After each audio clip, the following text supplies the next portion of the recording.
Imagine waking up one morning to discover that every moment of your life, the smells, the sounds, the very fabric of space and time, is nothing more than lines of code running on an unimaginably powerful computer. What if everything you know, every sensation, every memory, is part of a vast simulation? This idea, known as the simulation hypothesis, suggests that our entire reality might be a computer-generated construct. It's a theory that straddles the line between philosophy and science fiction, and has been explored in depth by thinkers like philosopher Nick Bostrom. In his groundbreaking 2003 paper, Bostrom argued that at least one of three possibilities must be true. Either almost no civilization reaches the technological stage capable of running high-fidelity simulations, or they choose not to simulate their ancestors, or, most provocatively, we are almost certainly living in a simulation. Consider this: Elon Musk, the CEO of Tesla and SpaceX, has famously remarked that the odds are astronomical, nearly 99.9%, that our reality is simulated. And astrophysicist Neil deGrasse Tyson once mentioned that he finds it hard to argue against the possibility, estimating the chances at better than 50-50. These high-profile endorsements have thrust the simulation hypothesis into popular culture, fueling endless debates on podcasts, in movies like The Matrix, and even in academic circles. But what does it really mean to live in a simulation? Think about it. In a computer game, the world is rendered on the fly. Only the areas where you're looking are detailed, while the rest is simplified until you get close. Some scientists propose that our universe might work in a similar way, only rendering physical details when they are observed. This idea even leads to intriguing possibilities for experiments. Researchers have pondered whether subtle glitches or deviations in the laws of physics might betray the computational limits of our simulated universe. Of course, not everyone is on board with the idea. Critics like physicist Sabine Hossenfelder argue that the simulation hypothesis is unscientific, claiming it lacks falsifiable predictions and is more akin to a modern myth than a testable theory. Meanwhile, cosmologists point out that the technological requirements to simulate an entire universe with all its complexity might be insurmountable. Yet, despite these objections, the hypothesis continues to captivate our imagination, provoking us to question the very nature of existence. So, whether you view it as a profound philosophical insight or an entertaining intellectual exercise, the simulation hypothesis challenges us to reconsider reality itself. Are we simply sophisticated programs running on cosmic hardware, or is our universe a genuine, self-contained physical entity? Until we uncover definitive evidence, this tantalizing possibility will remain one of the most provocative questions of our time, inviting us to explore the limits of science, technology, and human consciousness. Imagine for a moment that every sensation you experience, the vivid colors of a sunset, the rich taste of your favorite meal, even the deep feeling of joy or sorrow, is not simply the result of billions of neurons firing in your brain, but something far more mysterious. What if, despite all our scientific advances, we still have no idea why these internal movies of subjective experience exist at all? This is the essence of what philosophers call the hard problem of consciousness. Coined by David Chalmers in the mid-1990s, the hard problem asks, why and how do physical processes in the brain give rise to the rich inner life, the qualitative, subjective experiences we all know as what it's like to be conscious? While neuroscience has made impressive strides in explaining how the brain processes information, categorizes sensory input, and even generates behavior, these are the so-called easy problems of consciousness. They describe the functions and mechanisms without addressing the core mystery. Why does all that processing come with a personal, first-person feel? Think of it this way. A computer can simulate a complex series of calculations and even create incredibly realistic virtual worlds, but no matter how detailed the simulation, it never truly feels anything. And yet, each moment of your life is accompanied by an undeniable, ineffable quality, your qualia. It's the raw feel of red, the sharpness of pain, the warmth of love. Despite knowing everything about the brain's wiring, scientists still grapple with the profound question: what transforms electrical impulses into the rich tapestry of subjective experience? This puzzle has led to a range of theories, from dualist ideas that posit a non-physical mind interacting with the brain, to panpsychism, which suggests that consciousness might be a fundamental property of all matter. Others propose that our inability to explain consciousness arises simply because our cognitive tools and language are not yet up to the task, a view known as New Mysterianism. The explanatory gap remains stubborn, highlighting that even the most detailed description of brain activity falls short of explaining why it should feel like anything at all. The hard problem of consciousness stands as one of the deepest mysteries at the intersection of science and philosophy. It challenges us to rethink what it means to be alive and to have an inner life. As we continue to probe the depths of neural mechanisms, the mystery of subjective experience reminds us that some questions might require a whole new way of thinking about reality. Until then, every moment of our conscious experience remains a profound and unsolved mystery, inviting us to explore not just the workings of our brains, but the very nature of existence itself. Imagine waking up in a world where every person, every tree, every sound, even the gentle hum of the wind, is not necessarily out there in an independent reality, but might simply be a projection of your own mind. What if the only thing you can be absolutely sure of is that your own thoughts and feelings exist, while everything else remains uncertain or, perhaps, illusory? This is the radical idea of solipsism. Solipsism is the philosophical position that asserts only one's own mind is certain to exist. According to solipsism, all that you experience, every sensation, emotion, and perception, is confined to your own consciousness. In this view, the external world and other minds might be nothing more than elaborate mental constructs, created by and existing solely within your own awareness.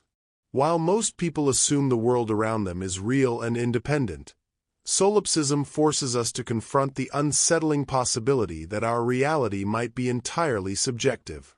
The roots of solipsistic thought can be traced back to ancient skepticism and early modern philosophy. René Descartes, for instance, famously doubted the reliability of his senses by imagining an evil demon deceiving him. Although Descartes eventually used his method of doubt to re-establish certainty in his own existence with the cogito, "I think, therefore I am," his radical skepticism laid the groundwork for solipsistic ideas. Throughout history, some philosophers have entertained the notion that our knowledge of the external world is, at best, inferential and mediated by our sensory apparatus, leaving open the possibility that only our internal experiences are indubitable. This idea challenges the common sense assumption that there is an objective, shared reality beyond our minds. Solipsism raises profound questions about knowledge, reality, and even ethics. If only your mind is truly certain to exist, how can you be sure that other people or objects have independent existence? Can moral obligations or social responsibilities be meaningful if, in the strictest sense, nothing exists beyond your own experiences? Moreover, solipsism touches on the problem of other minds by questioning how, or if, one can ever know that anyone else has consciousness at all. Critics argue that solipsism is self-defeating. Engaging in any discussion or debate about solipsism seems to presuppose the existence of other minds, thereby undermining its own central claim. Additionally, solipsism is often considered unfalsifiable, since it claims that all experiences are simply your own. No amount of external evidence can disprove it. This makes solipsism more of a theoretical curiosity than a practical worldview, yet it remains a powerful thought experiment that compels us to re-examine the limits of what we can know. In contemporary philosophy and cognitive science, solipsism is usually treated not as a doctrine to be adopted, but as a starting point for deeper inquiries into the nature of consciousness and perception. Thought experiments like the brain in a vat scenario echo solipsistic themes by asking how we can be sure that our sensory inputs are not being artificially generated. These discussions have profound implications for theories of mind and the hard problem of consciousness. If we can't even be sure that the world exists independently of our perception, how can we explain the emergence of subjective experience from physical processes? Some modern philosophers even use solipsism to highlight the difference between the objective description of brain processes and the subjective, what it's like, of conscious experience. While solipsism itself is rarely embraced as a practical metaphysical stance, its radical skepticism forces us to clarify what we mean by reality and whether our perceptions truly mirror an external world. Ultimately, solipsism stands as one of philosophy's most provocative and challenging ideas, a bold reminder that, at the very foundation of our beliefs about the world, we might only be certain of our own inner life. Whether you view it as a dangerous descent into isolation or a useful tool for examining the nature of knowledge, solipsism compels us to ask, what does it really mean for something to exist? And if everything outside your mind is uncertain, how do you build a shared, intersubjective reality? In wrestling with these questions, solipsism continues to push the boundaries of epistemology and the philosophy of mind, urging us to explore the ultimate nature of existence itself. Imagine waking up one day with a haunting realization that every single moment of your life, every joy, every sorrow, every mundane detail, is destined to recur endlessly over and over again, ad infinitum. Picture a universe where time isn't linear and progressive, but rather a vast, unchanging cycle in which your most intimate experiences will repeat themselves forever. This is the radical notion of eternal recurrence. Eternal recurrence is one of Friedrich Nietzsche's most provocative ideas. Introduced in works such as The Gay Science and Thus Spoke Zarathustra, it posits that all events in the universe, every thought, every action, every event, will recur in exactly the same way across infinite cycles. In other words, the life you live right now, with all its triumphs and tragedies, is bound to be lived over and over again without any variation. Nietzsche challenges us to consider, if you had to relive your life countless times, would you embrace it as it is, or would the thought fill you with dread? Nietzsche didn't propose eternal recurrence merely as a cosmological theory. He imbued it with deep existential significance. Rather than accepting life as a series of isolated events, Nietzsche's idea compels us to view our lives as monumental, recurring narratives. It acts as both a test and an affirmation of life, what he later encapsulated in the concept of amor fati, love of one's fate. The thought experiment is intended to push us toward a radical re-evaluation of our values. If every moment will come back, then every decision, every pleasure, and every pain becomes immeasurably significant. This notion also draws on older cyclical views of time found in various ancient philosophies, from the recurring cycles of samsara in Indian thought to the eternal return seen in Stoicism. Yet Nietzsche's treatment is uniquely personal and confrontational. It forces us to face the weighty question of whether we would be willing to live our lives repeatedly, exactly as they are. The implications of eternal recurrence are profound. On one level, it challenges the idea of progress or ultimate purpose in life. If time is cyclical and every moment repeats indefinitely, then the future is no different from the past, and the concept of change itself becomes an illusion. On another level, it serves as an ethical and psychological catalyst. Knowing that your actions will be eternally relived can inspire you to live more authentically, to choose wisely, and to affirm life in its entirety. Nietzsche's thought experiment is not necessarily meant to be taken as a literal scientific claim about the cosmos. Instead, it functions as a tool for radical self-examination, a way to measure one's capacity to affirm life, regardless of its inherent hardships. The idea asks you to imagine that every decision you make is not one-off but an eternal echo. Would you welcome that fate? Such a question invites not only metaphysical debate but also practical introspection about the meaning and quality of your life.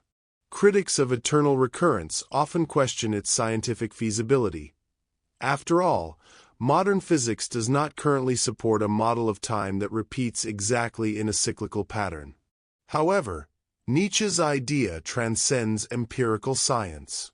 It's less a hypothesis to be proven and more an existential challenge, a way to evaluate whether one is truly living in a manner that one could bear to experience forever. Some interpret eternal recurrence metaphorically rather than literally. They see it as a call to live with such passion and commitment that you would be willing to relive every moment of your life over and over. Others have drawn parallels between Nietzsche's idea and contemporary discussions in cosmology and thermodynamics about cyclic universes, although these interpretations remain speculative. Ultimately, the concept of eternal recurrence invites you to reflect on the deepest aspects of your existence. It challenges you to consider whether you are living in a way that you would be proud to relive for eternity. In this way, Nietzsche's radical notion is not just a metaphysical speculation about the nature of time, but a profound ethical and psychological call to embrace life fully, with all its infinite repetitions. Whether one views it as a literal description of cosmic reality or a metaphorical tool for life affirmation, eternal recurrence continues to provoke and inspire, urging us to confront the true meaning of our choices and the nature of our existence. Imagine finding yourself in a world where every belief you hold, every sight, sound, and memory, could be nothing more than a mental fabrication. Picture questioning not just your senses but the very existence of everything beyond your own thoughts. This is the unsettling core of Cartesian skepticism, a radical method of doubt that challenges whether anything can be known for certain. Originating with René Descartes in the 17th century, Cartesian skepticism is a systematic approach to doubt, where one suspends belief in all things that can possibly be doubted. Descartes famously began by doubting the reliability of his senses, the existence of the external world, and even the trustworthiness of mathematics. In his quest for indubitable knowledge, he discovered that while he could doubt almost everything, he could not doubt that he was doubting. This insight is encapsulated in his famous dictum, cogito, ergo sum, I think, therefore I am. For Descartes, the very act of doubt proved the undeniable existence of a thinking self, providing a foundation, albeit a solitary one, upon which certain knowledge might be built. Cartesian skepticism was not meant as a permanent conclusion, but as a methodological tool. Descartes used radical doubt to peel away unreliable beliefs, aiming to discover a bedrock of certainty. This approach has had profound effects on the development of modern philosophy, prompting questions about the nature of reality and the limits of human knowledge. If even our most basic sensory experiences can be called into question, how can we ever be sure of anything beyond the inner workings of our own minds? The implications of Cartesian skepticism are both exhilarating and disconcerting. It forces us to confront the possibility that what we consider reality might simply be a construct of our own consciousness. This leads to the classic brain in a vat thought experiment, which asks, what if all your experiences were artificially generated? In modern philosophy, Cartesian skepticism continues to challenge assumptions about knowledge, encouraging both rigorous epistemological inquiry and humility in the face of uncertainty. Moreover, this form of skepticism isn't confined to abstract debates. It has influenced fields like cognitive science, where researchers study how the brain constructs our perception of the world, and even computer science, where questions about artificial intelligence and simulated realities echo the Cartesian challenge. How can we know if the world we interact with is truly real, or just a sophisticated illusion generated by an algorithm. Critics argue that Cartesian skepticism can be overly radical, potentially leading to a solipsistic dead end where nothing is knowable. However, even if we do not adopt solipsism, the method of radical doubt remains a powerful tool for testing the certainty of our beliefs. It compels us to carefully examine the foundations of our knowledge and to seek robust justification for our claims about reality.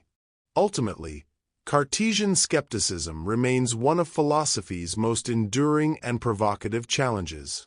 It asks us to question everything we take for granted and to acknowledge the limits of what we can be absolutely certain of.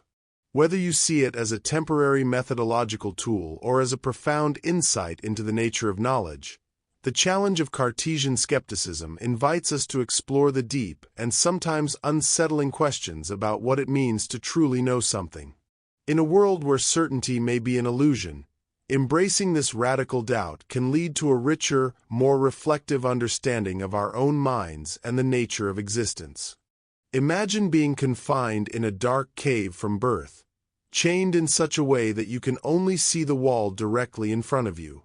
Behind you, unseen, is a fire, and between the fire and your back, objects are moved, casting shadows on the wall you face. These shadows constitute your entire reality. They are all you've ever known. This is the scenario Plato presents in his allegory of the cave, a profound metaphor that challenges our understanding of reality and knowledge. In this allegory, found in Book 7 of the Republic, Plato describes prisoners who have been chained inside a cave their entire lives, facing a blank wall. Behind them burns a fire, and between the fire and the prisoners is a parapet along which puppeteers can walk. These puppeteers, who are behind the prisoners, hold up objects that cast shadows on the wall of the cave. The prisoners, unable to see the objects themselves, perceive only the shadows and the echoes of sounds made by the unseen objects. For the prisoners, the shadows and echoes constitute the entirety of their reality. Plato's allegory illustrates the difference between the world of appearances and the world of reality. The shadows on the wall represent the perceptions of those who believe empirical evidence is the reality, without understanding the underlying forms that produce these shadows. The journey out of the cave symbolizes the philosopher's ascent from ignorance to knowledge, moving from the darkness of illusion to the light of understanding. This ascent represents the philosopher's path to enlightenment and the recognition of the forms, the true essence of reality according to Plato. The allegory also serves as a metaphor for the transformative power of education. It suggests that education is not merely the transfer of information but a profound reorientation of the soul. This process involves turning away from the shadows and moving toward the light, representing truth and knowledge. Education, in this sense, is the catalyst that enables individuals to perceive the deeper realities beyond mere appearances. Plato's allegory of the cave continues to be relevant in contemporary discussions about perception, reality, and enlightenment. It challenges us to consider how our beliefs and understandings might be limited by our experiences and the information presented to us. The allegory encourages critical thinking and self-reflection, urging us to seek deeper truths beyond the superficial layers of reality. Ultimately, Plato's allegory of the cave invites us to question the nature of our own reality. Are we, like the prisoners, mistaking shadows for substance? What steps can we take to move beyond the confines of our own caves and perceive the world more authentically? This timeless metaphor challenges us to seek truth and wisdom, even when it requires us to confront uncomfortable or challenging new perspectives. Imagine standing at the edge of an infinite abyss, peering into the vastness of the universe, and realizing that it offers no inherent meaning or purpose. This profound confrontation with the void is at the heart of existential absurdity, a concept that challenges us to find significance in a world devoid of predetermined meaning. Existential absurdity arises from the human quest for meaning in an indifferent universe. Philosophers like Albert Camus have articulated this as the conflict between our desire to find inherent value and the universe's silence on the matter. Camus describes this tension as the absurd, highlighting the dissonance between our search for purpose and the universe's lack of answers. In the face of this absurdity, different philosophical responses have emerged. Nihilism. This perspective accepts the absence of inherent meaning and concludes that attempting to construct our own is futile. Existentialism.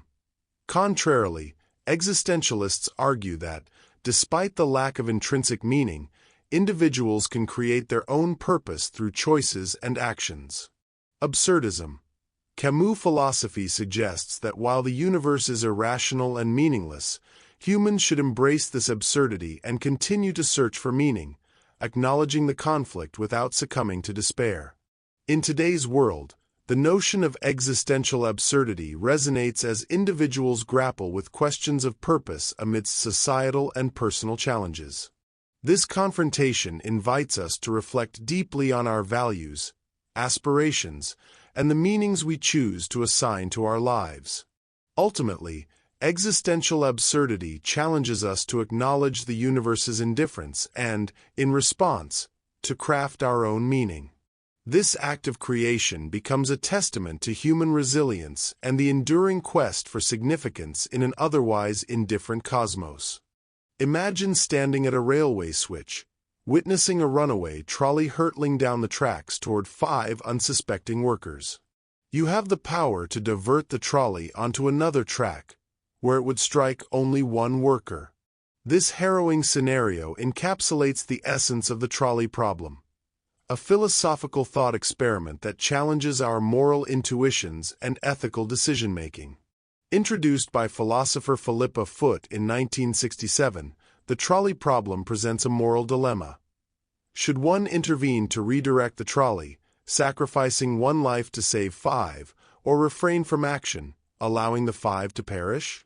This scenario probes the ethical principles guiding our judgments, particularly the conflict between consequentialist and deontological ethics. Philosopher Judith Jarvis Thomson expanded upon Foot's work by introducing variations that further complicate the moral calculus. One notable example is the fat man scenario, where instead of a switch, you are on a footbridge above the tracks. The only way to stop the trolley is by pushing a large man off the bridge onto the tracks, thereby saving the 5 workers but intentionally causing the man's death.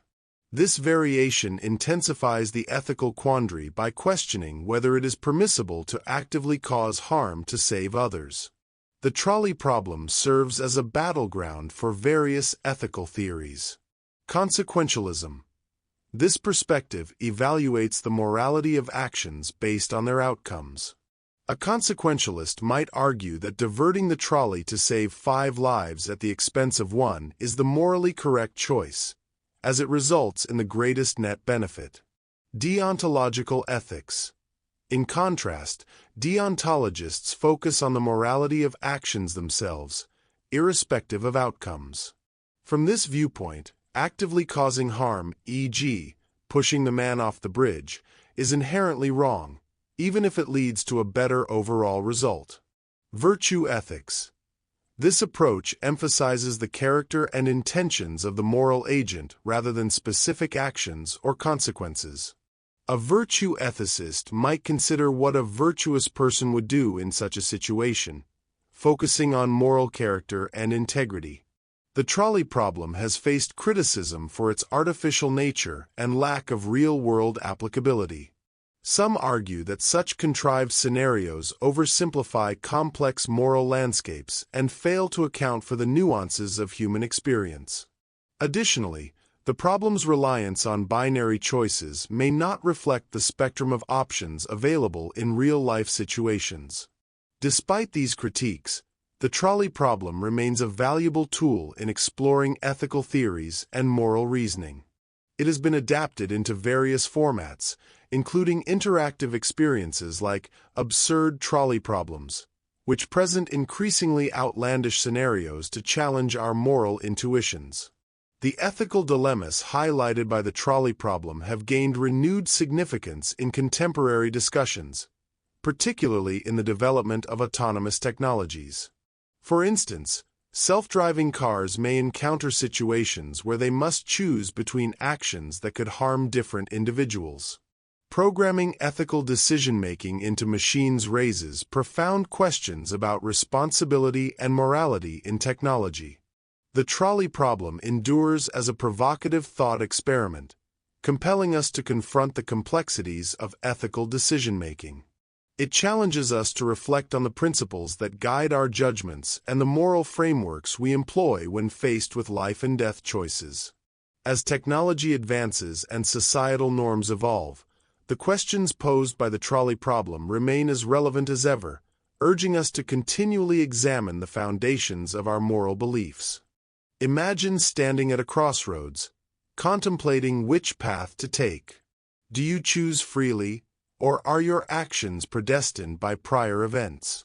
This enduring question lies at the heart of the debate between free will and determinism, a philosophical discourse that examines whether our choices are autonomous or shaped by external factors beyond our control. Free will refers to the capacity of individuals to make choices unconstrained by external circumstances, implying that humans can act based on their own volition and reasoning. This concept underpins notions of moral responsibility, legal accountability, and personal autonomy. Determinism, on the other hand, posits that every event, including human actions, is the inevitable result of preceding causes. This perspective suggests that factors such as genetics, environment, upbringing, and even neurochemical processes dictate our decisions, leaving little room for independent choice. For instance, determinists argue that our choices result from factors completely outside of our control, thereby eliminating the ability for one to have free will. The discourse on free will versus determinism encompasses several philosophical positions. Hard determinism. This viewpoint asserts that determinism is true, and consequently, free will does not exist. Proponents believe that since every action is causally determined by preceding events, the notion of moral responsibility is unfounded. Libertarianism. Metaphysical, not political libertarians argue that free will is real and incompatible with determinism. They maintain that individuals possess the ability to make genuinely free choices that are not preordained by prior states of the universe. Compatibilism. Soft determinism. Compatibilists hold that free will and determinism are not mutually exclusive. They suggest that free will can be understood as the freedom to act according to one's motivations and desires, even if these are determined by prior causes. Advancements in neuroscience and psychology have added layers of complexity to this debate. Some studies suggest that unconscious neural processes precede conscious decision-making, challenging traditional notions of free will. For example, neuroscientist Robert Sapolsky argues that human decisions are influenced by complex environmental, genetic, and neurochemical factors, challenging the notion of free will. The free will versus determinism debate has profound implications across various domains. Ethics and morality. If determinism holds true, the foundation of moral responsibility could be undermined, prompting re-evaluation of concepts like blame, praise, and justice. Legal systems. Understanding human behavior through the lens of determinism might influence legal practices, particularly concerning notions of culpability and punishment. Personal agency. Beliefs about free will can impact motivation, self-perception, and mental health, affecting how individuals approach life choices and challenges. The tension between free will and determinism continues to intrigue philosophers, scientists, and thinkers alike. As we delve deeper into the workings of the human mind and the universe, this debate challenges us to reconsider our understanding of autonomy, responsibility, and the very essence of human nature. Are we the architects of our destiny, or merely players enacting a script written by the cosmos? The exploration of this question remains a testament to our enduring quest for self-knowledge. Imagine visiting a distant culture where practices and beliefs starkly contrast with your own moral convictions. This experience encapsulates the essence of moral relativism, the philosophical viewpoint that moral judgments are not absolute but are shaped by cultural, historical, or personal contexts. Moral relativism posits that moral judgments are true or false only relative to specific standpoints, such as cultural norms or individual perspectives, and that no single standpoint holds universal authority over others.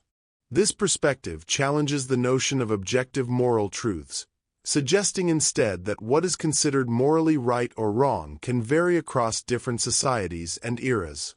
Moral relativism encompasses several distinct positions. Descriptive moral relativism. This stance observes that moral beliefs and practices differ significantly across cultures and societies, without making evaluative judgments about these differences. Metaethical moral relativism. This viewpoint asserts that the truth or falsity of moral judgments is not absolute but relative to the traditions, convictions, or practices of a group of persons. Normative moral relativism. This position holds that, because moral judgments are not universally true, we ought to tolerate the behavior of others, even when it conflicts with our personal or cultural moral standards. To comprehend moral relativism, consider the following examples. Eating pork. In some cultures, consuming pork is customary and acceptable, while in others, such as among Jewish and Muslim communities, it is prohibited due to religious beliefs. Tardiness. Punctuality is highly valued in certain societies, whereas in others, a more relaxed approach to time is customary, leading to differing perceptions of tardiness. Tax avoidance. Some individuals view tax avoidance as unethical, believing in the duty to contribute to societal welfare, while others see it as a legitimate means to retain personal wealth. Despite its descriptive accuracy in highlighting cultural diversity, moral relativism faces several critiques. Moral infallibility. If moral judgments are entirely relative, it implies that societies or individuals are infallible in their moral beliefs, making it challenging to critique harmful practices. Moral progress. The concept of moral progress becomes problematic under moral relativism, as it presupposes objective standards by which to measure improvement or regression. Tolerance paradox. Advocating tolerance as a universal value contradicts the relativist position that denies universal moral principles. Moral relativism invites us to reflect on the foundations of our moral judgments and the extent to which they are influenced by our cultural and personal contexts. While it promotes understanding and tolerance of diverse moral perspectives, it also challenges us to consider the existence of universal moral principles that transcend cultural boundaries. Engaging with moral relativism encourages a nuanced exploration of ethics, prompting us to balance respect for cultural diversity with the pursuit of common moral grounds. Imagine observing the sunrise every morning and concluding that the sun will always rise in the future. This common reasoning exemplifies inductive inference, where we derive general principles from specific observations. However, the philosophical problem of induction challenges the justification of such inferences, questioning whether past experiences can reliably predict future events. The problem of induction concerns the logical basis for making generalizations about unobserved instances based on observed ones. David Hume, an 18th-century Scottish philosopher, articulated this problem by asserting that there is no rational justification for assuming that the future will resemble the past. He argued that our belief in uniformity is founded on habit rather than logical certainty. Consider the statement, "All swans are white." Historically, Europeans had only observed white swans and thus generalized this characteristic to all swans. However, the discovery of black swans in Australia invalidated this universal claim, highlighting the inherent uncertainty in inductive reasoning. The problem of induction raises critical questions about the foundation of empirical knowledge and scientific inquiry. Justification of inductive reasoning. Inductive reasoning lacks a non-circular justification. Any attempt to validate it relies on inductive principles, leading to a logical impasse. Predictive uncertainty. Without a rational basis for expecting past patterns to continue, predictions about future events remain speculative. Various philosophers have proposed solutions to the problem of induction. Karl Popper's falsificationism. Popper rejected induction as a valid method for scientific reasoning. Instead, he proposed that science advances through conjectures and refutations, where hypotheses are rigorously tested and falsified, not confirmed. Nelson Goodman's New Riddle of Induction. Goodman introduced the concept of GRU and BLEAN to demonstrate that not all generalizations are equally valid, emphasizing the need to distinguish between law-like and accidental generalizations.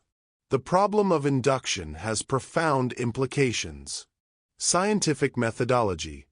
It challenges the certainty of scientific laws derived from empirical observations, prompting a focus on falsifiability rather than verification. Epistemology. It questions the nature and limits of human knowledge, suggesting that some beliefs may be based on psychological habits rather than logical foundations. The problem of induction remains a pivotal issue in philosophy, urging us to critically examine the foundations of our reasoning processes. It challenges the assumption that the future will mirror the past, prompting ongoing debates about the nature of knowledge and the reliability of our inferences. Imagine experiencing the warmth of sunlight on your skin or the taste of your favorite meal. These subjective sensations arise from physical processes within the brain, yet the precise nature of this connection remains an enduring philosophical enigma known as the mind-body problem. The mind-body problem explores the relationship between the immaterial aspects of consciousness, thoughts, emotions, sensations, and the physical operations of the brain and nervous system. This issue delves into how mental states, characterized by subjective experiences, emerge from or interact with the tangible, biological structures of the body. The problem gained prominence through the work of 17th-century philosopher René Descartes, who proposed Cartesian dualism. Descartes posited that the mind and body are distinct substances. The mind as a non-material entity responsible for consciousness and rationality, and the body as a material entity governed by physical laws. He suggested that the pineal gland served as the point of interaction between these two realms. Several theories have emerged to address the mind-body problem. Dualism. This perspective maintains a clear distinction between the mental and physical realms. Subcategories include substance dualism. Asserts that mind and body consist of different substances. Property dualism. Suggests that mental properties are non-physical attributes of physical substances. Monism. Proposes that only one fundamental substance exists, with variations such as physicalism. Claims that only physical substances exist, and mental phenomena are physical processes. Idealism. Argues that only mental substances exist, and the physical world is a construct of the mind. Neutral monism. Posits that both mental and physical phenomena arise from a single, neutral substance. Functionalism. Focuses on the functions mental states perform rather than their composition, suggesting that mental states are defined by their causal roles. Philosopher David Chalmers introduced the term hard problem of consciousness to describe the challenge of explaining how subjective experiences arise from physical brain processes.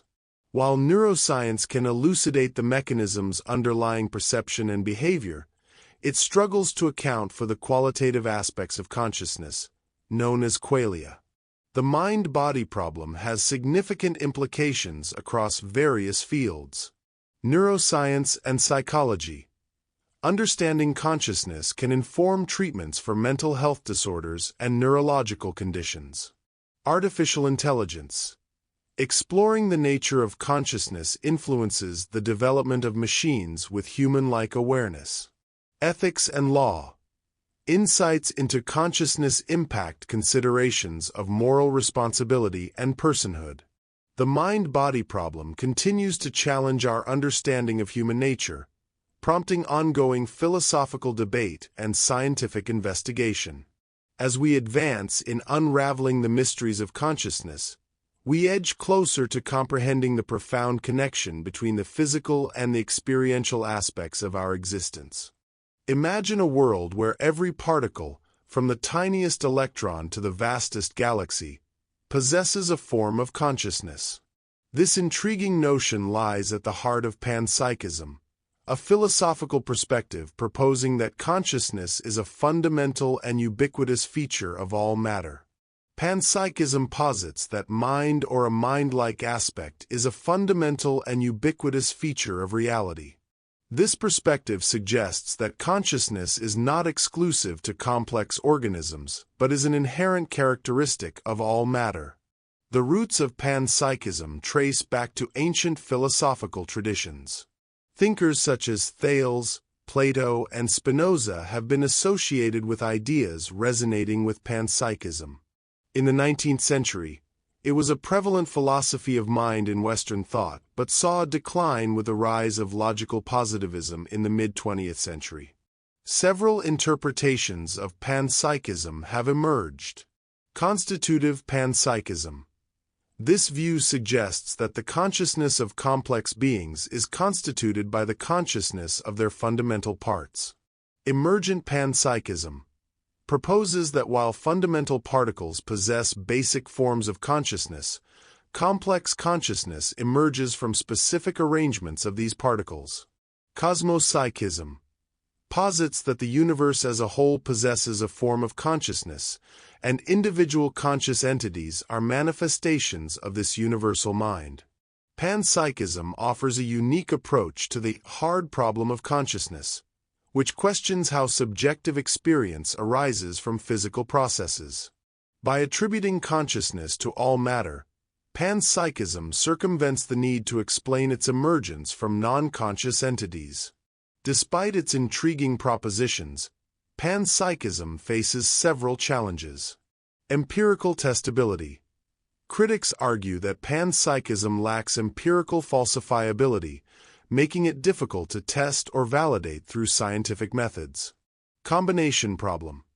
This issue questions how individual conscious experiences of fundamental particles combine to form the unified consciousness observed in higher organisms. Panpsychism challenges conventional notions of consciousness, inviting us to reconsider the nature of awareness and its place in the universe. While it remains a controversial and largely speculative hypothesis, its exploration stimulates profound discussions about the fabric of reality and our understanding of consciousness. Imagine biting into a ripe apple and experiencing its crisp sweetness, or gazing at a sunset and perceiving the vivid hues of orange and pink. These individual subjective experiences, known as qualia, encapsulate the personal, what it is like, aspect of consciousness. Qualia, singular, quali, refer to the intrinsic, subjective qualities of our conscious experiences, the redness of red, the bitterness of coffee, or the pain of a headache. They represent the personal, ineffable aspects of perception that are challenging to fully convey or measure objectively. The concept of qualia is central to discussions about the nature of consciousness and the mind-body problem. Philosophers debate whether qualia can be fully explained through physical processes or if they point to non-physical aspects of the mind. This discourse raises questions about the completeness of physicalist theories in accounting for subjective experience. Several thought experiments have been proposed to illustrate the perplexing nature of qualia. Inverted spectrum argument. This scenario imagines two individuals who perceive colors differently internally, e.g., one sees red where the other sees green, yet behave identically. It challenges the notion that physical states alone can account for subjective experience. Mary the color scientist. Mary knows everything about color from a scientific standpoint, but has never experienced it firsthand. Upon seeing color for the first time, she learns something new: what it is like to experience color, suggesting that complete physical knowledge doesn't encompass subjective experience. The existence and nature of qualia are subjects of ongoing debate. Daniel Dennett's critique. In works like Consciousness Explained, Dennett argues against the traditional notion of qualia, suggesting that they are not scientifically tractable and that our intuitions about them may be misguided. Qualia remain a profound and contentious topic in philosophy, prompting us to consider the depths of subjective experience and the challenges it poses to our understanding of consciousness. As we continue to explore the mind, the enigma of qualia serves as a reminder of the complexities inherent in comprehending our own awareness. Imagine waking up to find that your perception of colors has shifted overnight. The vibrant red of a rose now appears as the calming green of grass, and the deep blue of the ocean seems as intense as the fiery hue of a sunset. This scenario, known as the inverted spectrum, challenges our understanding of perception and consciousness.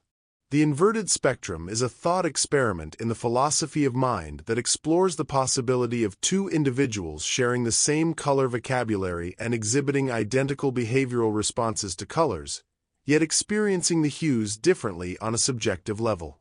For instance, one person might perceive what they call red as what another person perceives as green, and vice versa, without any external indicator revealing this discrepancy.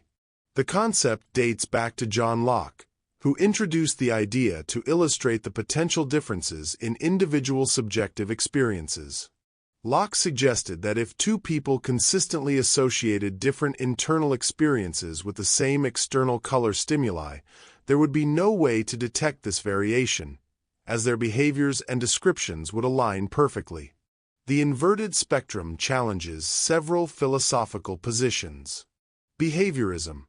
If individuals behave identically despite differing subjective experiences, behaviorism's focus on observable actions becomes insufficient to explain consciousness. Physicalism. The scenario raises questions about the relationship between physical brain states and subjective experiences, suggesting that physicalist accounts may not fully capture the nature of qualia. Functionalism. If mental states are defined by their functional roles, the inverted spectrum presents a problem, as functionally identical states could correspond to different subjective experiences. Some philosophers argue that the inverted spectrum is a useful tool for questioning the completeness of physicalist theories in explaining subjective experience. However, others critique the thought experiment, questioning its plausibility and relevance to understanding consciousness. The inverted spectrum invites us to reflect on the nature of perception and the limits of our understanding of consciousness. It underscores the possibility that our subjective experiences may differ fundamentally from those of others, challenging assumptions about the universality of human perception and the very nature of reality. Imagine interacting with a computer program that flawlessly converses in Chinese, responding to your questions with remarkable fluency. However, unbeknownst to you, the program's understanding is merely a simulation, lacking genuine comprehension. This scenario encapsulates the essence of the Chinese room argument, a thought experiment that challenges the notion that computational processes can yield true understanding. The Chinese room argument was introduced by philosopher John Searle in 1980 to question the claims of strong AI, which asserts that appropriately programmed computers can possess minds and understanding similar to humans. In this thought experiment, Searle imagines himself in a room with no knowledge of Chinese, yet he is able to produce Chinese characters in response to input, simulating understanding without any comprehension of a language. Picture Searle inside a room, surrounded by English language instructions for manipulating Chinese symbols. Chinese-speaking individuals outside the room pass written questions under the door. Following the instructions, Searle selects and arranges the symbols to produce appropriate responses, which are then passed back out. To the outsiders, it appears as though they are communicating with a Chinese speaker. However, Searle himself does not understand Chinese. He is merely manipulating symbols based on syntactic rules. This scenario raises critical questions about the nature of understanding and consciousness. Understanding versus simulation. Does the ability to simulate understanding equate to actual understanding? Mind and computation. Can computational processes alone give rise to genuine mental states and consciousness? Functionalism and computationalism. Does the functional role of mental states, as posited by computational theories, suffice to attribute true understanding to machines? The Chinese room argument has sparked extensive debate. Systems reply. Some argue that while Searle lacks understanding, the system as a whole, including him and the instruction manual, does understand Chinese. Robot reply. Introducing a robot that interacts with the world could bridge the gap between symbol manipulation and understanding. Brain simulator reply. Simulating the neural processes of a Chinese speaker's brain might lead to genuine understanding. Critics also question the plausibility of the thought experiment, suggesting that it oversimplifies the complexities of human cognition and AI capabilities. In the age of advanced AI, the Chinese room argument remains pertinent. AI developments. As AI systems become more sophisticated, distinguishing between simulated and genuine understanding becomes increasingly challenging. Ethical considerations. Understanding the limits of AI consciousness informs ethical decisions regarding AI rights and responsibilities. The Chinese room argument serves as a poignant reminder of the complexities surrounding artificial intelligence and consciousness. It challenges us to reflect on what it truly means to understand and whether machines, through computational processes, can ever achieve this profound human experience. Consider this scenario. You're in a desert, parched and desperate for water. After hours of searching, you spot an oasis in the distance and rush toward it, believing it to be a mirage. To your astonishment, the oasis is real, and you find the water you so desperately needed. This situation exemplifies a Gettier problem, where your belief was both justified and true, yet it seems intuitively incorrect to say you knew the oasis was real before discovering it. Gettier problems are scenarios in epistemology that challenge the traditional definition of knowledge as justified true belief. Introduced by philosopher Edmund Gettier in 1963, these problems present situations where individuals have beliefs that are both true and well supported by evidence, yet these beliefs fail to constitute knowledge. Historically, knowledge has been defined as justified true belief, comprising three components. Belief. The individual holds a belief in the proposition. Truth. The proposition is true. Justification. There is adequate evidence or reasoning supporting the belief. However, Gettier's examples reveal that these conditions, while necessary, may not be sufficient for knowledge. Gettier presented two counterexamples illustrating his point. Case I. Smith and Jones are applying for the same job. Smith has strong evidence that Jones will get the job and that Jones owns a Ford. Based on this, Smith concludes that Jones owns a Ford. Unbeknownst to Smith, he himself will get the job and also owns a Ford. Thus, Smith's belief is true and justified, yet it doesn't seem to constitute knowledge. Case 2. Smith has evidence that Jones owns a Ford and that Brown is in Barcelona. Smith concludes that either Jones owns a Ford or Brown is in Barcelona. By coincidence, Brown is in Barcelona, making Smith's belief true and justified, yet it doesn't seem to qualify as knowledge. These scenarios suggest that having a justified true belief doesn't necessarily equate to possessing knowledge. They highlight the need for an additional condition beyond justification, truth, and belief to adequately define knowledge. Philosophers have proposed various solutions to address Gettier's challenges. No false lemmas. Knowledge should not be based on any false premises. However, this approach has faced criticism and further Gettier-style problems. Reliabilism. Knowledge arises from beliefs formed through reliable processes. Yet, this too has been questioned in light of Gettier cases. Virtue epistemology. Knowledge depends on the intellectual virtues of the believer. This perspective offers insights but doesn't fully resolve the issue. Gettier problems remain a significant topic in epistemology, prompting ongoing debates about the nature of knowledge.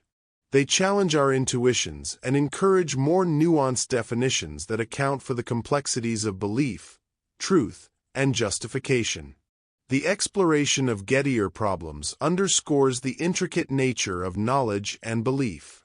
They remind us that our understanding is continually evolving, and that achieving true knowledge may require more than just justified true beliefs.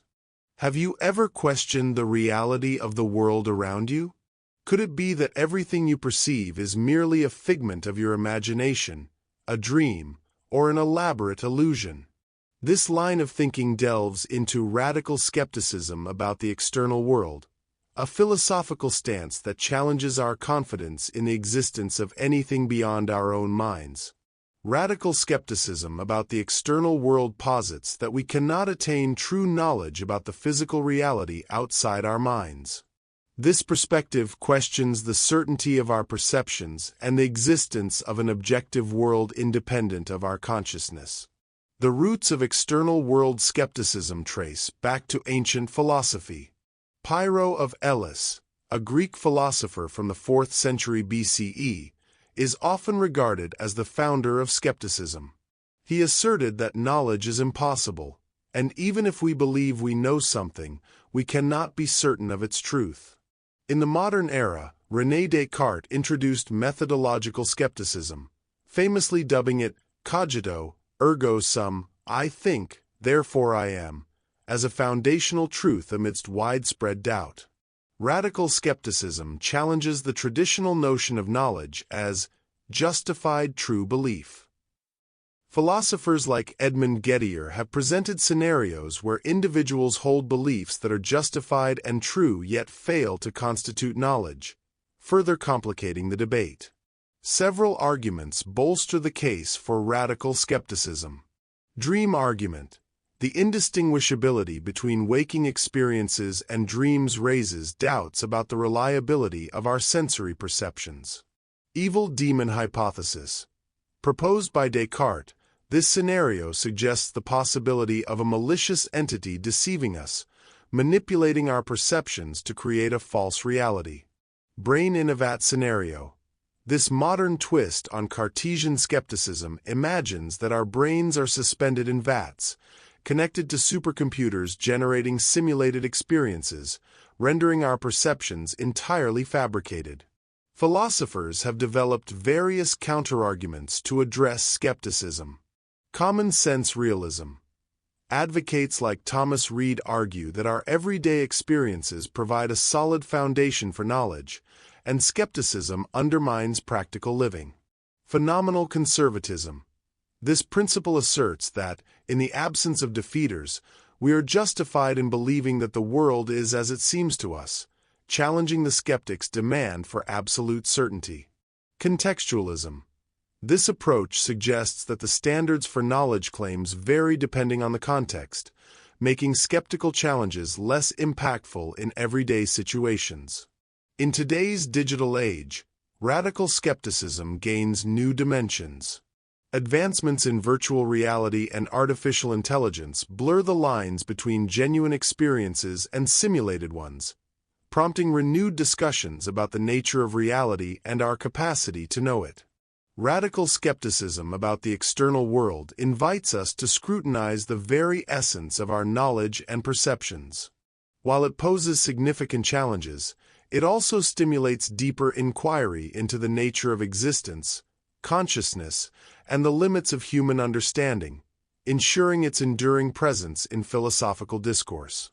Imagine witnessing a child suffering from a terrible illness, or observing natural disasters that devastate entire communities.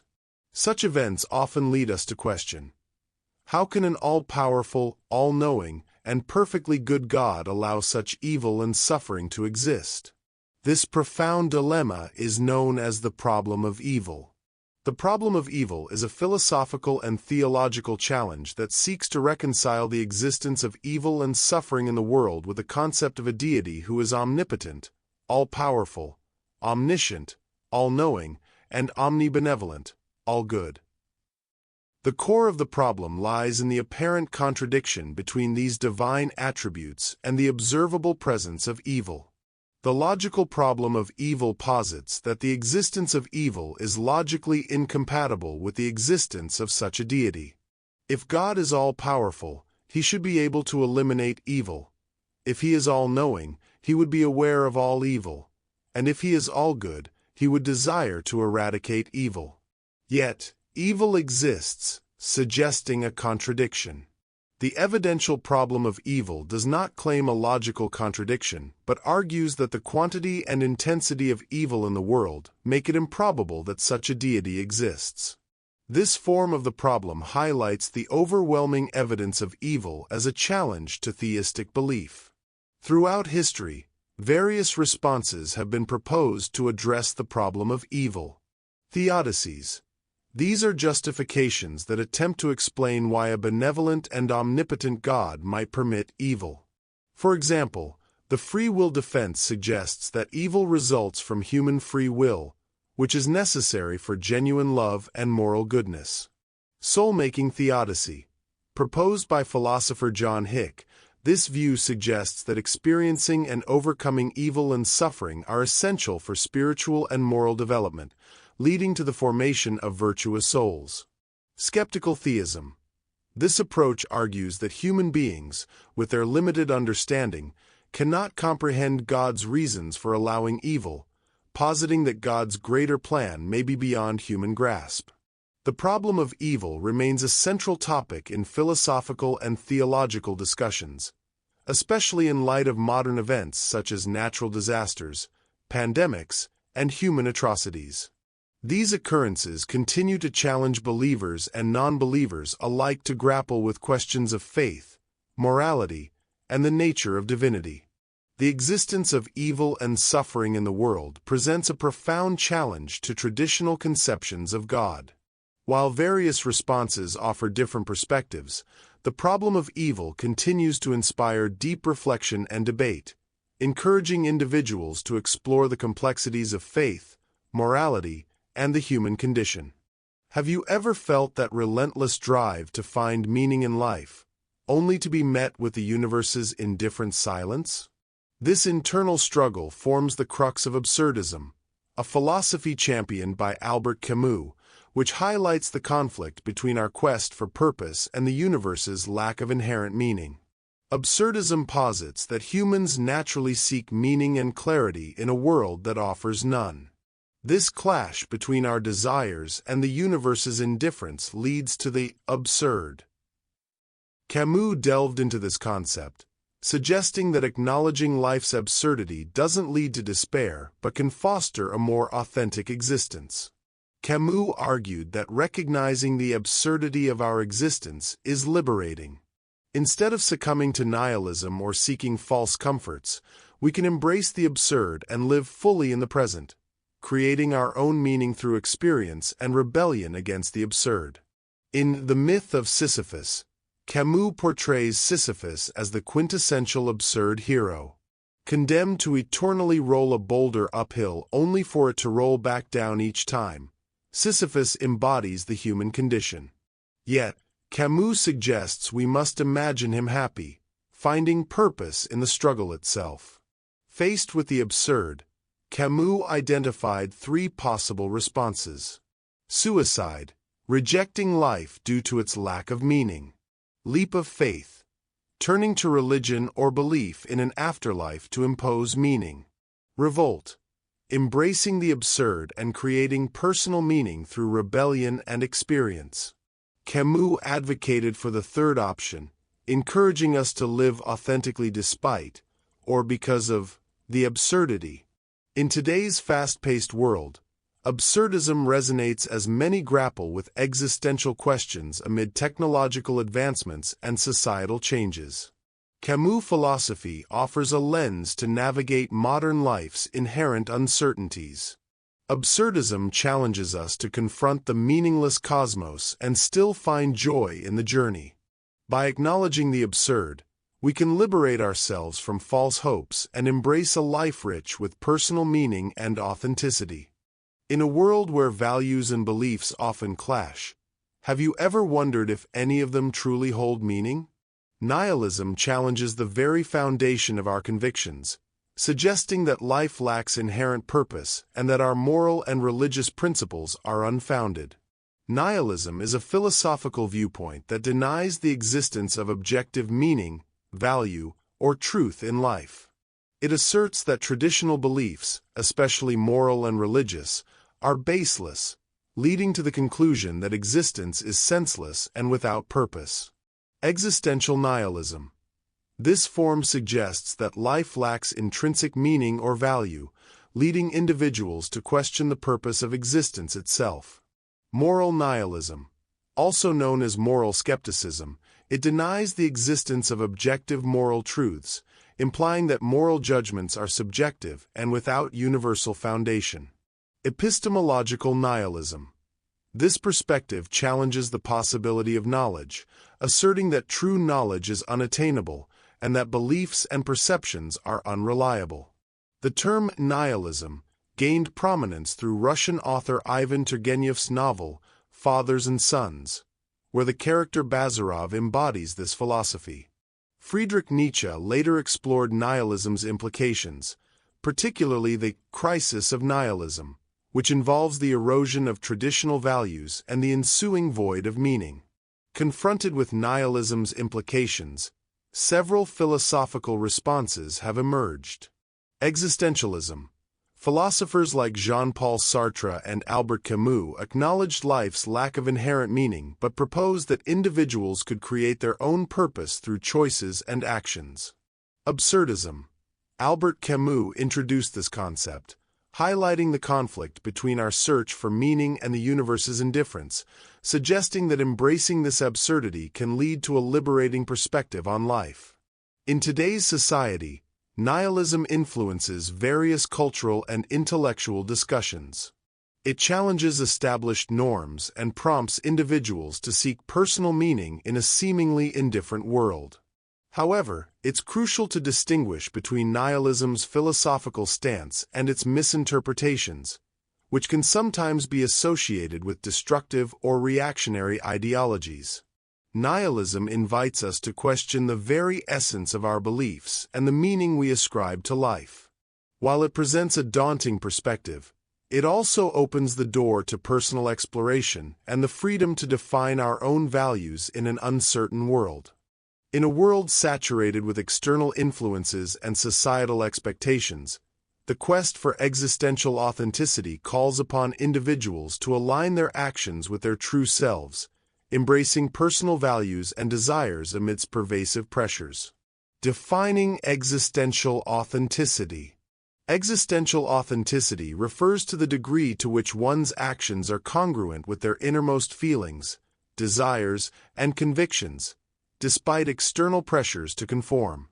This concept emphasizes living in accordance with one's true self, fostering a sense of fulfillment and integrity. Philosophical foundations. The roots of existential authenticity trace back to existentialist philosophers who explored the notion of Geworfenheit, or thrownness, acknowledging that individuals find themselves in an absurd world not of their own making. Authenticity involves coming to terms with this condition and navigating external forces and influences that differ from and challenge the self. Soren Kierkegaard, often regarded as the father of existentialism, delved into the individual's relationship with society and the self, highlighting the importance of personal choice and commitment. Similarly, Jean-Paul Sartre and Martin Heidegger contributed significantly to the discourse on authenticity, emphasizing the role of personal responsibility and the creation of meaning in an indifferent world. Authenticity in practice. Living authentically entails a conscious effort to understand and express one's true self, free from societal impositions. This process involves introspection and a commitment to personal values, fostering a sense of well-being and purpose. In art, for instance, authenticity is reflected in works that genuinely represent the artist's vision, resisting commercial pressures that may dilute their message. Challenges to authenticity. The pursuit of authenticity is fraught with challenges, particularly in a society that often values conformity. External pressures, such as societal norms, expectations, and the influence of media, can lead individuals to question their true desires and beliefs. This internal conflict can result in feelings of alienation and dissatisfaction. Philosopher Jacob Golomb argues that existential authenticity is a way of life incompatible with a system of moral values that comprehends all persons, highlighting the tension between individual authenticity and societal expectations. Psychological perspectives. Psychologically, authenticity is linked to mental health and well-being. When individuals align their actions with their true selves, they experience greater life satisfaction and emotional stability. Conversely, inauthenticity can lead to stress, anxiety, and depression. Psychotherapist Philippa Perry addresses the issue of existential boredom, where individuals, having achieved their ambitions, feel a void that external achievements cannot fill. She suggests that this phase is an opportunity to discover new aspects of oneself and engage more deeply with life. Navigating external pressures. In a world filled with external pressures and falsehoods, maintaining authenticity requires resilience and self-awareness. It involves critically assessing societal norms and expectations, making conscious choices that align with personal values, and embracing one's unique identity.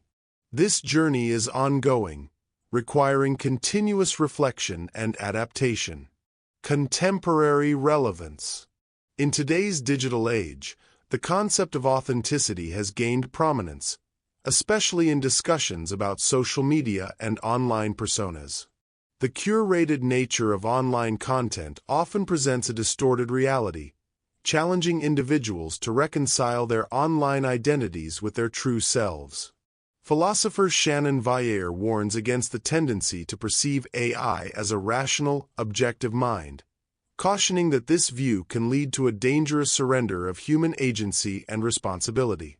She emphasizes the importance of continuous self-creation and moral deliberation in navigating technological advancements. Embracing authenticity. Embracing existential authenticity is a courageous endeavor that leads to a more meaningful and satisfying life. It requires individuals to confront societal pressures, engage in self-discovery, and make choices that reflect their true selves. This pursuit not only enhances personal well-being, but also contributes to a more diverse and authentic society. Imagine a world where you could plug into a machine that provides you with any experience you desire, unlimited pleasure, success, or adventure, all indistinguishable from reality. Would you choose to live in this simulated paradise, or would you prefer the unpredictability and challenges of real life? This dilemma, known as the experience machine thought experiment, was introduced by philosopher Robert Nozick to explore the nature of happiness and the value of authentic experiences. The experience machine is a thought experiment introduced by philosopher Robert Nozick in his 1974 book Anarchy, State, and Utopia. This hypothetical device offers individuals the opportunity to experience any desired pleasurable or desirable sensations indistinguishable from reality. Nozick's purpose was to challenge hedonism, the belief that pleasure is the highest good, by questioning whether simulated experiences hold the same value as genuine ones. The thought experiment. Imagine a machine capable of stimulating your brain to produce any experience you choose.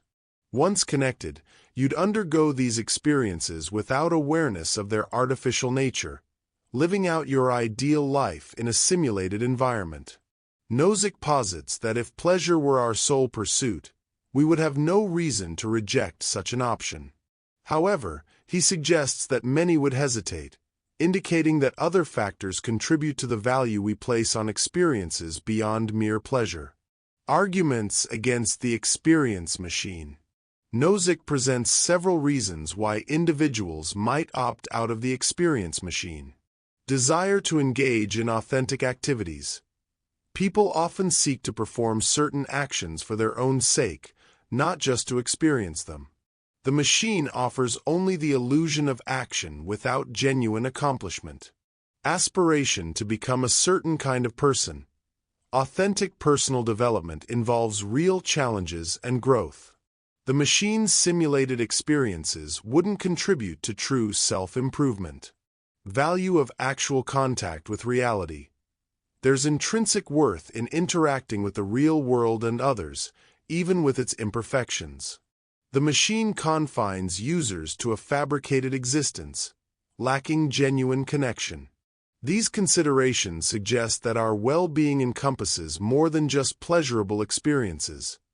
It involves authentic engagement with life, personal growth, and real-world interactions. Critiques and further discussions. Some scholars argue that Nozick's thought experiment might be influenced by status quo bias, where individuals prefer their current reality over a potentially better simulated one, regardless of its quality. Reformulating the scenario to address this bias could provide deeper insights into our preferences regarding reality and simulation. Additionally, the experience machine has inspired discussions in various media, exploring themes of simulated realities and human desires. For instance, the 1999 film The Matrix delves into the concept of simulated worlds and the human inclination toward comfortable illusions. The experience machine challenges the notion that pleasure is the sole determinant of a fulfilling life. It prompts reflection on the importance of authenticity, personal growth, and genuine experiences.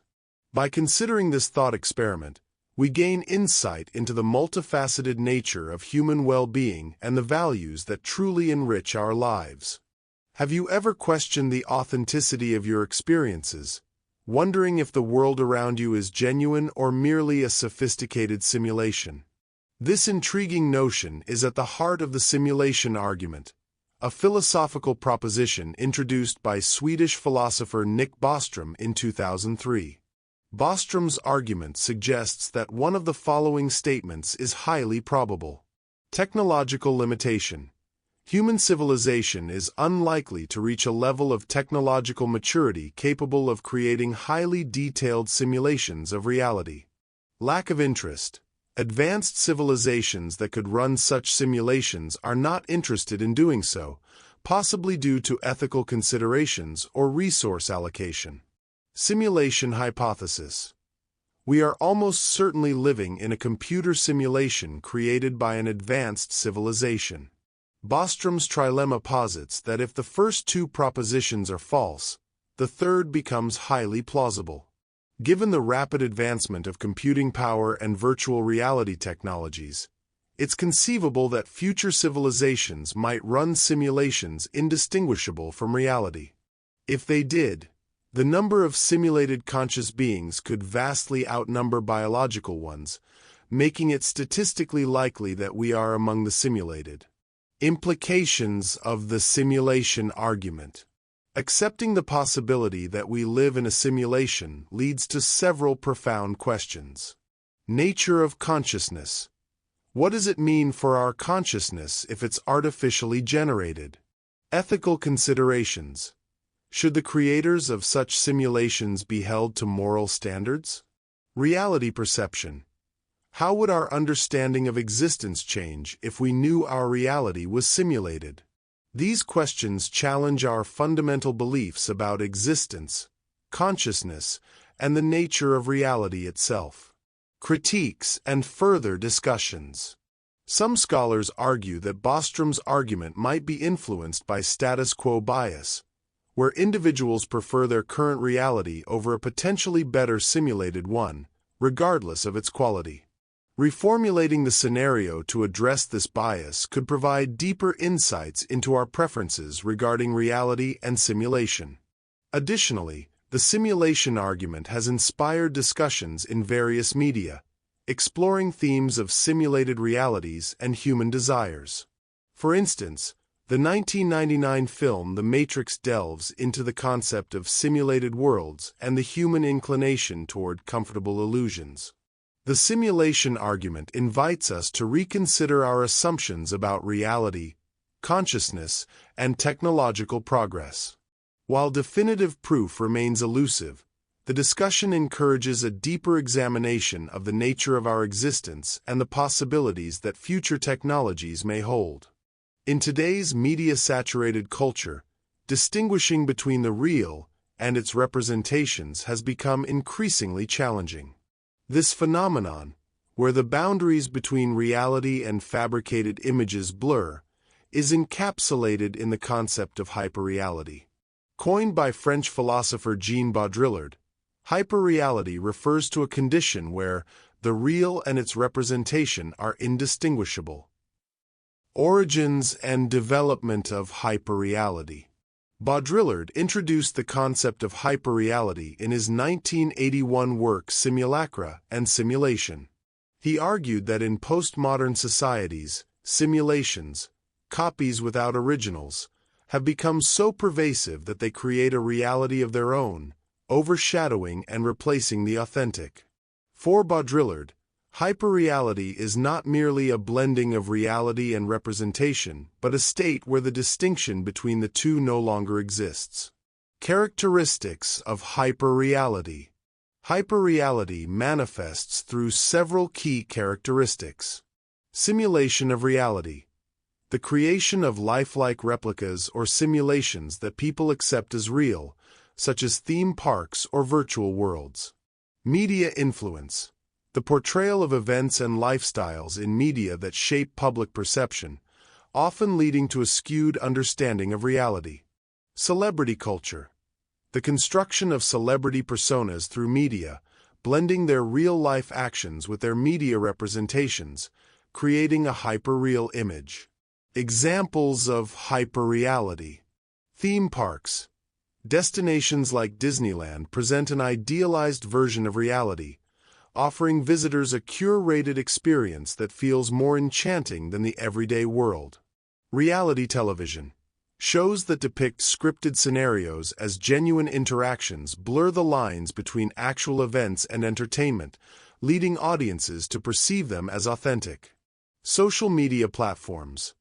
Users often curate their profiles to showcase idealized versions of their lives, creating a digital persona that may differ significantly from their offline identity. Advertising.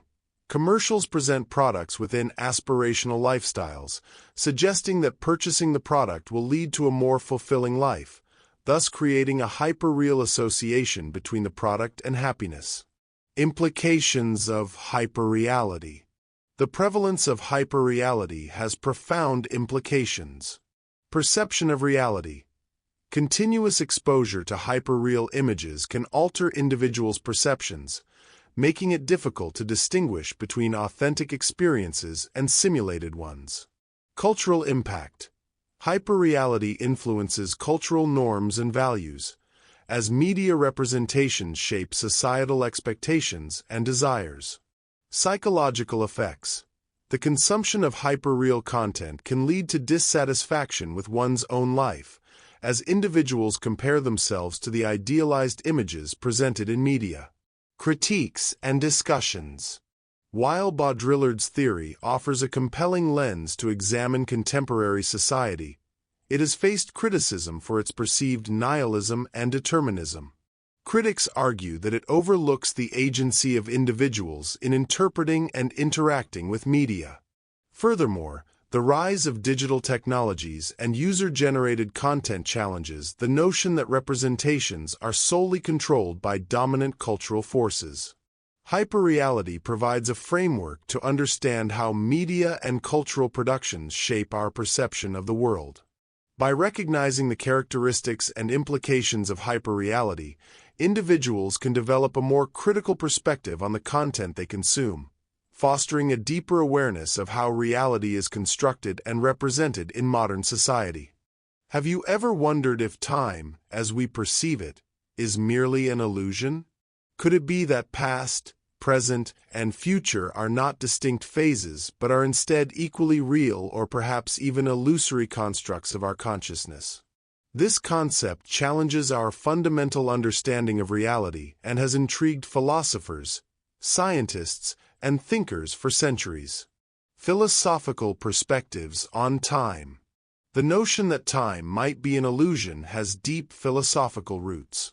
French philosopher Maurice Merleau-Ponty suggested that time does not truly flow. Rather, our perception of its flow is a product of our consciousness. He proposed that this perception arises from our tendency to overlook our continuous connection to the world, leading us to mistakenly attribute the flow of time to an external source. Similarly, physicist Lee Smolin, in his book Time Reborn, challenges the prevailing view that time is an illusion. Smolin argues that time is real and fundamental, proposing that the laws of physics evolve over time rather than remaining fixed. This perspective implies that time is not merely a human construct, but a dynamic and integral aspect of the universe. Scientific views on time's illusory nature. From a scientific standpoint, the concept of time as an illusion is also explored. Some physicists suggest that our perception of time's passage is a cognitive illusion, influenced by our memory and consciousness. This view posits that while we experience time as flowing from past to present to future, this flow may not correspond to any objective feature of the universe. Moreover, advancements in physics, particularly in the realm of quantum mechanics, have led to theories suggesting that time might not be fundamental at all. Some hypotheses propose that time emerges from more fundamental, timeless laws of physics, challenging our intuitive understanding of temporal progression. Implications of time's illusory nature. If time is indeed an illusion, the implications are profound. Perception of reality. Our entire experience of reality is structured around the concept of time. If time is illusory, it would necessitate a re-evaluation of how we perceive existence itself. Free will and determinism. The illusion of time could influence our understanding of free will. If past, present, and future are equally real, our choices might be seen as predetermined, challenging the notion of free will. Scientific understanding. Many scientific theories rely on the concept of time as a measurable and consistent dimension. A shift in understanding time's nature could lead to significant revisions in scientific models and theories. The concept of time as an illusion invites us to question the very fabric of our reality. While our experiences suggest a continuous flow from past to present to future, both philosophical and scientific perspectives challenge this notion, proposing that time may be a construct of our consciousness or even an emergent property of more fundamental, timeless laws. Exploring this concept not only deepens our understanding of the universe but also transforms our perception of existence itself. The nature of time has long been a subject of philosophical debate, with two prominent theories offering contrasting views: presentism and eternalism. These theories address the existence of moments in time and the ontological status of past, present, and future events. Presentism. Presentism posits that only the present moment is real. The past no longer exists, and the future has yet to come into existence. This view aligns with our everyday experience of time, where we perceive a continuous flow from one moment to the next. Presentism is primarily an ontological doctrine, focusing on what exists at any given time. Eternalism. In contrast, eternalism suggests that all points in time, past, present, and future, are equally real. This perspective views time as a dimension similar to space, where events are laid out in a four-dimensional block universe. According to eternalism, events like the reign of Queen Elizabeth I, current occurrences, and future events are all equally existent. Philosophical and scientific considerations. The debate between presentism and eternalism is not merely academic. It has significant implications for our understanding of reality and is influenced by scientific theories, particularly Einstein's theories of special and general relativity. Some philosophers argue that presentism is contradicted by these theories, while eternalism aligns more closely with them. Alternative perspectives. Beyond presentism and eternalism, other theories attempt to reconcile our experience of time with its nature. For instance, Carlo Rovelli proposes that reality has a more complex temporal structure than either of these two options suggest. He argues for a view where fundamental becoming is real but local and unoriented, challenging the dichotomy between presentism and eternalism. The question of whether only the present is real or if all moments in time exist equally touches on deep metaphysical issues about the nature of reality and our perception of time. While presentism and eternalism offer opposing views, ongoing philosophical and scientific discussions continue to explore and challenge these perspectives, reflecting the complexity of understanding time's true nature. Have you ever pondered the concept of nothing? When we say nothing exists, what do we truly mean? Is nothing merely the absence of something, or does it represent a more profound, perhaps even paradoxical, reality? Delving into the nature of nothingness challenges our understanding of existence, perception, and the very fabric of reality. Philosophical perspectives on nothingness. The concept of nothingness has intrigued philosophers for centuries, leading to diverse interpretations. Parmenides' assertion.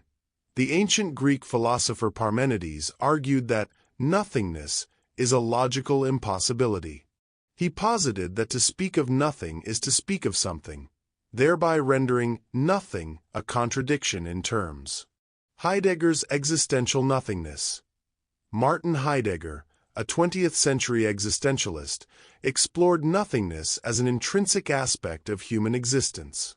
He suggested that our awareness of nothingness shapes our understanding of being and our place in the world.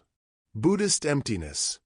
In Eastern philosophies like Buddhism, nothingness is akin to emptiness, sunyata, representing the absence of inherent existence. This perspective views nothingness as a state beyond all contrasts, leading to enlightenment and liberation from attachment. Scientific views on nothingness. Modern science offers its own insights into the concept of nothing. Quantum vacuum. In quantum physics, what we perceive as empty space is actually a seething field of virtual particles and energy fluctuations. This challenges the notion of a true vacuum or nothing. Relativity and the fabric of spacetime. Einstein's theories suggest that spacetime is a dynamic entity influenced by mass and energy. The idea of nothing in this context becomes even more elusive, as even the void is shaped by the presence of matter and energy. The paradox of nothingness. The very act of contemplating nothingness presents a paradox. Cognitive dissonance. Our minds struggle to grasp the concept of nothing, as our experiences are inherently tied to something. This leads to cognitive dissonance when we attempt to conceive of absolute nothingness. Linguistic limitations. Language itself is built upon the existence of things. Attempting to describe nothing often leads to contradictions, as words are inadequate to capture the essence of non-being.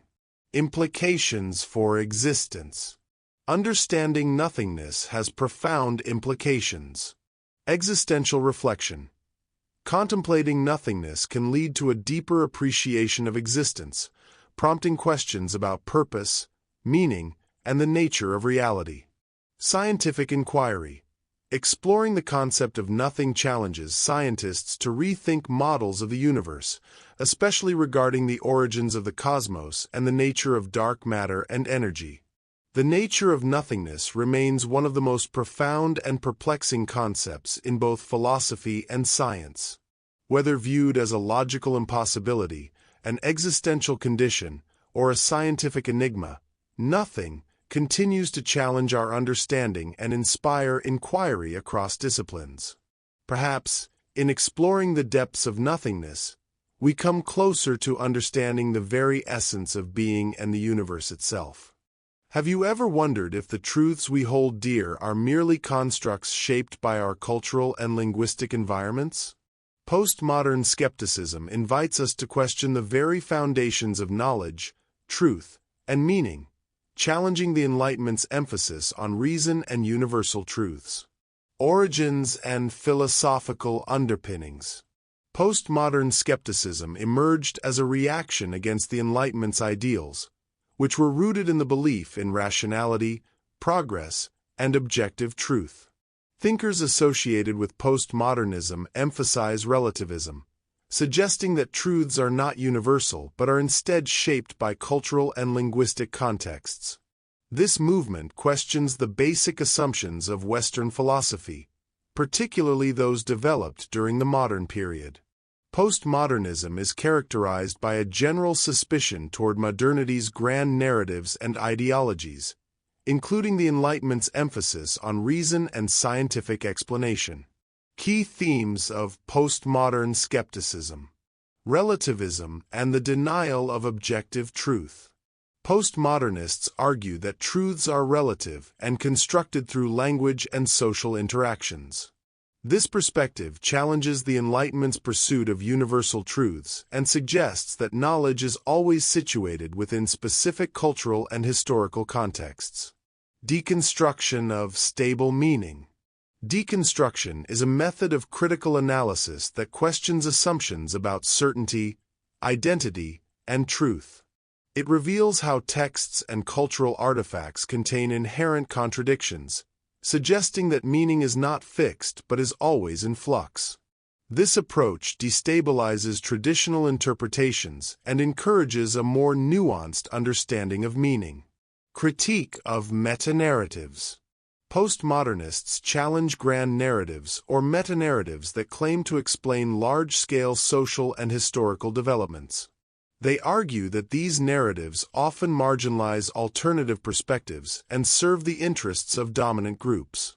By deconstructing these narratives, postmodernism seeks to expose the power structures embedded within them. Emphasis on language and discourse. Language plays a crucial role in postmodern skepticism. Postmodernists believe that language shapes our perception of reality and that meaning is constructed through linguistic practices. This view aligns with the idea that there is no neutral or objective language. Instead, language is imbued with cultural and ideological biases. Pluralism and diversity. Embracing a multitude of perspectives, postmodernism celebrates pluralism and diversity. It acknowledges that multiple, often conflicting, truths can coexist and that no single viewpoint holds absolute authority. This approach promotes inclusivity and challenges the dominance of any one cultural or ideological perspective. Implications for various fields. Art and literature. In art and literature, postmodern skepticism manifests as a departure from traditional forms and conventions. Artists and writers employ pastiches, irony, and metafiction to blur the boundaries between high and low culture, reality and representation. This approach encourages audiences to question the nature of art and the processes of interpretation. Architecture. Postmodern architecture rejects the minimalist and functional designs of modernism, embracing eclectic styles, ornamentation, and historical references.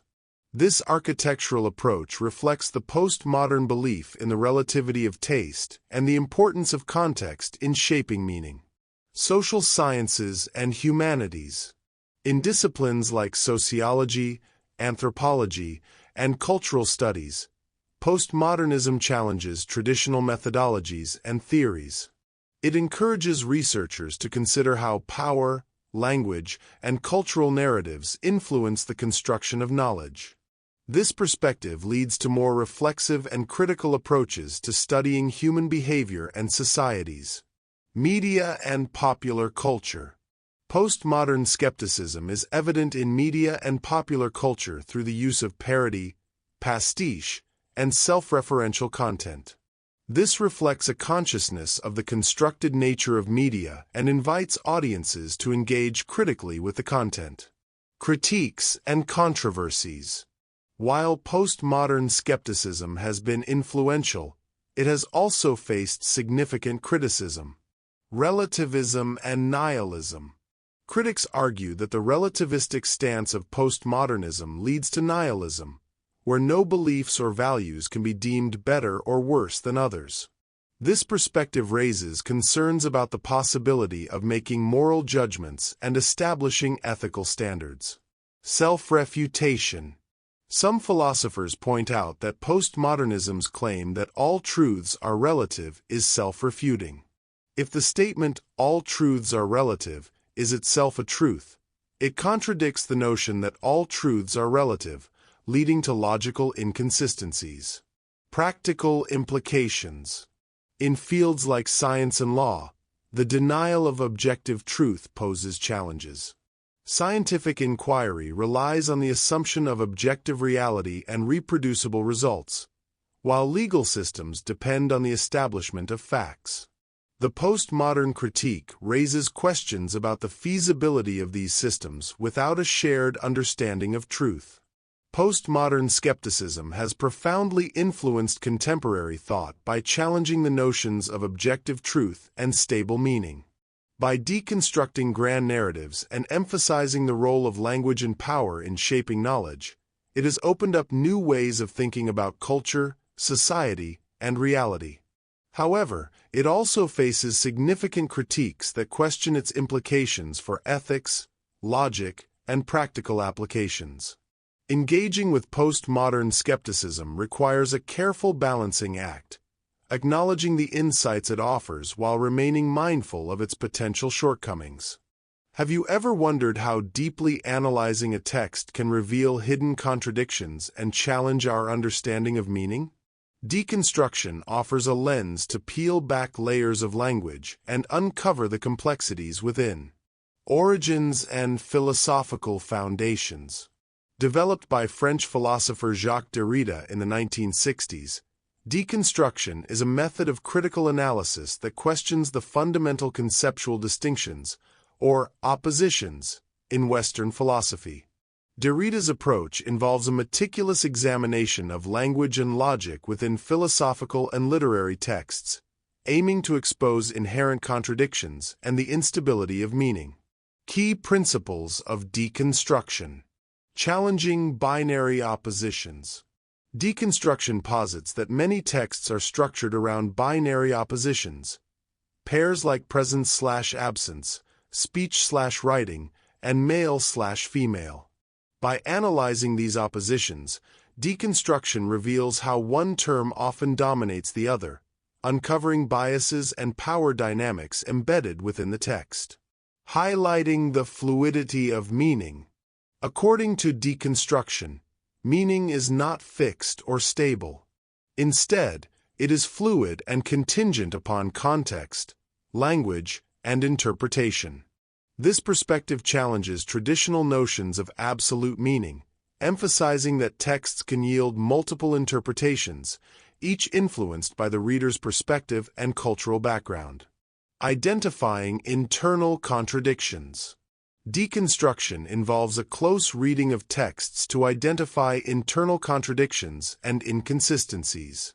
By exposing these contradictions, deconstruction demonstrates that texts are not unified wholes but are composed of conflicting meanings that challenge the notion of a singular, authoritative interpretation. Applications of deconstruction.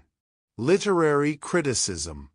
In literary studies, Deconstruction encourages readers to question traditional interpretations and explore the complexities within texts. It reveals how literature can subvert established norms and expose the fluidity of meaning. Philosophy. Philosophers use deconstruction to analyze foundational concepts, challenging assumptions about knowledge, reality, and existence. This approach leads to a more nuanced understanding of philosophical arguments and theories. Cultural and social analysis. Deconstruction extends beyond texts, influencing cultural and social critiques. It helps analyze societal structures, revealing how cultural norms and values are constructed and how they can be deconstructed to promote social change. Critiques and considerations. While deconstruction has been influential, it has also faced criticism. Some argue that it leads to relativism, where any interpretation is as valid as another, potentially undermining the possibility of objective analysis. Others suggest that deconstruction's focus on ambiguity and contradiction can be overly complex and obscure. Deconstruction provides a powerful tool for analyzing texts and concepts, encouraging a deeper understanding of language's role in shaping meaning.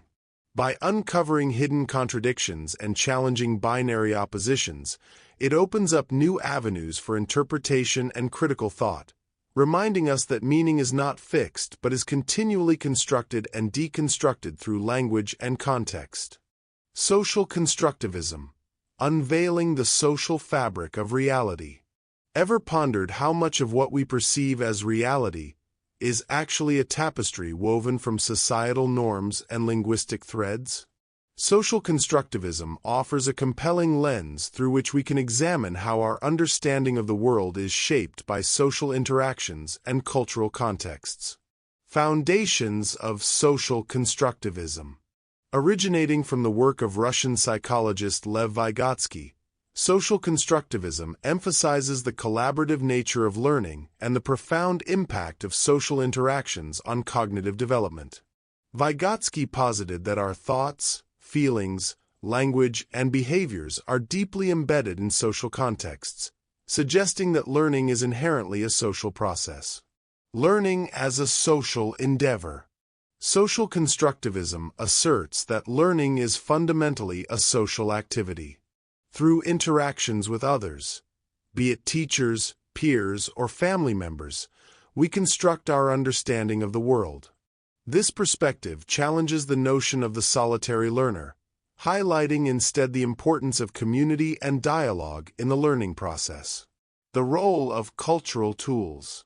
Vygotsky introduced the concept of cultural tools, such as language, symbols, and artifacts, that individuals inherit from their culture. These tools mediate our thinking and learning processes, shaping the way we interpret and interact with the world. For example, the language we speak influences our cognitive patterns and perceptions. Zone of proximal development. A pivotal concept in social constructivism is the zone of proximal development, which refers to the range of tasks that a learner can perform with the assistance of others but cannot yet perform independently. This concept underscores the potential for cognitive development through guided interaction and support. Implications in education. In educational settings, social constructivism translates into pedagogical approaches that prioritize collaborative learning.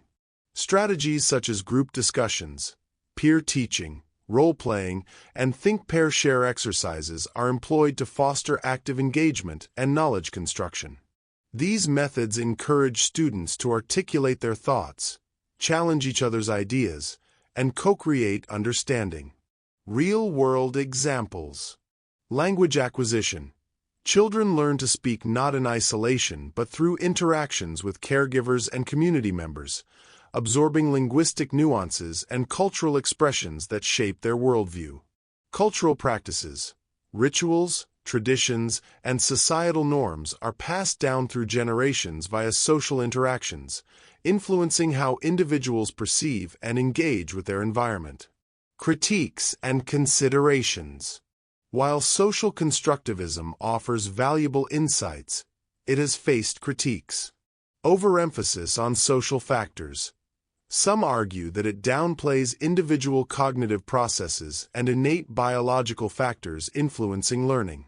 Cultural relativism. The theory's focus on cultural context raises questions about the universality of certain knowledge and values. Social constructivism provides a profound understanding of how our perceptions of reality are intricately woven through social interactions and cultural contexts. By acknowledging the collaborative nature of learning and the influence of societal constructs, we gain a deeper appreciation for the complexities of human cognition and the shared fabric of our collective understanding. Have you ever wondered how we might design a society that is truly just and fair to all its members? The Veil of Ignorance offers a thought-provoking approach to this question by encouraging us to step beyond our personal biases and consider societal structures from an impartial standpoint. Understanding the Veil of Ignorance. Introduced by American philosopher John Rawls in his seminal work A Theory of Justice, the Veil of Ignorance is a hypothetical scenario designed to promote fairness in the creation of societal rules and institutions. In this thought experiment, individuals are asked to imagine that they do not know any of their personal characteristics or social positions, such as their gender, race, socioeconomic status, or personal beliefs. This veil ensures that decisions about societal structures are made without bias, as no one can tailor policies to favor their own specific circumstances. The original position and its significance. Rawls situates the veil of ignorance within the concept of the original position, a hypothetical scenario where rational individuals come together to determine the principles of justice that should govern their society. Behind the veil of ignorance, these individuals are stripped of any knowledge that could influence their decisions based on self-interest. This ensures that the chosen principles are just and equitable for all, as no one can predict or control where they will end up in the social hierarchy. Implications for justice and fairness. By adopting the veil of ignorance perspective, individuals are more likely to endorse societal arrangements that protect the most vulnerable. This approach leads to the selection of principles that ensure basic liberties and opportunities for all, as the uncertainty about one's future position encourages empathy and a commitment to equality. Rawls argues that this method promotes impartial decision-making and helps identify policies that individuals would agree to if they were unaware of their own status. Critiques and discussions. While the veil of ignorance is a powerful tool for promoting fairness, it has faced critiques. Some scholars argue that it is challenging for individuals to completely set aside their personal beliefs and experiences, as Rawls suggests. Additionally, empirical studies have explored how people apply the veil of ignorance in decision-making, with findings indicating that such reasoning can lead to support for policies that maximize overall well-being while ensuring a minimum standard for the worst off. The veil of ignorance serves as a compelling thought experiment that challenges us to think beyond our personal circumstances and consider the broader implications of our societal choices. By promoting impartiality and empathy, it encourages the development of a just society where the principles of fairness and equality are paramount. The problem of other minds. Navigating the enigma of external consciousness. Have you ever questioned how you can be certain that the people you interact with possess minds and experiences similar to your own? This intriguing inquiry, known as the problem of other minds, delves into the philosophical challenge of justifying our belief in the existence of other conscious beings. Defining the problem. The problem of other minds is an epistemological dilemma that arises from our limited access to the internal experiences of others. While we can observe behaviors and infer intentions, we cannot directly perceive another's thoughts or feelings. This leads to the fundamental question: how can we know that others have minds? Philosophical context. This problem challenges the notion of solipsism, the idea that only one's own mind is sure to exist. Solipsism posits that knowledge outside one's own mind is uncertain, leading to skepticism about the existence of an external world and other minds. Approaches to addressing the problem. Philosophers have proposed several methods to bridge the gap between observed behavior and inferred consciousness. Argument from analogy. This approach suggests that because we recognize our own mental states through introspection, we can attribute similar mental states to others based on their behavior. For example, observing someone wince upon touching something hot leads us to infer they are experiencing pain. Best explanation argument. Here, the existence of other minds is considered the most plausible explanation for the consistent and complex behaviors we observe in others. The theory posits that attributing mental states to others provides the best account for their actions and interactions. Implications in cognitive science and artificial intelligence. Understanding the problem of other minds extends beyond human interactions. In the realm of artificial intelligence, it raises questions about machine consciousness and the ethical considerations of AI entities. As AI systems become more sophisticated, discerning whether they possess minds akin to humans becomes increasingly complex. The problem of other minds invites us to reflect on the nature of consciousness and our understanding of the external world. While we may never fully access the inner experiences of others, the philosophical discourse surrounding this problem enriches our comprehension of empathy, communication, and the essence of being. The Ship of Theseus, exploring the boundaries of identity and change. Have you ever wondered at what point an object, altered piece by piece, ceases to be itself? The Ship of Theseus presents a compelling thought experiment that challenges our understanding of identity and transformation. Origin of the paradox. Rooted in ancient Greek philosophy, the Ship of Theseus paradox questions whether an object that has had all of its components replaced remains fundamentally the same. Plutarch, the Greek historian, introduced this dilemma through the example of a ship owned by Theseus, the mythical king of Athens. As the ship's wooden parts decayed, they were replaced with new materials. Over time, every part was substituted, leading to the question: is the ship, after all these replacements, still the original Ship of Theseus? Modern extensions of the paradox. The thought experiment extends further when considering the scenario where all the removed wooden parts are collected and reassembled into a ship. Which of the two ships, the one maintained by replacing parts over time or the one reconstructed from the original materials, can truly be called the Ship of Theseus? Philosophical implications. This paradox delves into the nature of identity, prompting questions such as: material continuity versus form. Does the physical substance of an object define its identity, or is it the form and function that matter?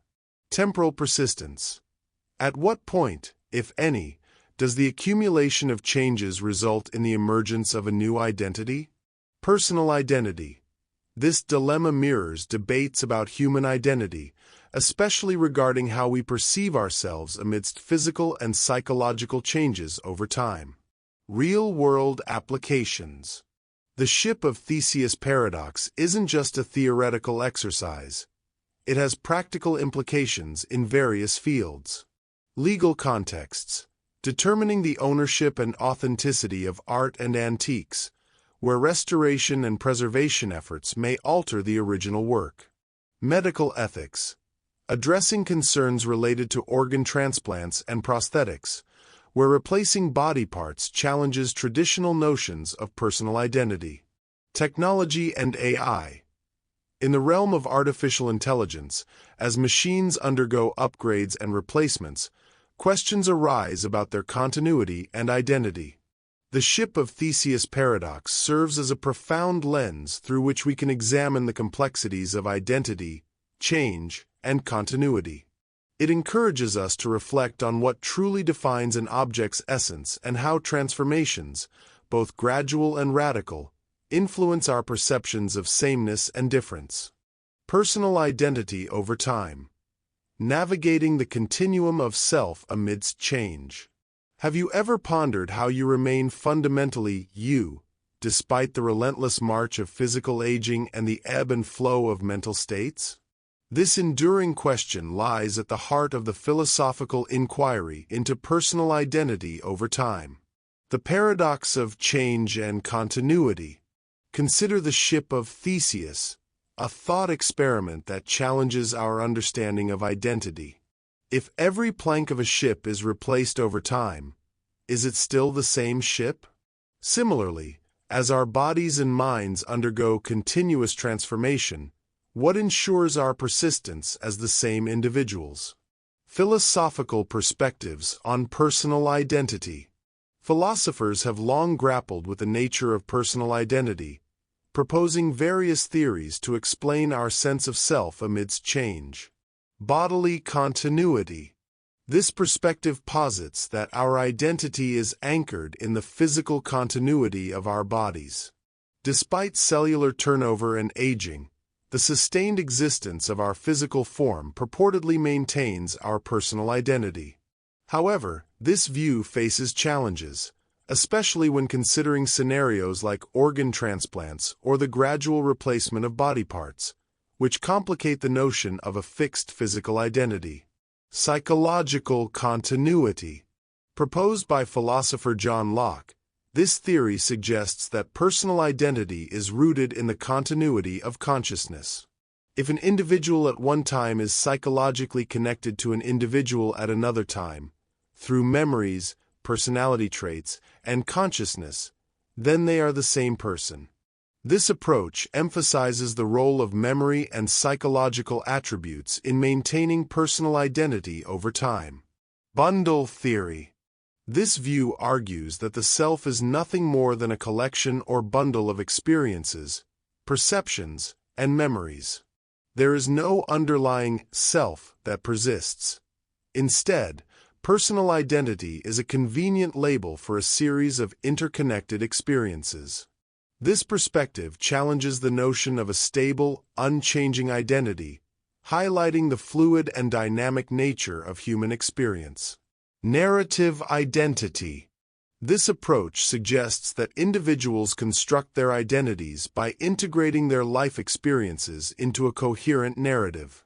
By viewing our lives as stories, we create a sense of unity and purpose, allowing us to reconcile past experiences with our present selves and anticipate future developments. This narrative construction provides a framework for understanding personal continuity amidst change. Social and conventionalist views. Some theorists propose that personal identity is, in part, a social construct, shaped by cultural norms, language, and societal expectations. According to this view, our identities are not solely individualistic, but are formed and recognized through our interactions and relationships within a societal context.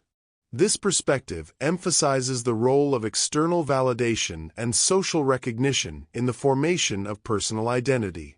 Real-world implications and contemporary perspectives.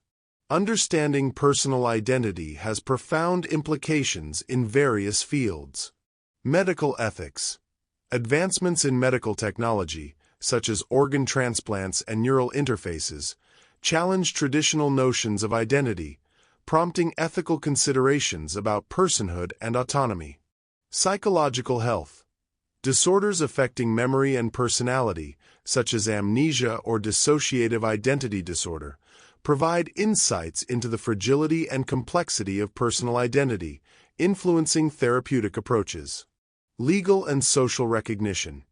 Determining identity is crucial in legal contexts, such as establishing identity in legal documents, recognizing gender identity, and addressing issues related to identity theft and fraud. The quest to understand personal identity over time is a multifaceted journey that intersects with philosophy, science, ethics, and daily human experience. As we navigate the continuum of change, these diverse perspectives offer valuable insights into what it means to be ourselves, providing a framework to comprehend and embrace the dynamic nature of our existence. Infinite regress, the unending pursuit of foundational truth. Have you ever wondered if every explanation or justification requires another, leading to an endless chain with no ultimate foundation? This intriguing concept, known as infinite regress, challenges our quest for definitive answers and foundational truths. Understanding infinite regress. An infinite regress refers to a sequence where each element is justified by the preceding one, extending indefinitely without a starting point. In philosophy, this concept often arises in discussions about the nature of knowledge, causality, and existence. Philosophical implications. Infinite regress poses significant challenges in various philosophical domains. Epistemology. In the study of knowledge, the regress argument questions how beliefs are justified. If every belief requires justification, and each justification itself needs further support, this can lead to an endless chain of justifications, making it difficult to establish any belief as truly justified. Cosmology. The cosmological argument for the existence of God addresses the problem of infinite regress by positing that there must be a first cause, or unmoved mover, to avoid an infinite chain of causes. This seeks to identify a foundational starting point for the existence of the universe. Vicious versus non-vicious regresses. Not all infinite regresses are deemed problematic. A vicious infinite regress is one that fails to provide a satisfactory foundation or explanation, rendering a theory implausible.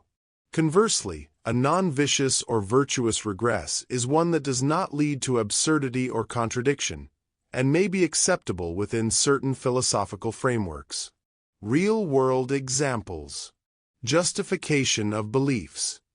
Consider the process of justifying a belief. If each justification requires further justification ad infinitum, it becomes challenging to establish any belief as truly justified, leading to skepticism about the possibility of knowledge. Causal chains. In understanding the origins of events, if every event is caused by a preceding event with no initial cause, it becomes difficult to explain the existence of the chain itself, prompting the need for a first cause to initiate the sequence. Addressing infinite regress. Philosophers have proposed various solutions to counteract the issues posed by infinite regress. Foundationalism. This approach suggests that there are basic beliefs or truths that do not require further justification, serving as the foundation for all other beliefs. Coherentism. Alternatively, coherentism posits that beliefs are justified by their coherence with other beliefs within a system, rather than relying on an infinite chain of justifications. Infinite regress challenges our understanding of justification, causality, and the search for foundational truths. By exploring this concept, we gain insight into the complexities of knowledge and existence, prompting deeper inquiry into the nature of reality and our understanding of it. Epistemological Anarchism. Embracing methodological freedom in the pursuit of knowledge. Ever wondered if adhering to a single, infallible method of acquiring knowledge might limit our understanding rather than enhance it? Challenging the notion of a universal scientific method. Epistemological Anarchism, a concept introduced by Austrian philosopher Paul Feyerabend in his seminal work Against Method, argues against the existence of a universal, one-size-fits-all approach to scientific inquiry. Feyerabend posited that imposing strict methodological rules on scientific practice is not only unrealistic, but also detrimental to the progress of knowledge. He famously asserted that anything goes, suggesting that scientists should have the freedom to employ diverse and flexible methods tailored to the unique challenges of their research. Key tenets of epistemological anarchism. Rejection of fixed methodologies. The belief that science should operate according to universal and fixed rules is viewed as unrealistic and harmful. Feyerabend argued that such constraints hinder scientific advancement by limiting creative and diverse approaches. Advocacy for methodological pluralism. Epistemological anarchism encourages the use of multiple, sometimes contradictory, methodologies. This pluralism allows for a more comprehensive exploration of complex scientific phenomena, acknowledging that no single method holds a monopoly on truth. Historical contextualization. Feyerabend highlighted that historical scientific progress often resulted from breaking away from established methods. He provided examples where scientists achieved breakthroughs by defying conventional rules, underscoring the value of methodological freedom. Implications for scientific practice. Embracing epistemological anarchism has profound implications for how we conduct scientific research. Encouraging innovation. By allowing scientists to choose methods best suited to their research questions, this approach fosters innovation and adaptability, leading to novel discoveries. Recognizing diverse perspectives. A variety of methodologies can reveal different facets of complex problems, providing a more holistic understanding. Critiquing dogmatism. It challenges the notion that any single method is infallible, promoting a healthy skepticism and continuous reassessment of our approaches to knowledge. Critiques and considerations. While epistemological anarchism offers a liberating perspective, it also faces criticism. Risk of relativism. Without some standard, there's a concern that all methods might be seen as equally valid, potentially leading to a form of relativism where distinguishing between more and less effective methods becomes challenging. Practical implementation. Incorporating a multitude of methods can be resource-intensive and may complicate the communication of scientific findings, as consistency in methodology aids in understanding and replication. Epistemological anarchism invites us to rethink the rigidity of scientific methodologies, advocating for a more flexible and diverse approach to acquiring knowledge. By acknowledging that no single method holds all the answers, we open the door to a richer, more nuanced exploration of the world around us. Gödel's incompleteness theorems. Unveiling the boundaries of mathematical truth. Imagine a mathematical universe where every truth is provable within its own rules. Kurt Gödel's incompleteness theorems shatter this illusion, revealing inherent limitations in our pursuit of absolute mathematical certainty.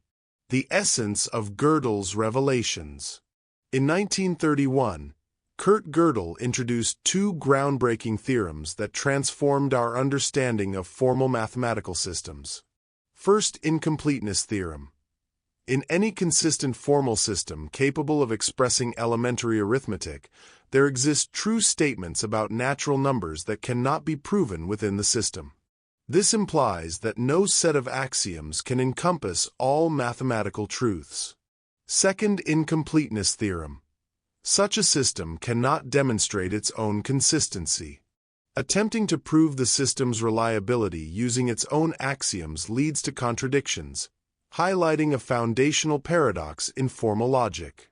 Implications and philosophical depth. Gödel's theorems have profound philosophical and practical implications. Limits of formalism. They challenge the notion that all mathematical truths can be derived from a complete and consistent set of axioms, suggesting inherent boundaries to formal systems. Self-reference and paradox. The theorems underscore the complexities of self-referential statements, akin to the classic liar paradox, where a statement refers to itself in a contradictory manner. Foundation of mathematics. Gödel's work influenced subsequent research in mathematical logic and the philosophy of mathematics, prompting a re-evaluation of the foundations upon which mathematical theories are built. Gödel's incompleteness theorems illuminate the intricate and sometimes paradoxical nature of mathematical systems, reminding us that the quest for absolute certainty may be an elusive endeavor. They invite us to embrace the complexities and limitations inherent in formal logical frameworks. The paradox of the unexpected hanging.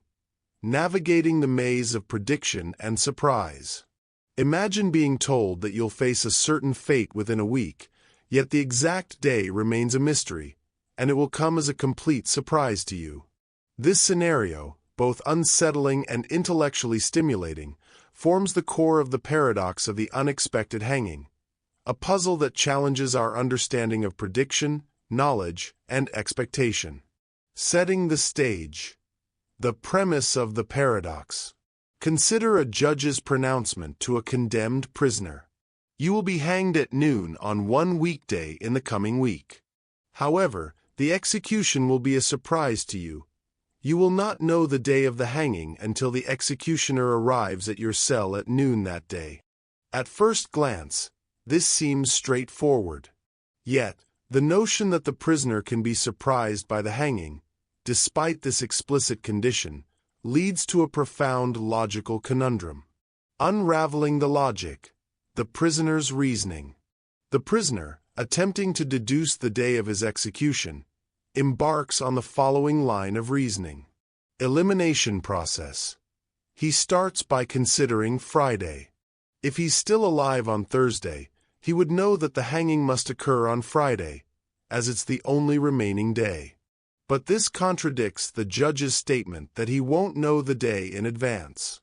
Therefore, he concludes that the hanging cannot be on Friday. Backward induction. Applying the same logic, he eliminates Thursday, reasoning that if he's alive on Wednesday, he would deduce that the hanging must be on Thursday, leading to a contradiction.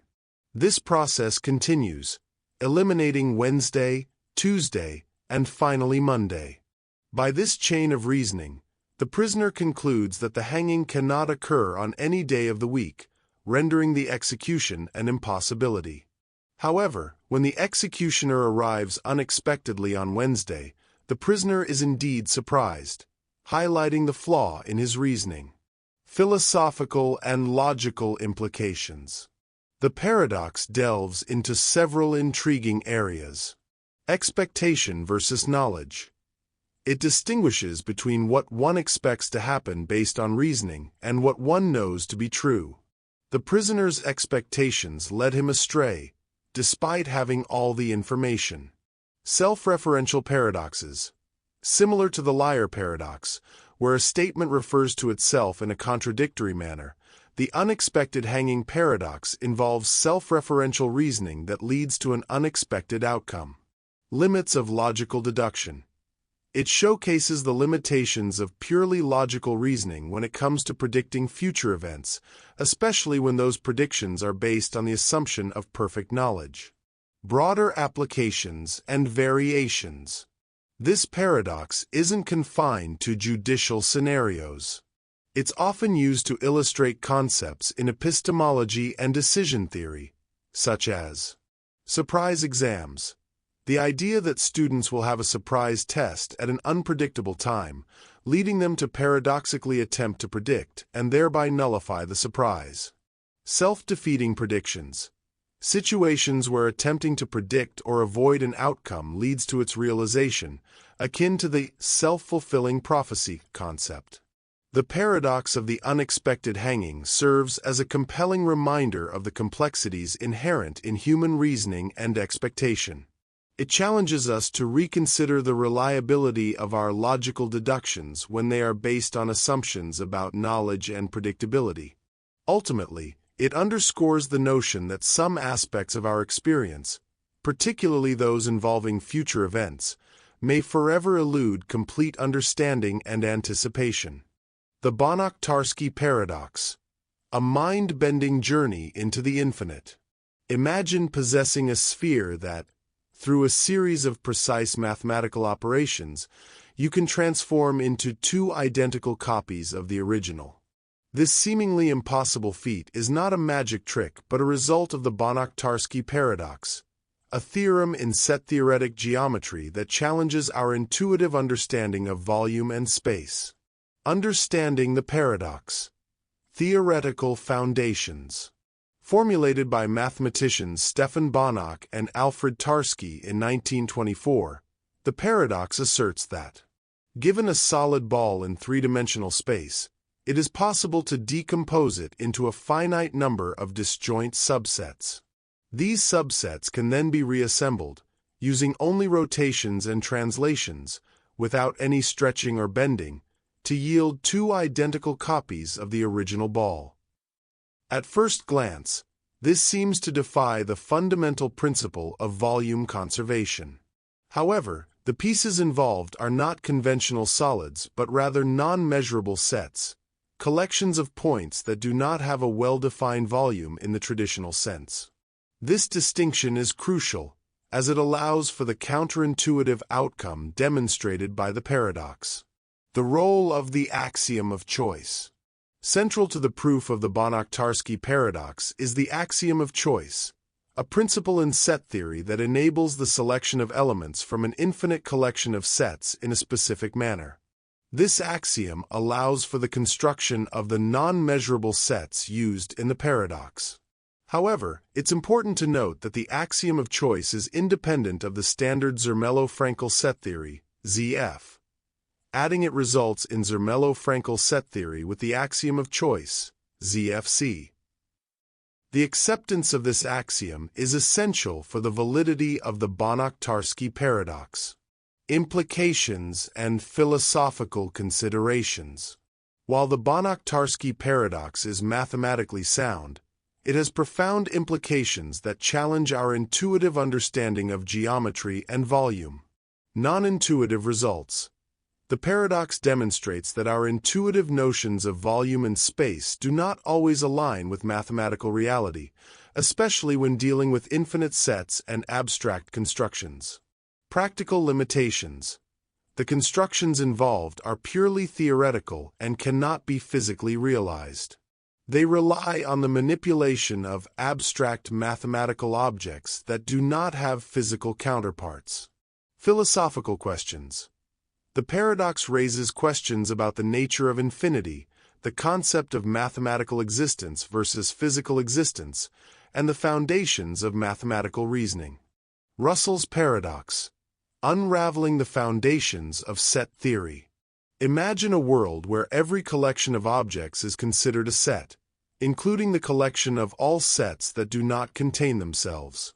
This seemingly innocuous concept leads to a profound contradiction that shook the very foundations of mathematics. This is the essence of Russell's paradox, a puzzle that exposed deep flaws in naive set theory and prompted a major overhaul in our understanding of mathematical logic. The paradox unveiled.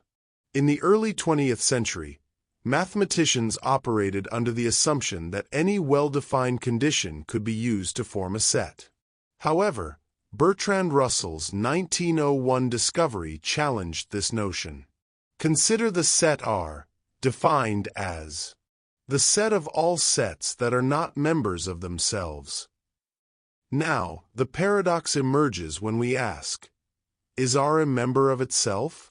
If R is a member of itself, then by its definition, it should not contain itself, leading to a contradiction.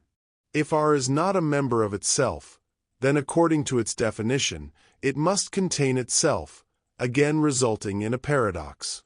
This cyclical reasoning reveals an inherent flaw in the unrestricted comprehension principle of naive set theory, where any definable collection is considered a set. Implications for mathematics. Russell's paradox had far-reaching consequences. Foundational crisis. The paradox exposed inconsistencies within the logical framework underpinning much of mathematics, threatening the very structure of mathematical theories. Revision of set theory. To resolve these issues, mathematicians developed more rigorous axiomatic systems, such as Zermelo-Fraenkel set theory, ZFC, which introduced constraints to prevent such contradictions. Philosophical reflection. The paradox prompted deeper philosophical inquiries into the nature of mathematical objects and the limits of formal systems.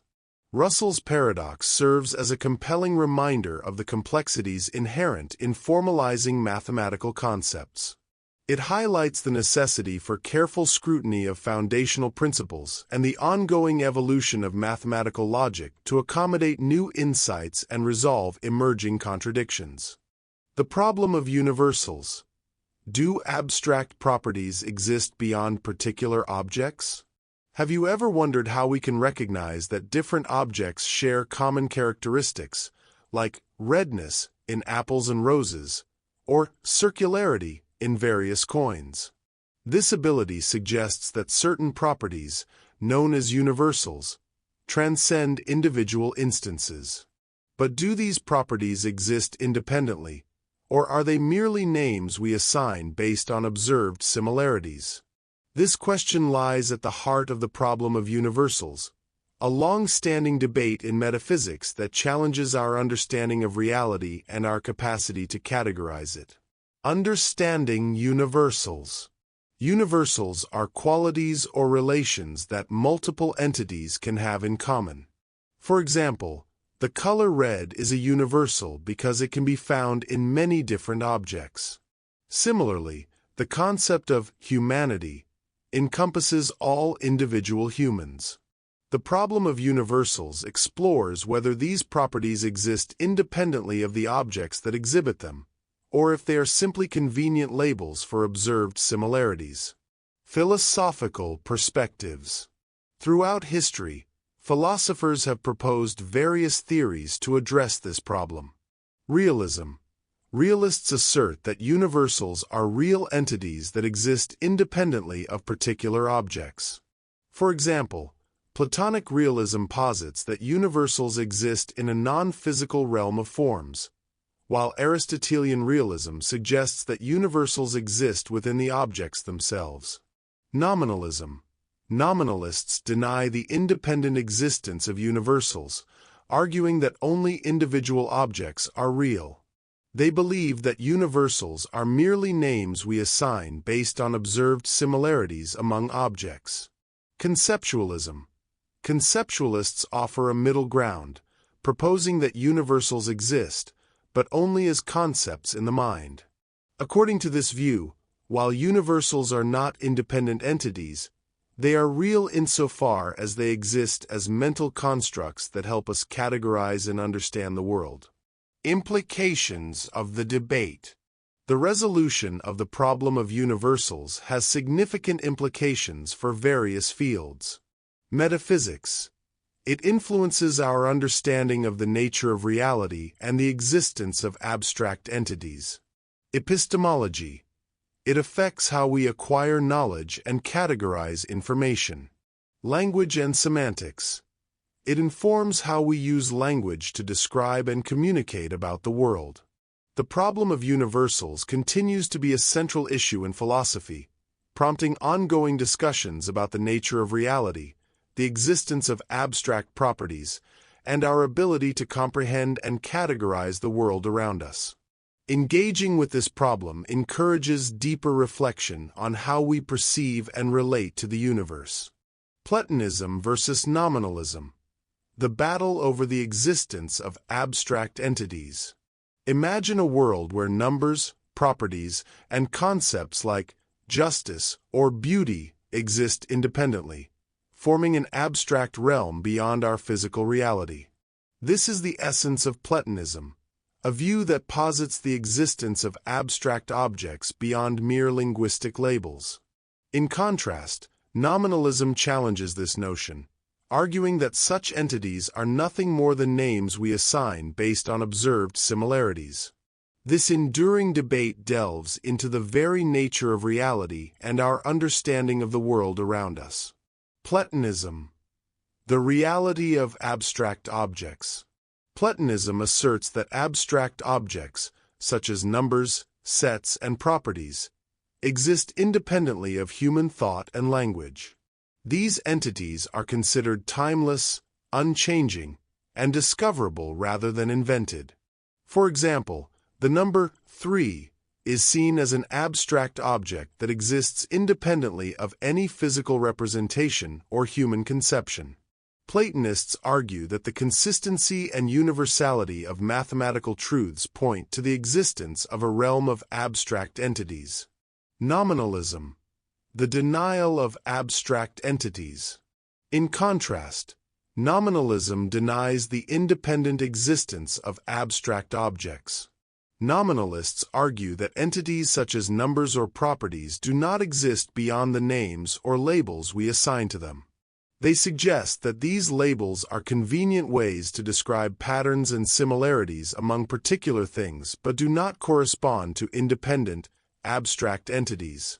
For instance, while we use the term red to describe certain objects, nominalists would argue that redness does not exist as a separate entity beyond the individual red objects we observe.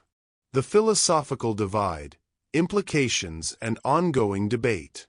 The debate between Platonism and nominalism has significant implications for various fields, including metaphysics, epistemology, and the philosophy of mathematics. Platonism suggests a reality beyond the physical world, influencing discussions on the nature of existence and knowledge. Nominalism, on the other hand, emphasizes a more empirical approach, focusing on tangible entities and the utility of language in describing observations. This philosophical divide continues to influence contemporary discussions, particularly in the philosophy of mathematics, where questions about the existence of mathematical objects remain central. Understanding the arguments for and against both positions provides insight into how we conceptualize and categorize the world around us. Aristotelian Teleology. Understanding purpose in nature. Ever wondered why acorns grow into oak trees or why our hearts pump blood? Aristotelian Teleology offers a compelling perspective, suggesting that everything in nature has an inherent purpose or final cause driving its existence and development. What is teleology? Teleology comes from the Greek words telos, purpose, and logos, study, referring to the explanation of phenomena by their purposes rather than by their causes. Aristotle, the ancient Greek philosopher, was a pioneer in introducing teleological explanations to understand the natural world. Aristotle's four causes. To explain why things exist and change, Aristotle proposed four types of causes. Material cause, what something is made from. Formal cause, the design or blueprint of a thing. Efficient cause, the agent or process that brings something into being. Final cause, the ultimate purpose or goal for which something exists. Among these, the final cause is central to teleological explanations, focusing on the intended purpose behind an object's existence. Examples of teleological thinking. Biological development. Consider an acorn growing into an oak tree. Aristotle would argue that the acorn's purpose, final cause, is to become a mature oak, guiding its growth and development. Human organs.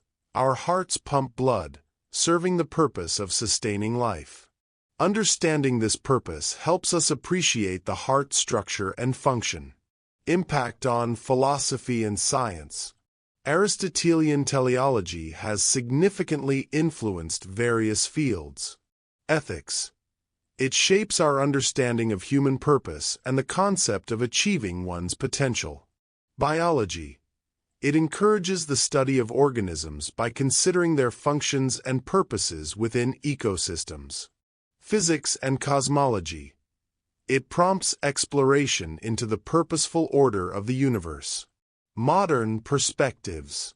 While teleological explanations have fallen out of favor in certain scientific contexts, they remain valuable in understanding natural phenomena and human behavior.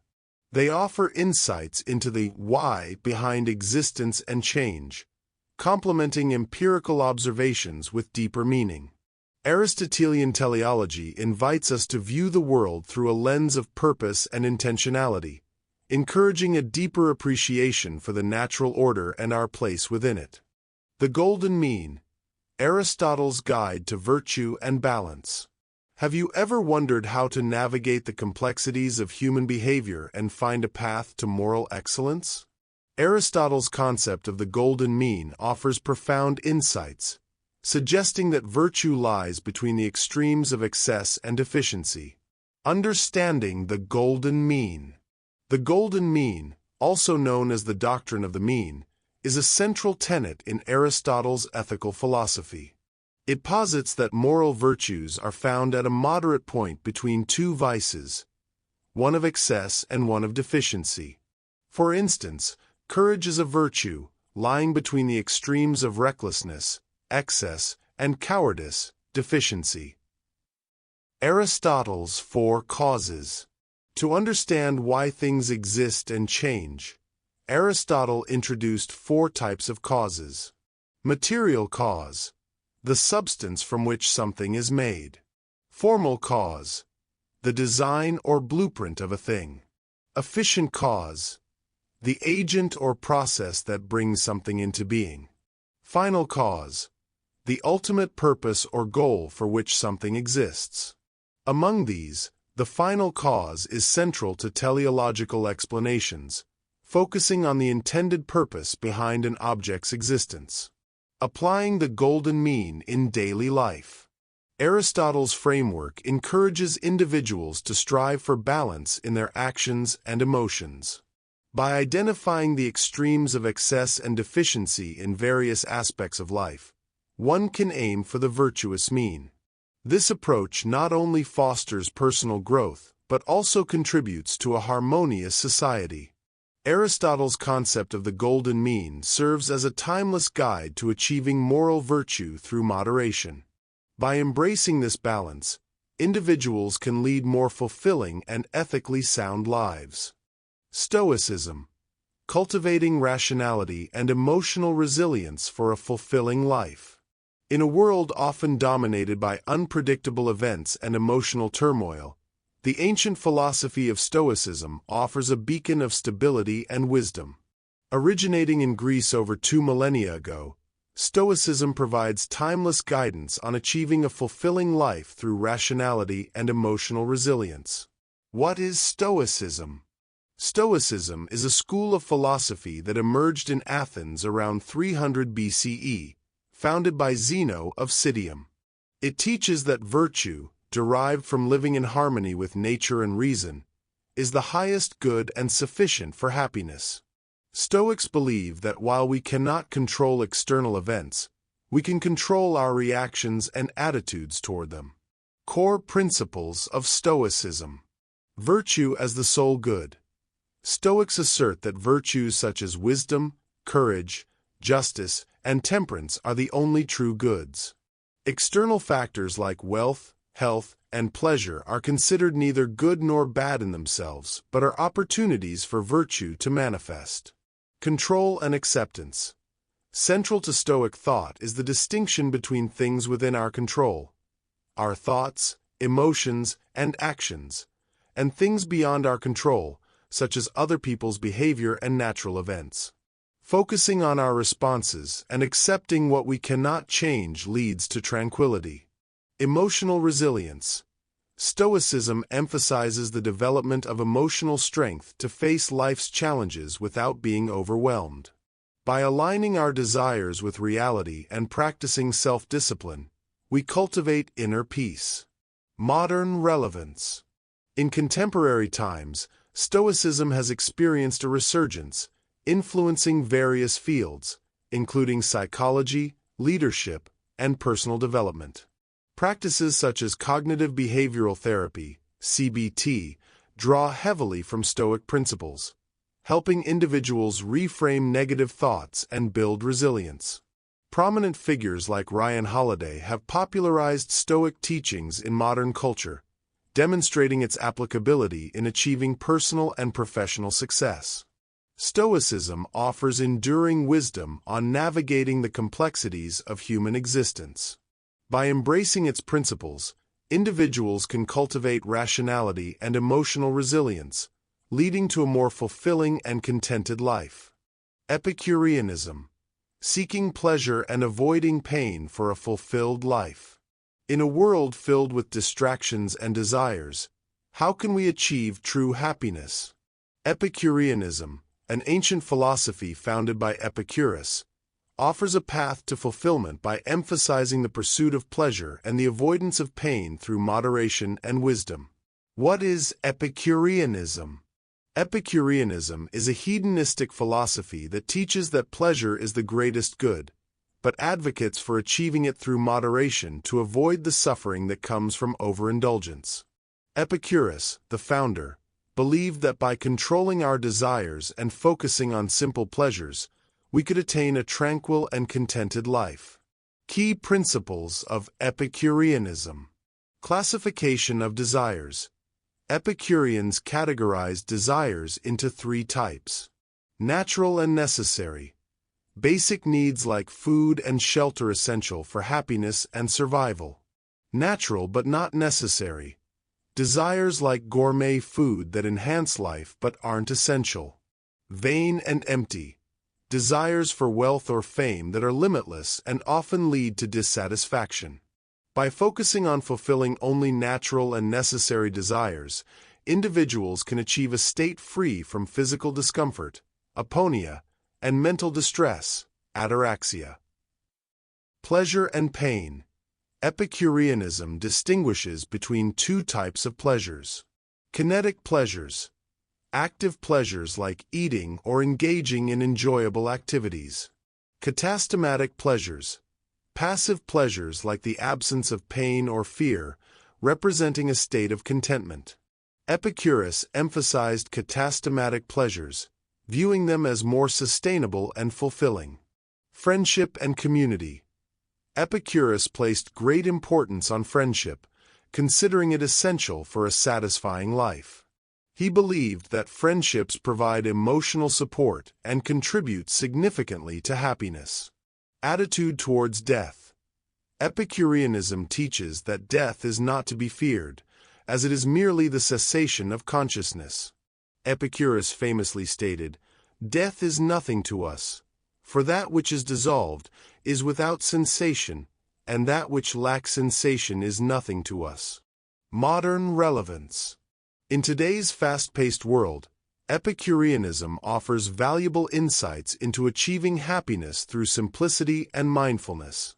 By prioritizing meaningful relationships and understanding the nature of our desires, we can cultivate a life of contentment and peace. Pragmatism. Evaluating truth through practical impact. In a world overflowing with theories and ideologies, how do we determine what truly holds value? Pragmatism, a philosophical tradition that emerged in the United States during the late 19th century, offers a compelling approach by assessing the truth of ideas based on their practical consequences and effectiveness. Understanding pragmatism. At its core, pragmatism posits that the meaning and truth of concepts are rooted in their observable practical effects. This perspective emphasizes that ideas should be evaluated by how well they work in real-life applications. As defined by the Internet Encyclopedia of Philosophy, pragmatism is a movement asserting that an ideology or proposition is true if it works satisfactorily, and that the meaning of a proposition is found in the practical outcomes of accepting it. Key principles of pragmatism. Practical consequences as truth indicators. Pragmatists argue that the truth of an idea is determined by its practical implications. If a concept leads to successful outcomes when applied, it is considered true. This approach aligns with the view that knowing the world is inseparable from acting within it. Instrumentalism. Ideas are viewed as tools for problem-solving. Their value is measured by their utility in achieving desired results. This perspective underscores the importance of ideas that facilitate effective action. Rejection of absolutism. Pragmatism does not adhere to fixed doctrines. Instead, it embraces flexibility, allowing beliefs to evolve based on their success in practical application. This adaptability fosters continuous learning and improvement. Founders of pragmatism. Charles Sanders Peirce. Often regarded as the originator of pragmatism, Peirce introduced the pragmatic maxim, suggesting that the meaning of a concept lies in its practical effects. William James. James expanded on Peirce's ideas, emphasizing the role of beliefs in guiding action and the importance of their practical outcomes. John Dewey. Dewey applied pragmatism to education and social reform, advocating for experiential learning and democratic participation. Pragmatism in action. In everyday life, pragmatism encourages a focus on solutions that work. It promotes a mindset that prioritizes effectiveness and adaptability, making it a valuable approach in fields like education, politics, and business. The veil of perception, unveiling the filters between us and reality. Have you ever wondered if what you see, hear, and feel truly represents the world as it is, or if your senses are crafting a version of reality unique to you? The concept of the veil of perception delves into this very question, challenging our understanding of how we experience the world around us. Understanding the veil of perception. The veil of perception refers to the idea that our sensory experiences act as a barrier, filtering and sometimes distorting our direct access to the external world. This concept suggests that we can only know the world through the lens of our perceptions, which are subjective and may not accurately reflect objective reality. As noted in the Internet Encyclopedia of Philosophy, indirect realism posits that we perceive a world beyond our immediate sensory experiences, but our access to this world is mediated by our perceptions. Philosophical implications. This notion raises profound questions about knowledge and reality. Perceptual variability. If each person's sensory apparatus is unique, does that mean everyone experiences a different version of reality? Epistemological limits. Can we ever truly know the world as it is, or are we forever confined within our subjective experiences? Skepticism. How can we be certain that our perceptions correspond to an external world and not just a construct of our minds? Navigating the veil. While we may never fully transcend our perceptual filters, understanding their influence can lead to a more nuanced view of reality. Philosophers have long debated this issue, with some suggesting that recognizing the subjective nature of perception can help us approach a more objective understanding of the world. As discussed in the Stanford Encyclopedia of Philosophy, acknowledging the potential for illusion and hallucination in our perceptions challenges the notion that perception directly connects us to the external world, prompting deeper inquiry into the nature of experience. By exploring the veil of perception, we embark on a journey to understand the intricate relationship between our senses, our minds, and the world we inhabit, striving to see beyond the veil to glimpse the true nature of reality. Phenomenology. Exploring consciousness from the inside out. Have you ever pondered how your personal experiences shape your understanding of the world? Phenomenology invites us to delve into the intricacies of our own consciousness, examining how things appear to us from a first-person perspective. What is phenomenology? Phenomenology is a philosophical movement that focuses on the structures of experience and consciousness. It seeks to describe phenomena as they are perceived, without preconceived notions or external assumptions. This approach emphasizes understanding experiences from the individual's viewpoint, acknowledging that our perceptions are central to how we interpret reality. Key aspects of phenomenology. First-person perspective. Central to phenomenology is the emphasis on the first-person point of view. This perspective acknowledges that human experience fundamentally takes place from an individual's own standpoint, highlighting the subjective nature of consciousness. Intentionality. Phenomenology posits that consciousness is always directed toward something. It is about or of something. This concept, known as intentionality, suggests that our thoughts and experiences are always connected to objects or events in the world. Epoche. Bracketing to study experiences without bias, phenomenologists employ a method called epoche, or bracketing, where they set aside judgments about the existence of the external world to focus purely on the experience itself. Applications of phenomenology.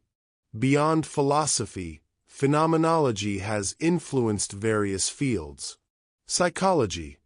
It aids in understanding subjective experiences, providing insights into how individuals perceive and make sense of their world. Sociology.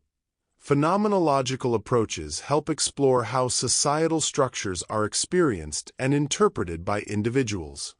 Healthcare. By focusing on patients' lived experiences, healthcare professionals can offer more empathetic and personalized care. PMC. Why does it matter? In an era dominated by data and objectivity, phenomenology reminds us of the importance of personal experience. It challenges us to consider how our perceptions shape our reality and encourages a deeper understanding of human consciousness from the inside out. Hermeneutics. Unlocking the art and science of interpretation. Have you ever considered how we derive meaning from texts, conversations, or even everyday experiences?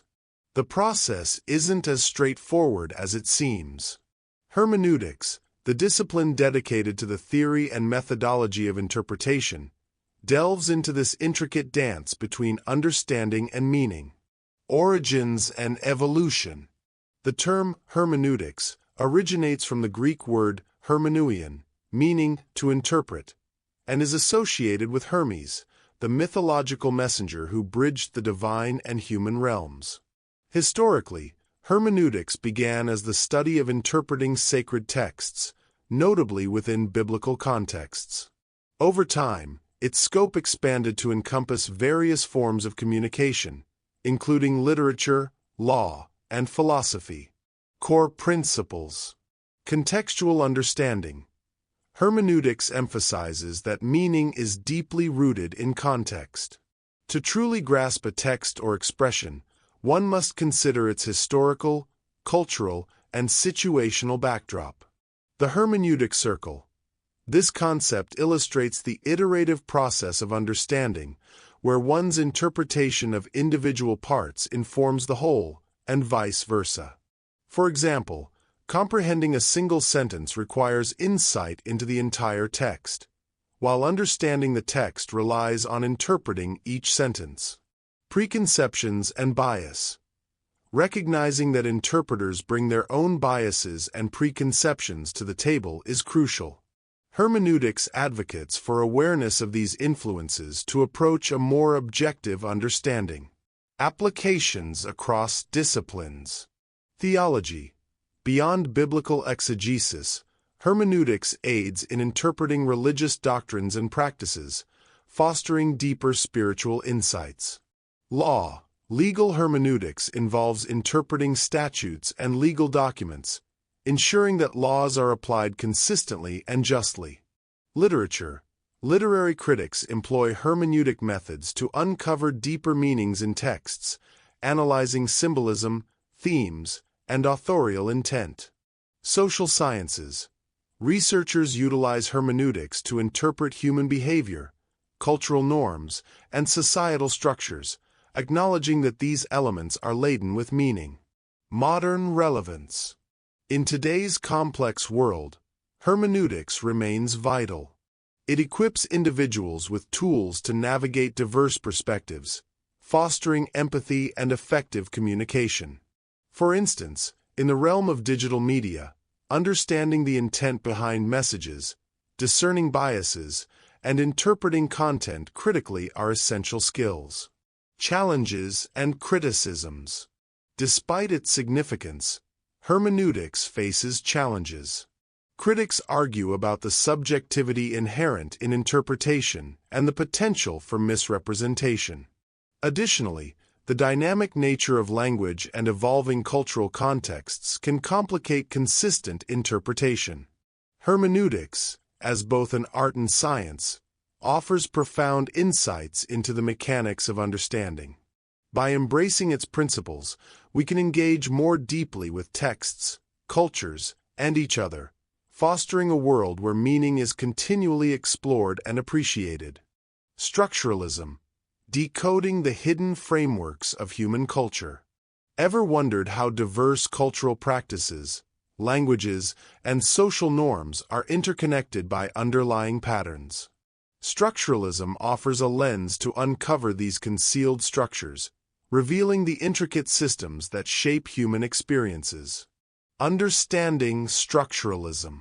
Structuralism is an intellectual movement that interprets elements of human culture by examining their relationships within a broader system.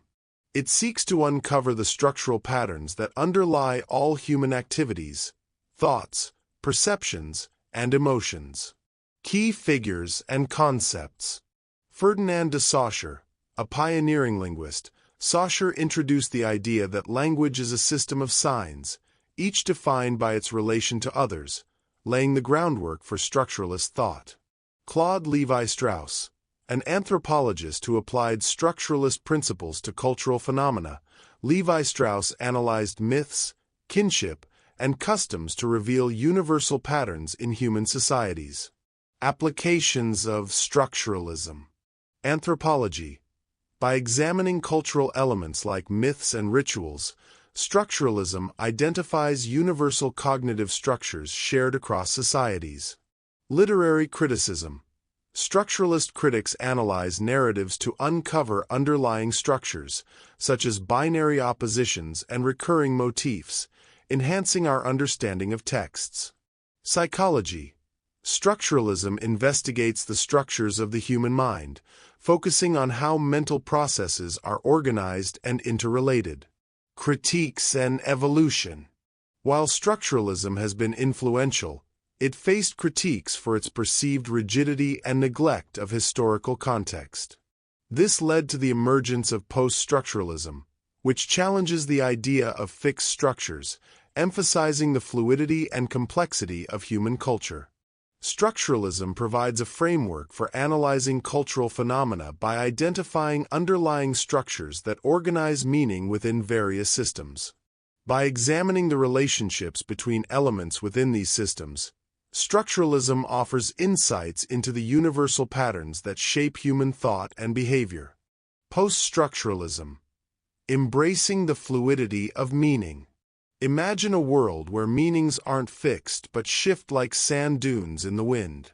Post-structuralism invites us into this dynamic landscape, challenging the notion of stable interpretations and revealing the ever-evolving nature of language and culture.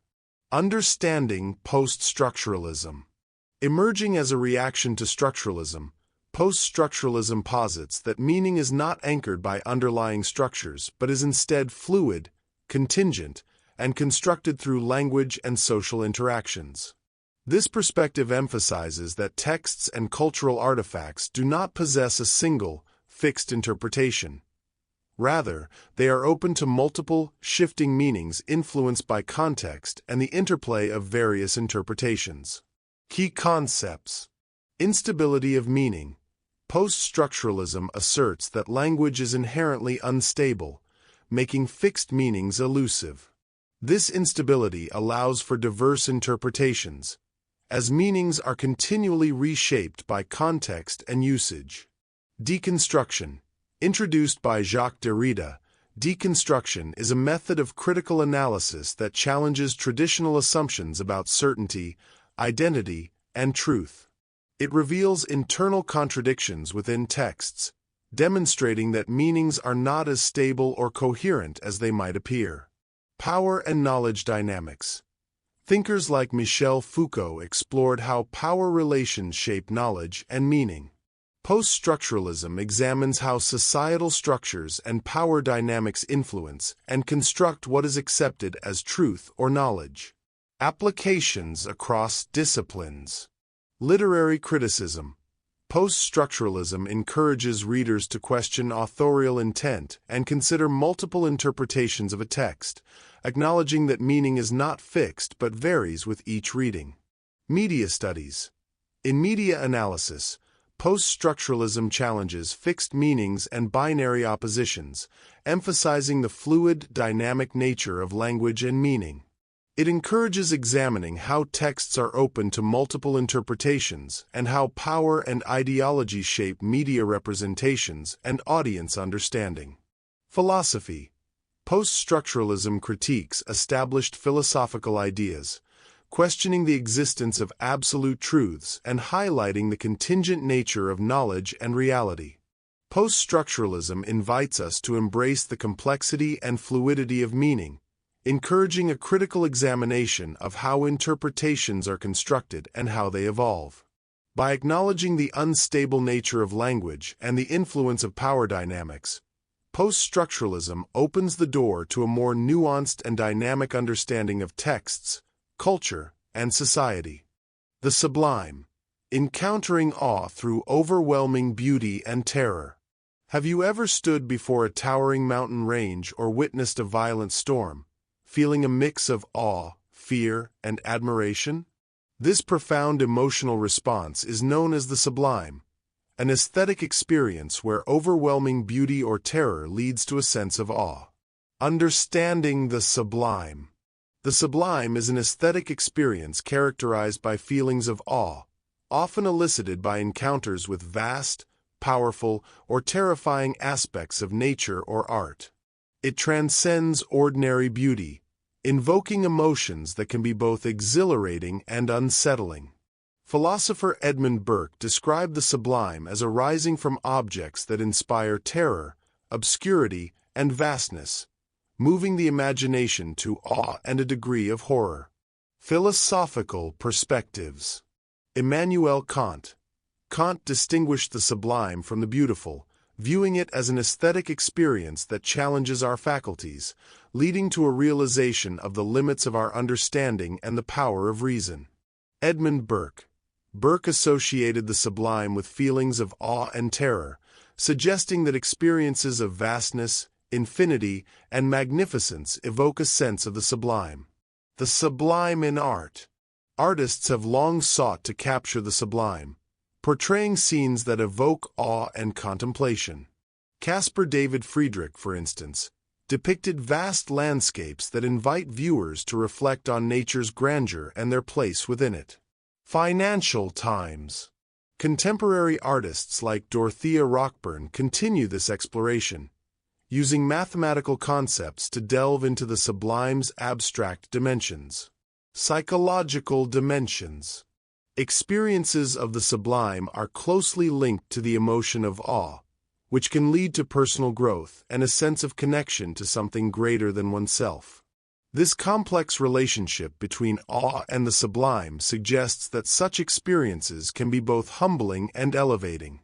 The sublime represents a profound aesthetic experience where overwhelming beauty or terror leads to a sense of awe.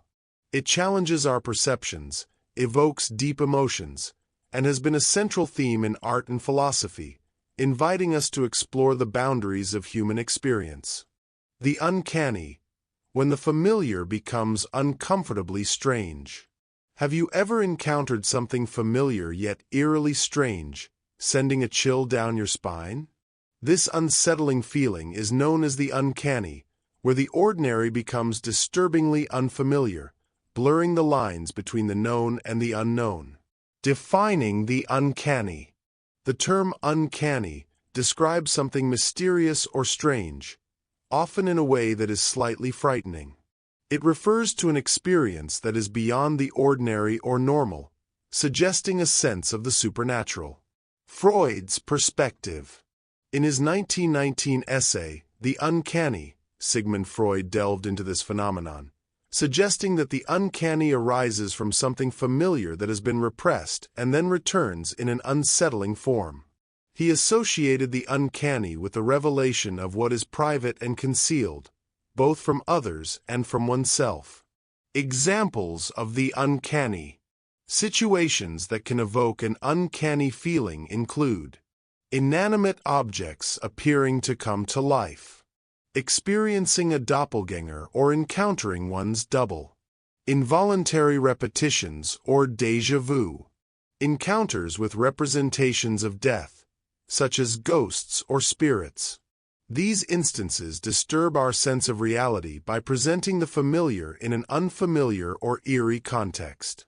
The uncanny in modern culture. The concept of the uncanny continues to captivate audiences today. For example, the BBC podcast Uncanny, created by Danny Robbins, explores personal stories of paranormal encounters, reflecting a growing public fascination with the supernatural. This interest has been amplified during times of uncertainty, such as the recent pandemic, where people have sought comfort in exploring the unknown. The uncanny challenges our perception by transforming the familiar into something strangely unfamiliar, evoking feelings of unease and fascination.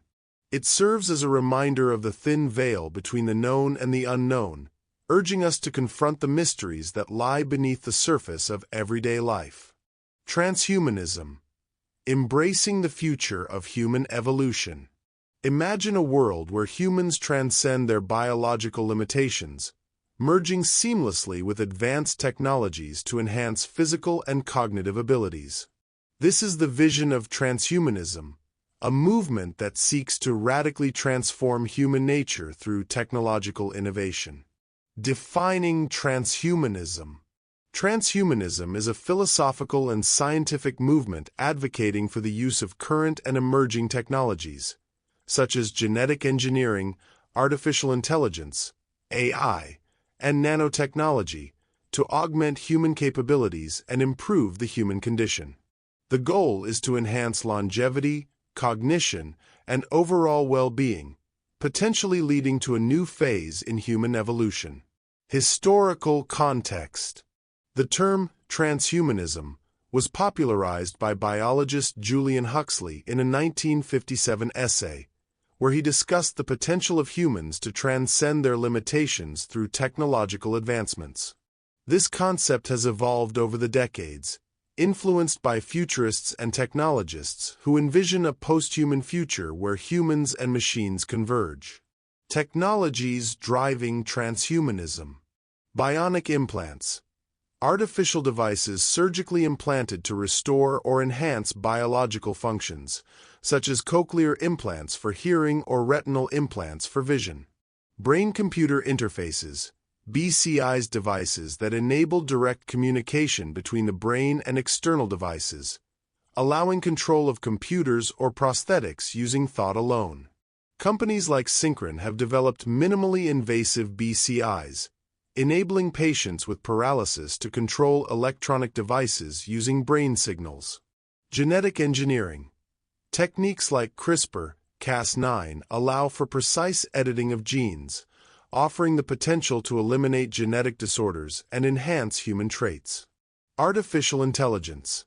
AI systems that augment human intelligence, assist in decision-making, and perform tasks traditionally requiring human cognition. The rise of AI-generated art and literature challenges traditional notions of creativity, prompting debates about the nature of human uniqueness. Ethical considerations. The pursuit of transhumanist goals raises profound ethical questions. Equity and access. Will enhancements be available to all, or only to a privileged few, potentially widening social inequalities? Identity and humanity. At what point does enhancing human capabilities alter our fundamental nature, and how do we define what it means to be human? Unintended consequences. Could interventions in human biology lead to unforeseen negative outcomes, both for individuals and society? Contemporary debates. Public figures like Elon Musk advocate for integrating AI with the human brain to keep pace with technological advancements, envisioning a symbiotic relationship between humans and machines. However, critics argue that such endeavors tread into the realm of science fiction and raise concerns about the loss of human autonomy and authenticity.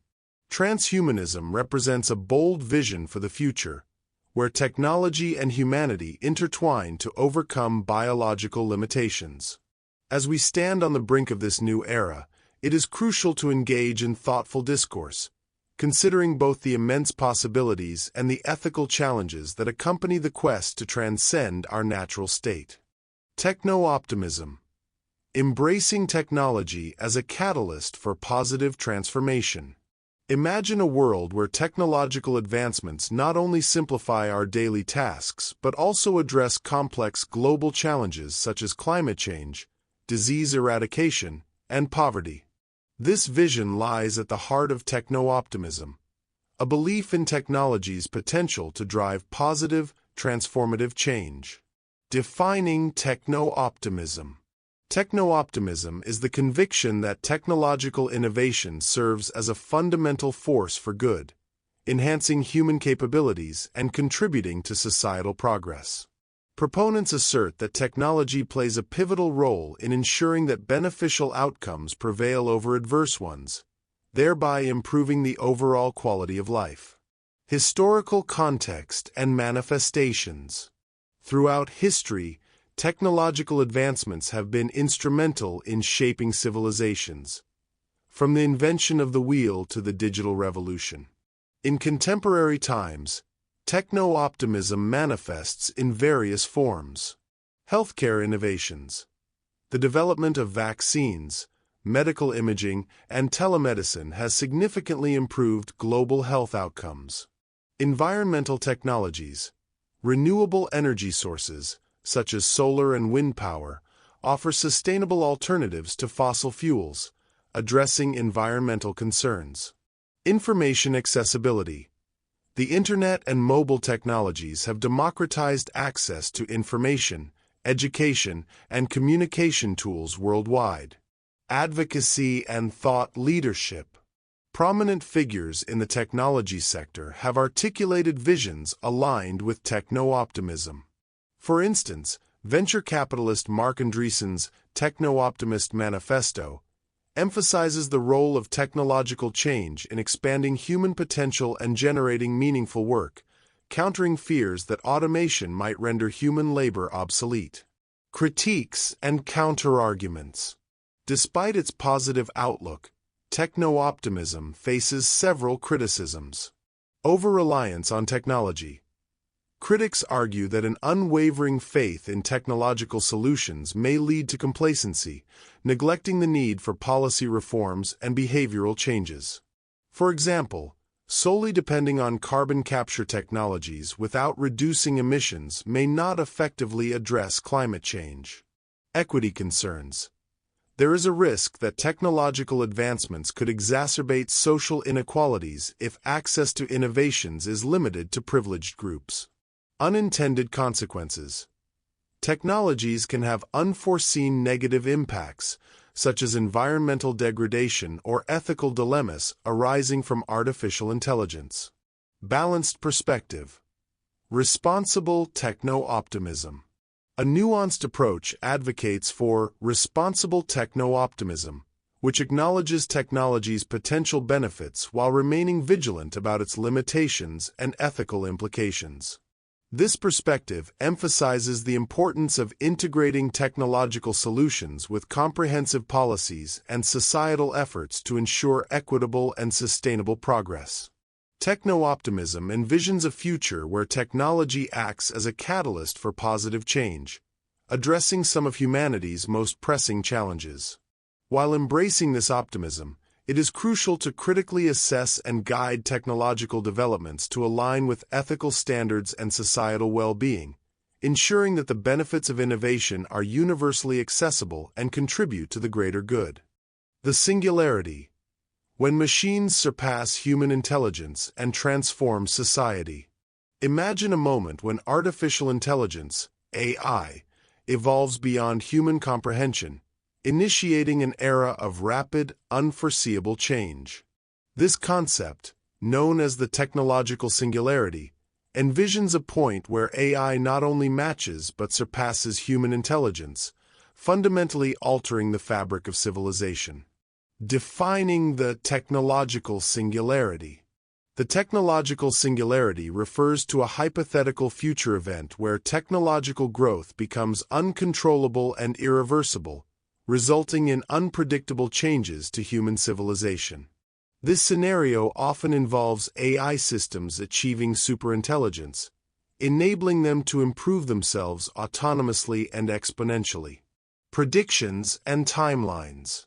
Experts offer varying predictions regarding the onset of the singularity. Ray Kurzweil, a renowned futurist, anticipates that AI will reach human-level intelligence between 2029 and 2045, based on current technological advancements. Demis Hassabis, CEO of Google DeepMind, suggests that AI could achieve human-like reasoning within the next decade, potentially leading to groundbreaking solutions in fields like medicine and energy. Dario Amodei, CEO of Anthropic, predicts that AI models may surpass human capabilities in almost every domain shortly after 2027. Potential implications. The singularity could usher in profound societal transformations. Economic shifts. AI's ability to perform complex tasks may lead to widespread automation, disrupting traditional job markets and necessitating new economic models. Ethical considerations. Superintelligent AI could make decisions beyond human understanding, raising concerns about control, accountability, and moral alignment. Existential risks. Uncontrolled AI development might pose threats to human survival if misaligned with human values or objectives. Skepticism and alternative views. Some experts remain skeptical about the imminence of the singularity. Yann LeCun, Meta's chief AI scientist, argues that while AI could theoretically replace humans, societal resistance and ethical considerations make this unlikely. He envisions a future where humans collaborate with AI, maintaining control over superintelligent systems. A survey of AI professionals indicates that achieving human-level reasoning with current technologies may be improbable, suggesting that alternative approaches are necessary for significant advancements. The concept of the technological singularity presents a compelling narrative about the future intersection of humanity and artificial intelligence. While some experts predict its arrival within the next decade, others caution against overestimating current technological trajectories. As AI continues to evolve, society must engage in thoughtful discourse to navigate the potential benefits and challenges of a post-singularity world. Cybernetics. Understanding systems, control, and communication in living organisms and machines. Imagine a field that bridges the gap between biology and technology, focusing on how systems regulate themselves and communicate internally.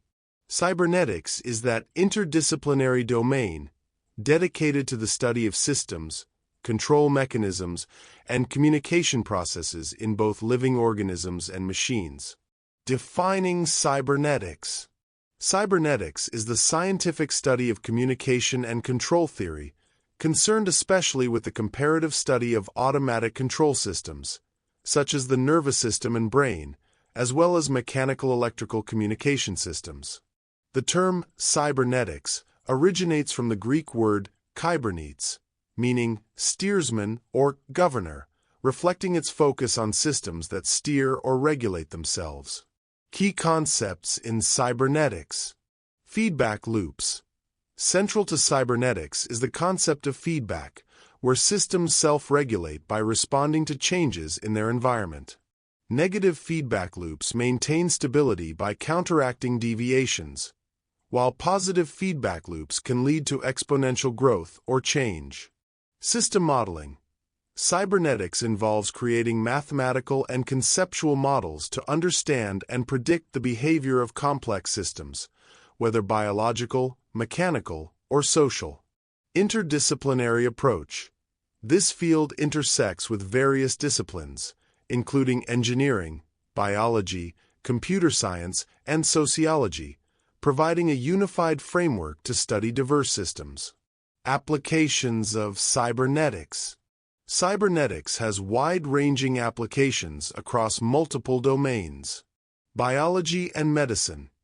Understanding the regulatory mechanisms of biological systems aids in developing medical technologies and treatments.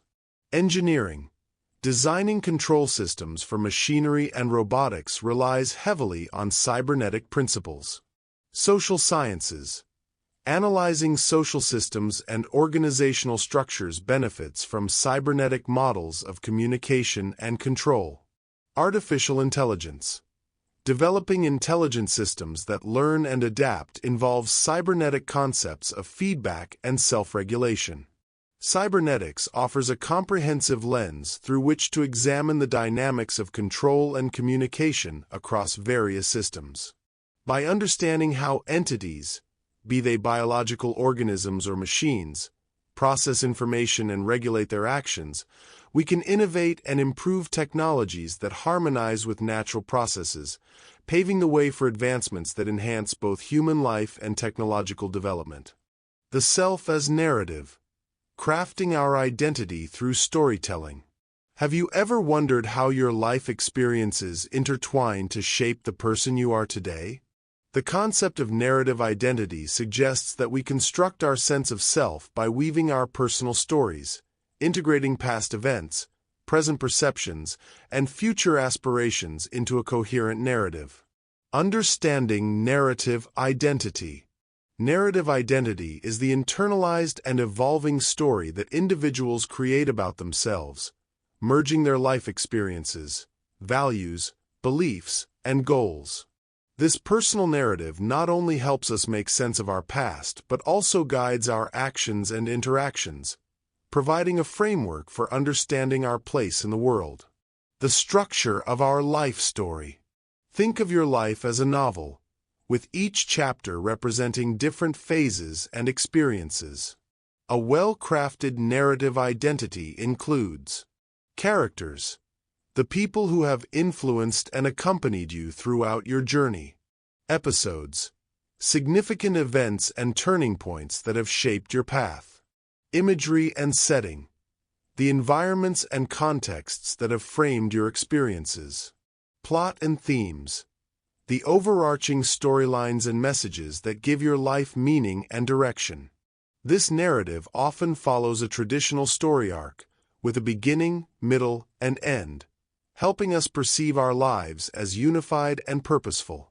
The role of autobiographical memory. Our memories play a crucial role in shaping our narrative identity. Autobiographical memories, personal recollections of past events, are organized and interpreted to form a coherent self-concept. These memories allow us to reflect on our life story, understand our personal evolution, and maintain a sense of continuity over time. Benefits of a coherent narrative. Constructing a coherent life story offers several psychological benefits. Sense of purpose. A clear narrative helps us understand our goals and motivations, providing direction in life. Emotional well-being. Making sense of past experiences can lead to better emotional regulation and resilience. Social connection. Sharing our stories fosters empathy and strengthens relationships with others. Potential pitfalls. While crafting our personal narratives can be empowering, it's important to be mindful of potential downsides. Overemphasis on self. Focusing too much on our own story can lead to narcissism, diminishing empathy for others. Fixed identity. Viewing our narrative as unchangeable may hinder personal growth and adaptation. The self as narrative is a powerful framework for understanding human identity. By recognizing that we are the authors of our own stories, we can actively shape our lives, find meaning in our experiences, and connect more deeply with others. Embracing this perspective encourages continuous self-reflection and growth, allowing us to navigate the complexities of life with a coherent and evolving sense of self. The extended mind, redefining the boundaries of human cognition. Have you ever used a calculator to solve a complex math problem or relied on a notebook to remember important tasks? These everyday actions exemplify the concept of the extended mind, a theory suggesting that our cognitive processes transcend the confines of our brain, incorporating tools, technology, and our environment as integral components of our thinking. Understanding the extended mind thesis. The extended mind thesis posits that the mind is not solely contained within the brain or body but extends into the physical world. Proposed by philosophers Andy Clark and David Chalmers in their seminal 1998 paper, The Extended Mind, the theory argues that objects in our environment, such as notebooks, smartphones, or even the layout of our workspace, can become extensions of our cognitive processes. Key concepts of the extended mind. Active externalism. This principle emphasizes the active role of the environment in driving cognitive processes. It suggests that tools and external objects are not merely passive aids but actively participate in shaping our thoughts and actions. Cognitive integration. The theory posits that certain external elements are so seamlessly integrated into our cognitive routines that distinguishing them from internal mental processes becomes challenging. For example, using a smartphone to access information is often as intuitive as recalling facts from memory. Examples illustrating the extended mind. Using notebooks and diaries.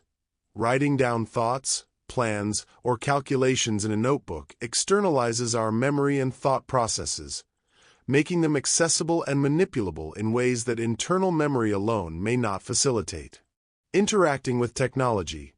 Smartphones, computers, and other digital devices serve as extensions of our mind, providing tools for communication, information retrieval, and problem-solving that augment our cognitive capabilities. Collaborative thinking. Engaging with others in discussions or brainstorming sessions demonstrates the extended mind in social contexts, where collective intelligence emerges from shared ideas and perspectives. Implications for understanding cognition. Adopting the extended mind perspective challenges traditional notions that confine cognition to the brain. It influences various fields, including philosophy, re-examining the nature of the self and personal identity, considering how external objects and relationships contribute to our sense of being. Psychology, understanding cognitive processes as dynamic interactions between individuals and their environments, rather than isolated mental activities. Education, designing learning experiences that leverage external tools and collaborative environments to enhance cognitive development. Technology design, creating user-centric technologies that align with and support the natural extensions of human cognition. Critiques and considerations. While the extended mind thesis offers a compelling framework, it also faces critiques regarding the criteria for determining what constitutes a cognitive extension and the implications for personal identity. For instance, questions arise about the boundaries of the mind and the ethical considerations of integrating technology with human cognition. The concept of the extended mind invites us to reconceptualize cognition as a fluid, interactive process that extends beyond our neural confines into the tools and environments we engage with daily. Recognizing this interconnectedness opens new avenues for enhancing human-computer interactions, educational methodologies, and our overall understanding of what it means to think and be. Emergence, unveiling complexity from simplicity. Have you ever observed how a flock of birds moves in perfect harmony, creating intricate patterns without any central coordination? This phenomenon exemplifies emergence, where complex behaviors arise from simple interactions among individual agents. Defining emergence. Emergence refers to the process by which complex patterns, properties, or behaviors emerge from relatively simple interactions among components within a system. These emergent properties are not explicitly programmed or designed, but arise spontaneously when the system reaches a certain level of complexity. Characteristics of emergent phenomena. Unpredictability. Emergent behaviors are often unpredictable, meaning they cannot be solely deduced by analyzing individual components. For instance, the collective behavior of ants foraging for food cannot be fully understood by studying a single ant in isolation. Novelty. The properties that emerge are novel and distinct from the behaviors of individual components. In the human brain, consciousness arises from neural interactions, presenting qualities not found in individual neurons. Self-organization. Emergent systems often exhibit self-organizing properties, where order and structure develop without external direction. Examples include the formation of sand dunes shaped by wind patterns or the development of traffic flow dynamics. Examples of emergent phenomena. Biological systems. The human brain's consciousness is an emergent property resulting from complex neural interactions. Individual neurons firing do not exhibit consciousness, but their collective activity gives rise to thoughts, emotions, and self-awareness. Social systems.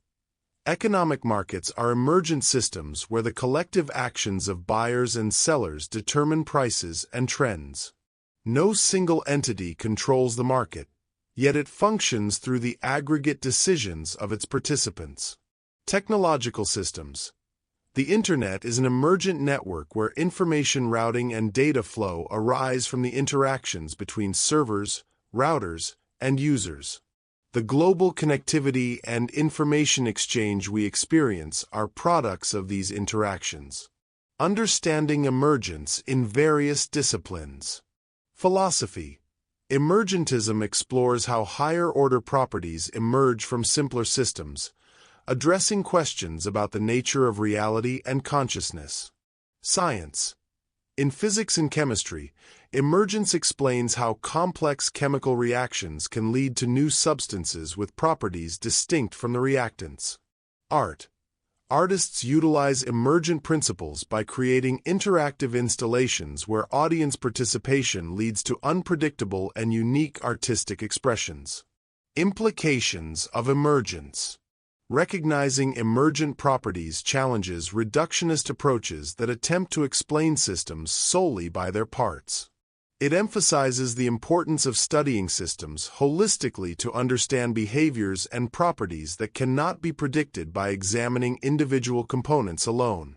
Emergence offers a compelling lens through which we can understand the complexity of the world around us. By acknowledging that simple interactions can lead to sophisticated outcomes, we gain insights into natural phenomena, human behavior, and technological advancements, fostering a deeper appreciation for the interconnectedness of systems. Reductionism versus holism. Understanding two approaches to complex phenomena. Have you ever wondered whether the best way to understand a complex system is by examining its individual parts or by considering the system as a whole? This question lies at the heart of the debate between reductionism and holism, two contrasting perspectives on how to approach and explain complex phenomena. Reductionism. Breaking down to understand. Reductionism is the approach of understanding complex systems by analyzing their constituent parts. It operates on the premise that by studying the smaller, simpler components of a system, one can fully comprehend the behavior and properties of the whole. For example, in biology, reductionists might study individual genes to understand the complexities of an organism's development or behavior. Holism. Viewing the whole picture. In contrast, holism emphasizes that systems and their properties should be viewed as wholes, not just as a collection of parts. Holists argue that understanding the interactions and relationships between components is essential, as the whole system exhibits behaviors and properties that cannot be fully explained by examining the parts in isolation. For instance, in ecology, holists focus on the interactions within an ecosystem, asserting that the ecosystem's health cannot be understood solely by studying individual species. Interdependence and complementarity.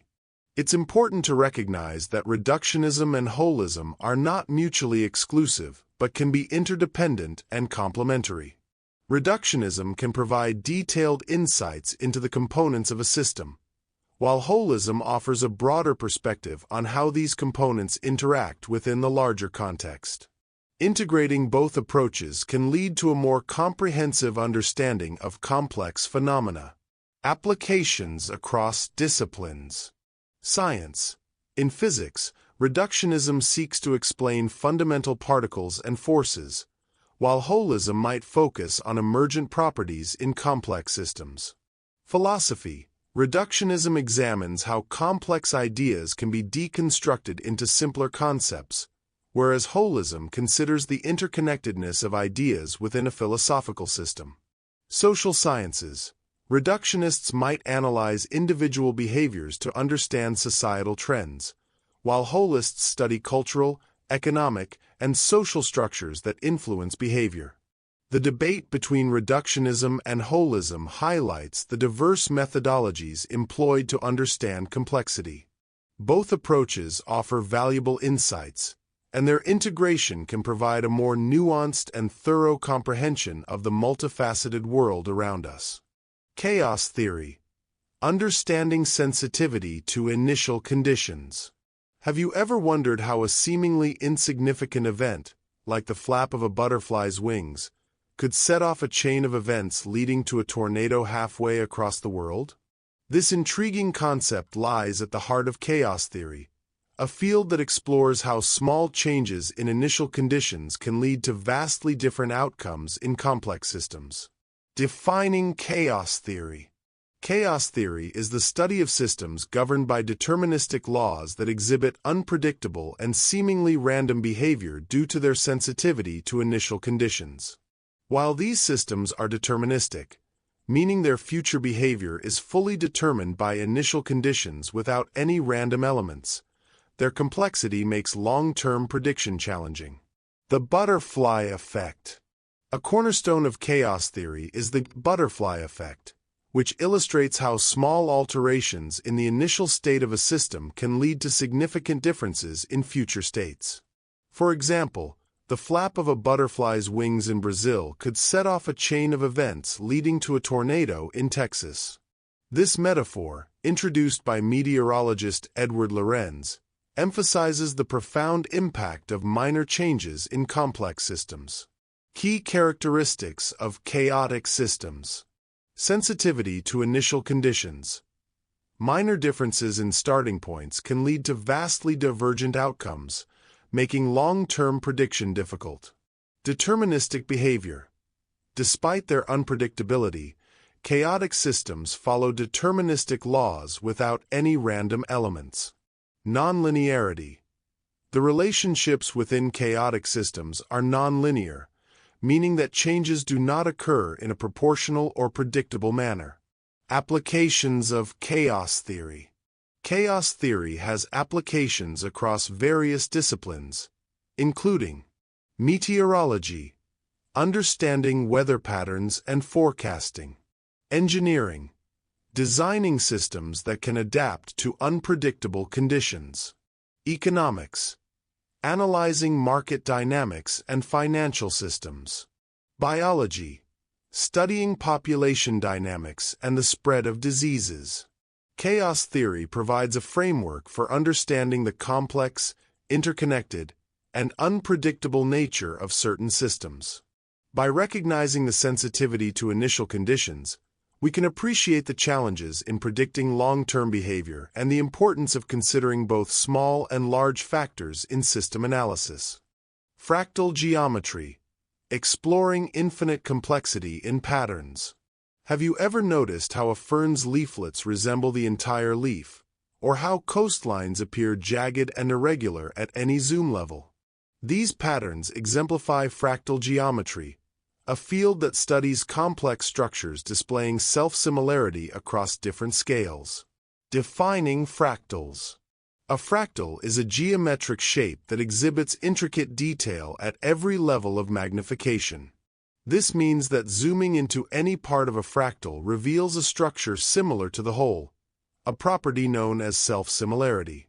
Mathematically, fractals often have a fractal dimension that exceeds their topological dimension, indicating their complexity. Key characteristics of fractals. Self-similarity. Fractals maintain a consistent pattern regardless of the scale at which they are observed. Infinite complexity. They possess endless detail. Magnifying any section reveals more complexity. Fractal dimension. Unlike traditional geometric shapes, fractals can have dimensions that are not whole numbers, reflecting their intricate structure. Examples of fractals in nature. Fractals are prevalent in natural phenomena. Some common examples include Trees and ferns. The branching patterns of trees and the fronds of ferns exhibit fractal-like structures, where each branch or leaflet resembles the whole plant. Coastlines. The irregular, jagged outlines of coastlines appear similar at various scales, demonstrating self-similarity. Clouds and mountains. The shapes of clouds and the contours of mountain ranges display fractal characteristics, with complex structures repeating at different scales. Applications of fractal geometry. Fractal geometry has practical applications across various fields. Computer graphics. Fractals are used to create realistic textures and landscapes in digital media. Signal and image compression. Fractal algorithms help in compressing data by exploiting self-similar patterns. Medicine. Analyzing the branching patterns of blood vessels and neural networks utilizes fractal concepts to understand complex biological structures. Fractal geometry bridges the gap between mathematical theory and the natural world, offering insights into the complexity and beauty of patterns we encounter daily. By studying fractals, we gain a deeper appreciation for the intricate structures that define our universe. The observer effect. How observation influences reality. Have you ever noticed how people tend to act differently when they know they're being watched? This change in behavior isn't limited to humans. It extends to animals and even subatomic particles. This phenomenon is known as the observer effect, which suggests that the act of observation can alter the state of the system being observed. Understanding the observer effect. In essence, the observer effect posits that the act of observing a phenomenon inevitably changes that phenomenon. This concept spans various fields, including physics, psychology, and social sciences, each interpreting the effect within its own context. Observer effect in physics. In the realm of physics, particularly quantum mechanics, the observer effect is pronounced. A classic illustration is the double-slit experiment, where particles like electrons exhibit different behaviors when observed, suggesting that the act of measurement influences their state. This challenges our classical notions of reality, implying that observation is integral to the manifestation of physical phenomena. Observer effect in behavioral studies. Beyond the physical sciences, the observer effect is evident in behavioral research. When individuals are aware they're being observed, they often modify their behavior, consciously or unconsciously. This alteration can lead to biases, affecting the authenticity of data collected in studies. Researchers employ various techniques, such as habituation or unobtrusive observation, to mitigate this influence and capture more genuine behaviors. Implications and considerations. The observer effect has profound implications across disciplines. In research, recognizing that observation can alter outcomes is crucial for designing experiments and interpreting results.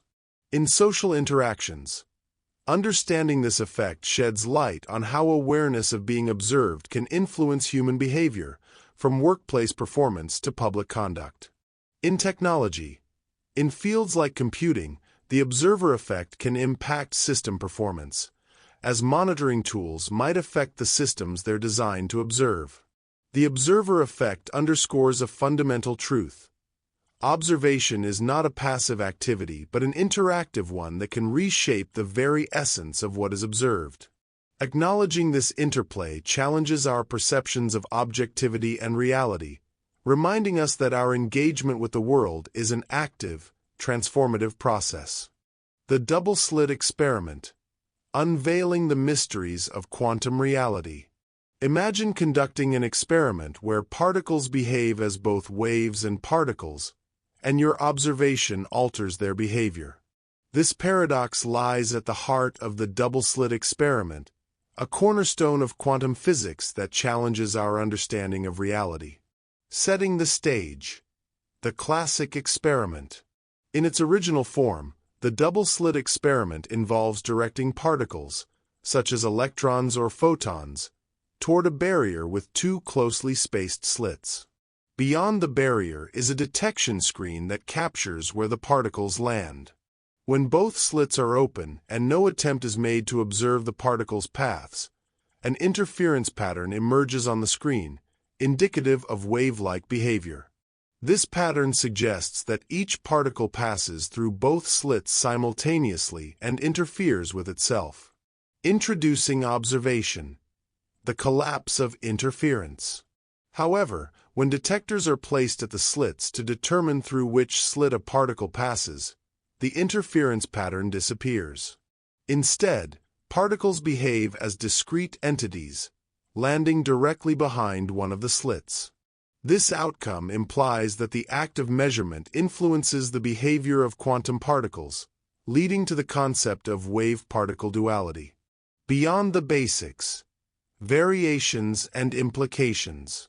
The double-slit experiment has evolved through various iterations, each deepening our understanding of quantum mechanics. Single-particle interference. When particles are sent through the slits one at a time, an interference pattern still develops over time, suggesting that each particle interferes with itself. Which-way information. Experiments that determine which path a particle takes through the slits show that obtaining this information destroys the interference pattern, highlighting the role of observation in quantum systems. Delayed choice and quantum eraser. Advanced experiments suggest that decisions made after a particle passes through the slits can retroactively influence its behavior, challenging our notions of time and causality. Conclusion: the enigmatic nature of quantum reality. The double-slit experiment underscores a fundamental truth. Observation is not a passive activity, but an interactive one that can reshape the very essence of what is observed. This phenomenon challenges our classical notions of reality, suggesting that at the quantum level, particles exist in a superposition of states until observed. This experiment remains a profound reminder of the complexities and mysteries that define our universe. The many worlds interpretation, exploring the infinite branches of reality. What if every decision you made spawned a new universe, each unfolding a different version of your life? This intriguing notion is at the heart of the many worlds interpretation, MWI, of quantum mechanics, a theory that suggests our universe is just one of countless parallel realities. Understanding the many worlds interpretation. Proposed by physicist Hugh Everett III in 1957, the MWI offers a radical perspective on quantum phenomena. It posits that all possible outcomes of quantum measurements are physically realized, each in its own distinct universe. In essence, every time a quantum event occurs with multiple possible outcomes, the universe splits, creating a multitude of parallel worlds where each possible outcome is actualized.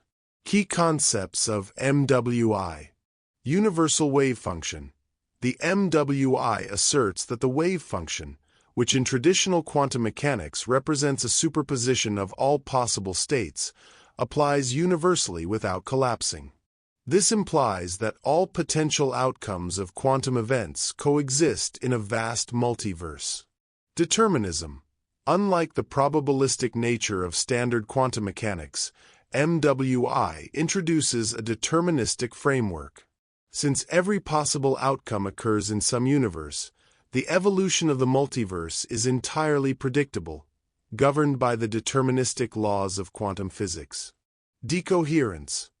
The theory relies on the concept of quantum decoherence to explain how different outcomes do not interfere with each other.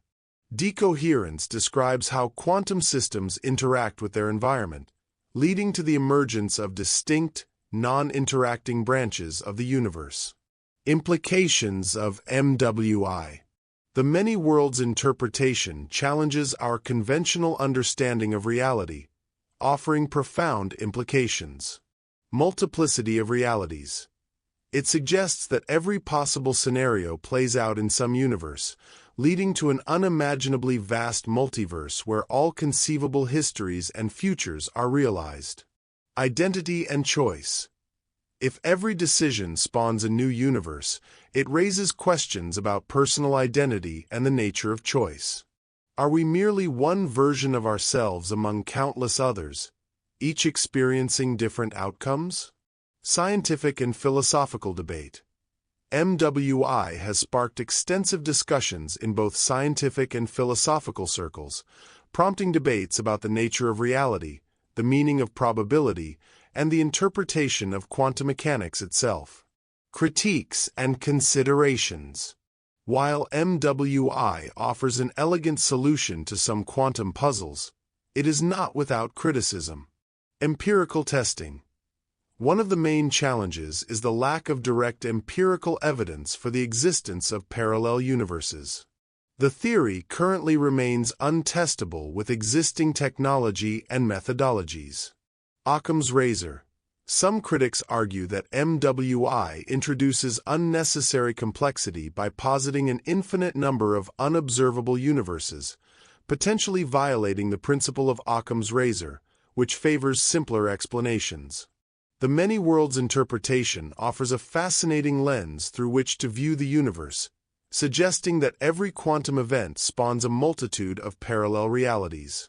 While it provides intriguing solutions to certain quantum conundrums, it also raises profound questions about existence, identity, and the nature of reality itself. As our understanding of quantum mechanics deepens and our ability to test such theories advances, the debate over the validity and implications of MWI is likely to continue, challenging our perceptions of the universe and our place within it. Bayesian Epistemology. Updating beliefs in the light of new evidence. Imagine you're a detective piecing together clues to solve a mystery. With each new piece of evidence, you adjust your theory to better fit the facts. This dynamic process mirrors Bayesian epistemology, a framework that guides how we should update our beliefs when confronted with new information. Understanding Bayesian epistemology.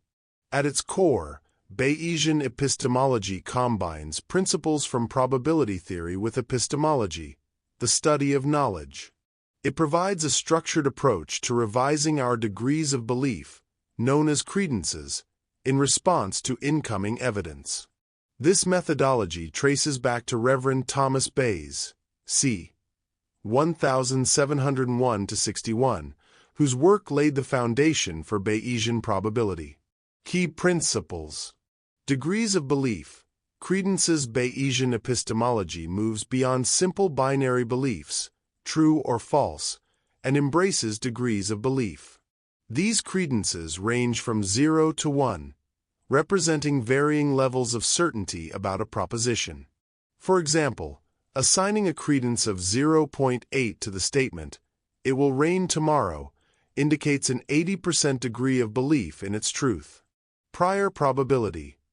Before encountering new evidence, we hold initial beliefs, known as prior probabilities. These priors are based on our existing knowledge and experiences. For instance, if we know that a particular coin is fair, our prior probability of it landing heads is 0.5. Conditionalization. Upon receiving new evidence, we adjust our credences through a process called conditionalization. This involves updating our beliefs by considering how probable the evidence is, given the hypothesis, and how probable the evidence is overall. Mathematically, this is expressed using Bayes' theorem. Applications and significance. Bayesian epistemology has far-reaching applications. Scientific method.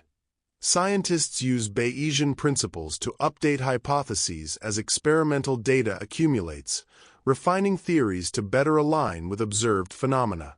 Decision-making.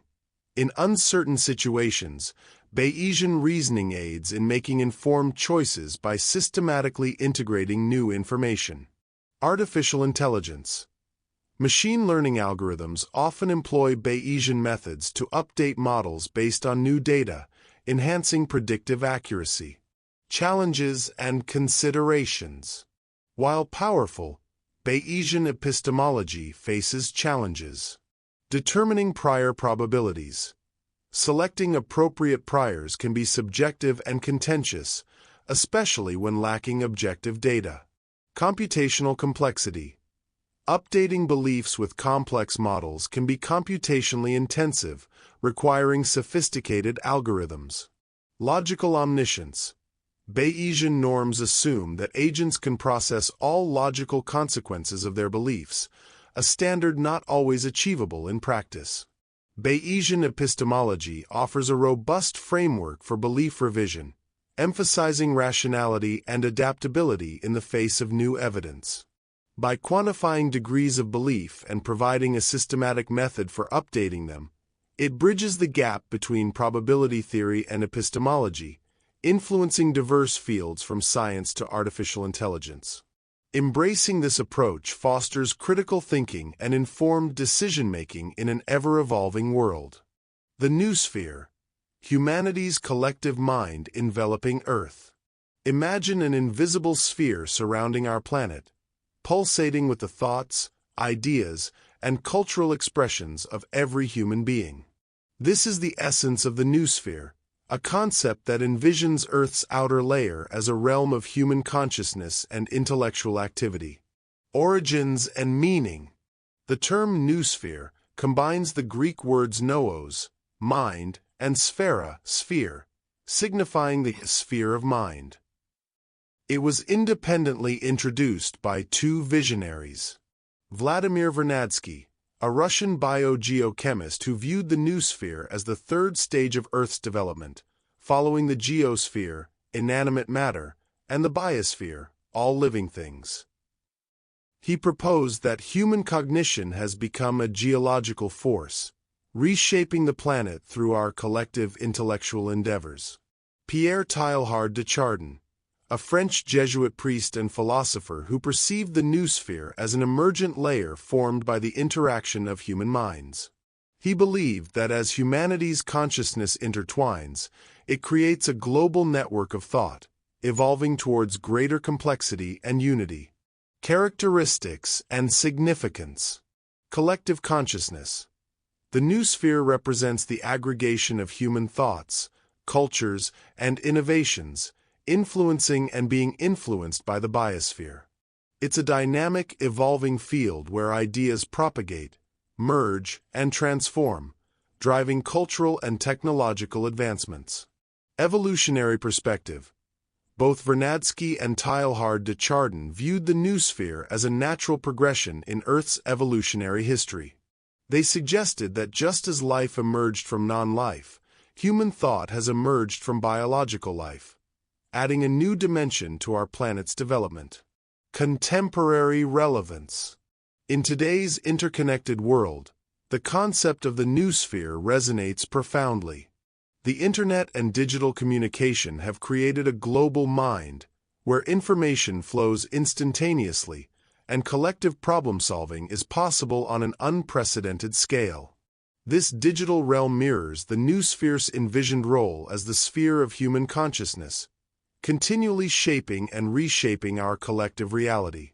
The noosphere offers a compelling lens through which to view our shared intellectual and cultural existence.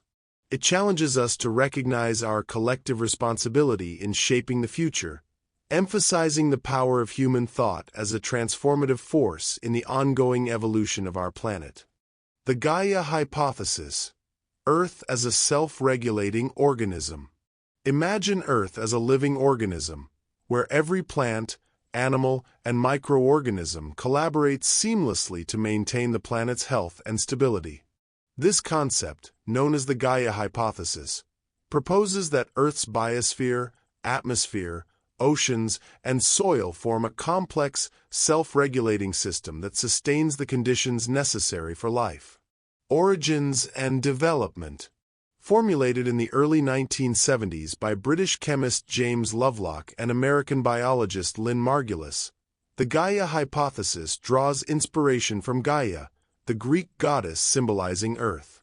Lovelock observed that Earth's atmosphere maintains a chemical equilibrium conducive to life, suggesting that living organisms play a role in regulating their environment. Key concepts. Self-regulation. The hypothesis posits that Earth's living and non-living components interact in a way that maintains environmental stability. For example, certain bacteria produce sulfur compounds that influence cloud formation, affecting global temperatures. Homeostasis. Similar to a living organism, Earth exhibits homeostasis, adjusting processes to keep conditions within a range suitable for life. If carbon dioxide levels rise, increased weathering of rocks can remove excess CO2, stabilizing the climate. Scientific reception. Initially met with skepticism, the Gaia hypothesis has gained recognition for highlighting the interconnectedness of Earth systems. It has influenced fields like Earth system science, biogeochemistry, and systems ecology, prompting research into how biological processes regulate the planet's environment. Contemporary significance. In the context of climate change and environmental degradation, the Gaia hypothesis underscores the importance of understanding Earth's self-regulatory mechanisms. It emphasizes that human activities can disrupt these natural processes, leading to unintended consequences. Recognizing our impact on Earth systems calls for a more integrated approach to environmental stewardship, acknowledging our role within this complex, self-regulating system. Utilitarianism. Maximizing happiness through consequential ethics. Imagine a moral compass that guides actions based solely on their outcomes, aiming to maximize happiness and minimize suffering for the greatest number. This is the essence of utilitarianism, an ethical theory that evaluates the morality of actions by their consequences. Foundations of utilitarianism. Originating from the work of philosophers like Jeremy Bentham and later expanded by John Stuart Mill, utilitarianism is a form of consequentialism.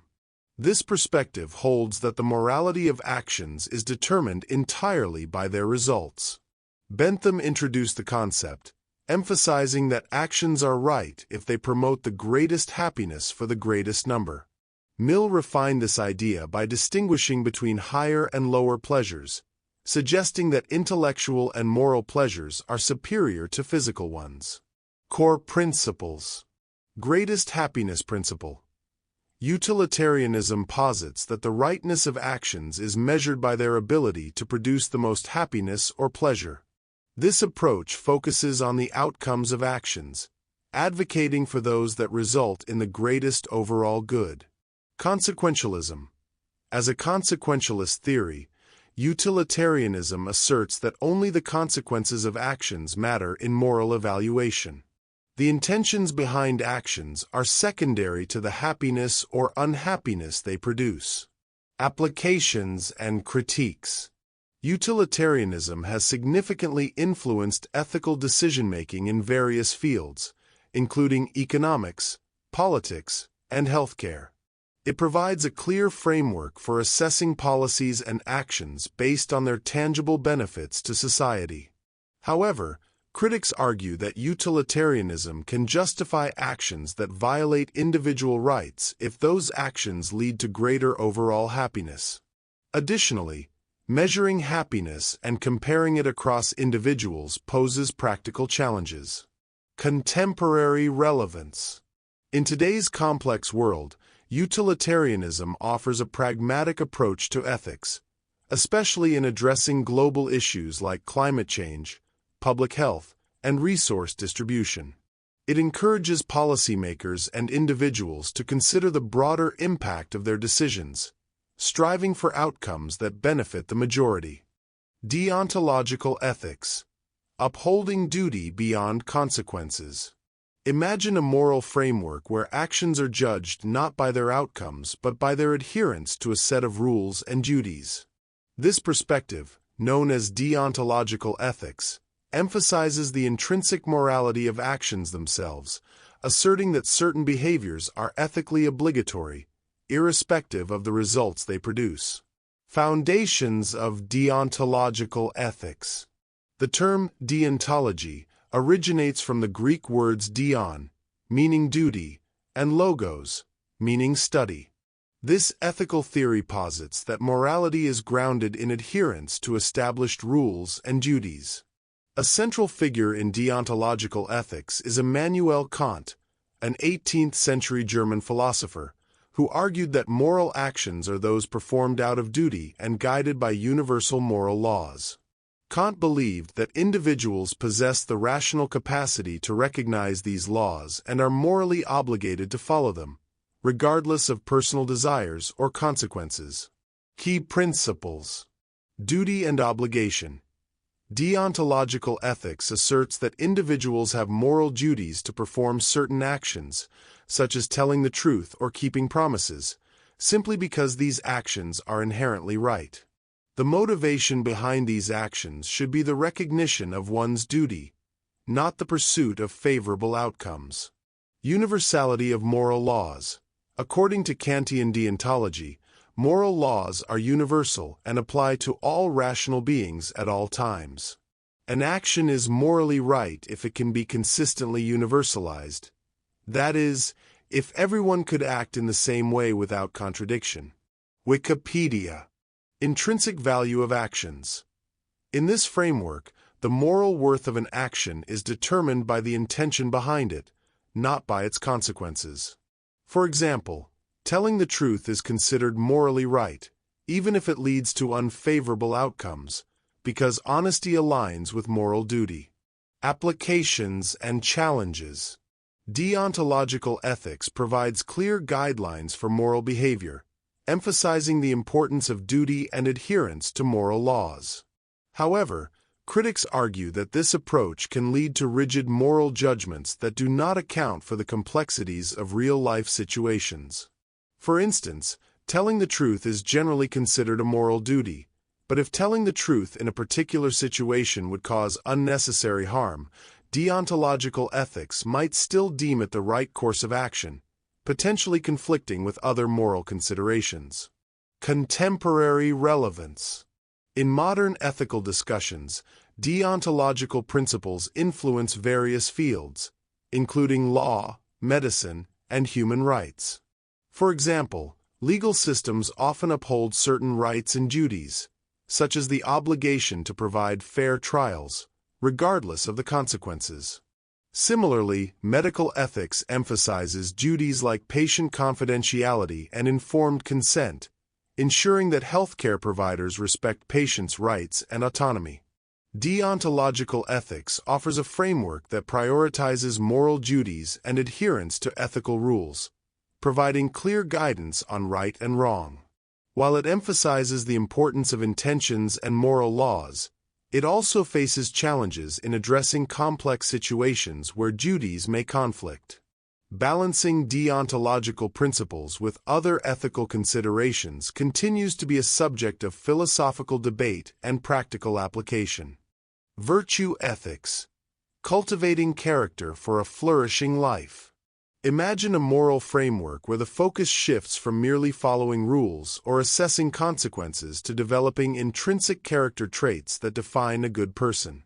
This perspective, known as virtue ethics, emphasizes the importance of cultivating virtues, qualities like courage, honesty, and compassion, to lead a fulfilling and moral life. Foundations of virtue ethics. Originating in ancient Greece, virtue ethics centers on the belief that morality is rooted in the character and virtues of the individual, rather than solely in actions or consequences. Aristotle, a prominent philosopher of this tradition, introduced the concept of eudaimonia, often translated as flourishing or well-being, which he considered the highest human good. He posited that virtues are habits developed through practice, and living virtuously leads to true happiness. Key concepts. Virtues and vices. In virtue ethics, virtues are positive character traits that enable individuals to act in ways that benefit both themselves and society. Conversely, vices are negative traits that lead to harmful actions. For example, generosity is a virtue that encourages selfless giving, while greed is a vice that leads to selfishness. Moral character. This approach emphasizes the development of moral character, suggesting that ethical behavior flows naturally from a virtuous character. It's not just about doing the right thing, but about being the right kind of person. Role of emotion. Virtue ethics acknowledges the importance of emotions in moral decision-making. Virtuous individuals not only know what is right, but also feel the appropriate emotions, such as empathy or remorse, guiding their actions. Applications and challenges. Virtue ethics offers a comprehensive approach to ethics by focusing on the development of moral character.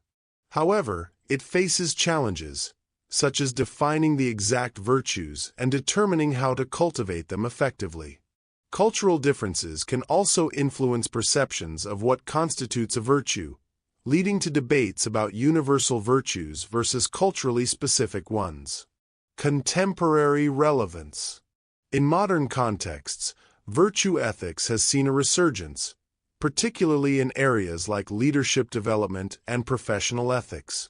For instance, in healthcare, virtues such as compassion and integrity are essential for effective patient care.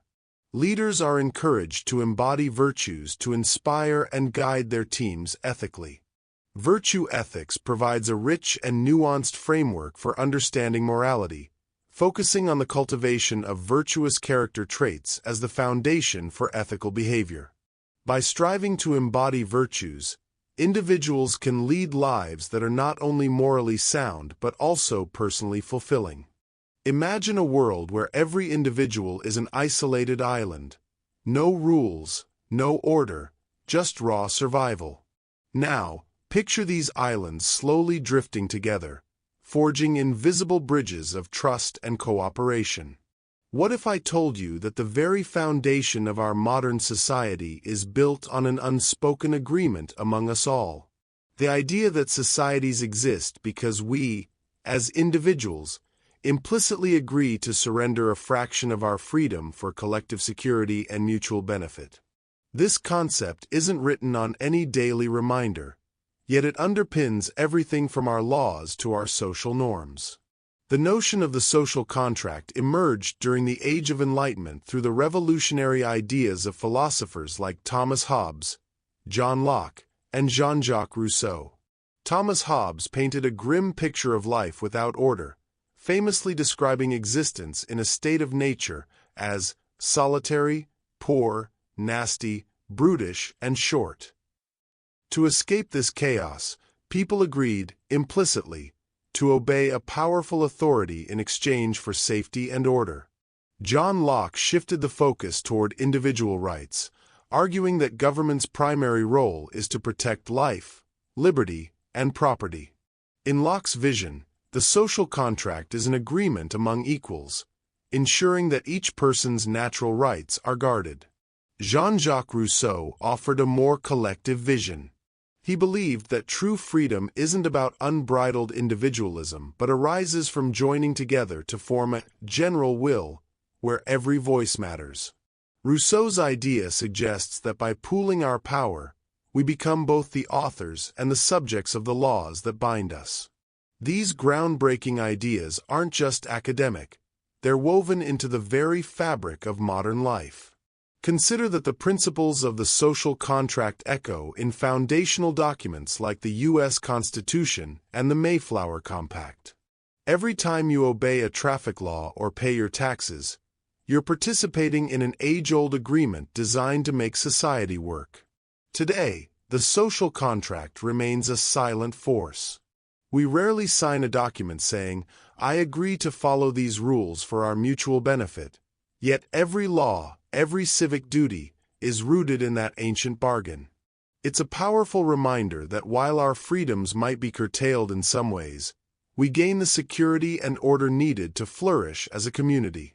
So, the next time you navigate the complexities of modern society, remember that you are part of an enormous, unwritten agreement, a pact that has allowed civilization to rise from chaos. This invisible contract is a testament to our collective trust, sacrifice, and the enduring power of mutual benefit. Picture a bustling factory floor where workers toil for long hours under harsh conditions, while a small elite reaps enormous profits with minimal effort. Now, imagine uncovering the hidden dynamics behind this imbalance. A system where the power to exploit is built into the very fabric of society. Marxist Theory, a groundbreaking critique of capitalism that exposes the deep-seated class struggles and power dynamics at play in modern economies. Rooted in the works of Karl Marx and Friedrich Engels, this theory argues that capitalism inherently creates an exploitative relationship between two primary classes: the bourgeoisie, who own the means of production, and the proletariat, who sell their labor. Exploitation and surplus value. Marx argued that the wealth accumulated by the bourgeoisie originates from paying workers less than the full value of their labor. This unpaid labor, termed surplus value, is the source of profit, and it underlines the exploitative nature of capitalism. Class struggle. According to Marxist theory, history is defined by a continuous struggle between conflicting classes. The bourgeoisie's control over resources and production leads to systematic oppression of the proletariat, sparking inevitable tensions and revolutions. Alienation. Capitalism not only exploits labor but also alienates workers from the products of their work, their own humanity, and their fellow workers. This alienation creates a sense of powerlessness and disconnection that fuels further discontent. Today, Marxist critiques resonate in debates about income inequality, precarious work conditions, and the concentration of wealth in the hands of a few. In a world where technological advances often widen the gap between the rich and the poor, Marxist theory provides a powerful lens to examine how power and exploitation shape our society. For instance, discussions around the gig economy and automation echo Marx's insights on how capitalist systems can devalue human labor in the relentless pursuit of profit. Marxist theory challenges us to look beneath the surface of economic prosperity and question who truly benefits from our current system. It invites us to imagine a society where the fruits of labor are shared more equitably and the dignity of every worker is recognized. A radical call for justice in a world still grappling with the legacies of exploitation. Imagine questioning everything you thought you knew about what it means to be male or female. That the categories we take for granted are not natural givens, but social inventions designed to maintain power. What if every rule about gender and equality was up for debate? Feminist philosophy, a dynamic field that critically interrogates gender, power structures, and the nature of equality. Feminist philosophers ask, how are gender roles constructed? Who benefits from the way society organizes power? And how can these traditional hierarchies be dismantled to create a more just world? Feminist philosophy emerged as a powerful critique of centuries of male-dominated thought that treated women's roles as fixed and natural. Think of Simone de Beauvoir's provocative assertion in The Second Sex. One is not born, but rather becomes, a woman. This idea laid the groundwork for questioning how identity is socially constructed. Over time, influential thinkers like Judith Butler challenged us to see gender as performative, an act repeated over and over until it becomes normalized, while scholars such as Luce Irigaray and Iris Marion Young examined how language and social practices create, maintain, and contest power imbalances. These debates have not only redefined our understanding of gender, but have also inspired a rethinking of equality that goes beyond binary distinctions. Today, feminist philosophy informs critical debates in law, politics, and even technology. In our digital era, questions of gender bias in algorithms and online harassment show that the legacy of traditional power structures remains potent. Feminist scholars argue for intersectional approaches that consider race, class, sexuality, and disability together with gender to fully capture the complexity of oppression. These theories drive movements for transgender rights, workplace equality, and a more inclusive society, challenging oppressive norms at every turn. Feminist philosophy is not merely an academic exercise. It is a call to reimagine a world where power is equitably shared and every individual's identity is valued. By questioning the social constructs that define us, feminist thinkers light the way toward radical social change and a more inclusive future. Imagine a world where the rules that define normal gender and sexuality aren't set in stone, but are constantly questioned, reinterpreted, and even defied. What if the very labels we assume to be natural are, in fact, fluid constructs that can be reshaped by our creativity and resistance? Queer theory, a transformative field that challenges the entrenched norms of gender and sexuality, questioning the assumptions that underlie our conventional understandings. Queer theory isn't content with binary labels or fixed identities. Instead, it deconstructs traditional categories, opening up a spectrum of possibilities that allow for more fluid, dynamic, and inclusive ways of being. Queer theory emerged in the late 20th century from the margins of both feminist and gay and lesbian studies.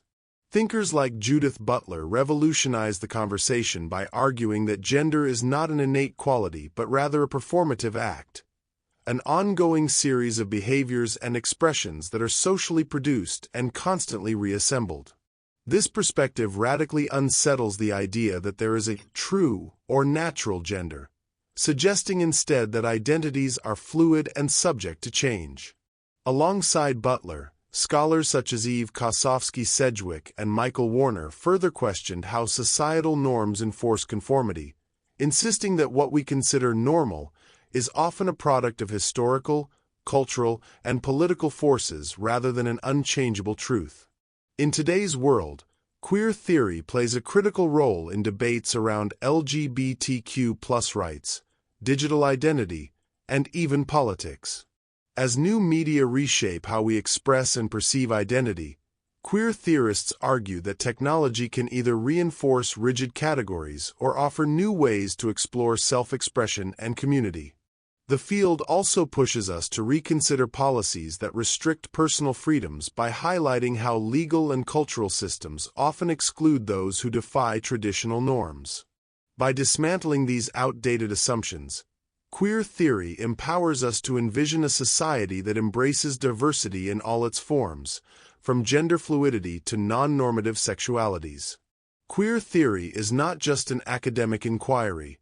It's a vibrant, radical call to reimagine our world. It urges us to question the boundaries imposed on us and to celebrate the multiplicity of human experience. By challenging the norms of gender and sexuality, queer theorists pave the way for more inclusive communities where everyone has the freedom to define themselves on their own terms.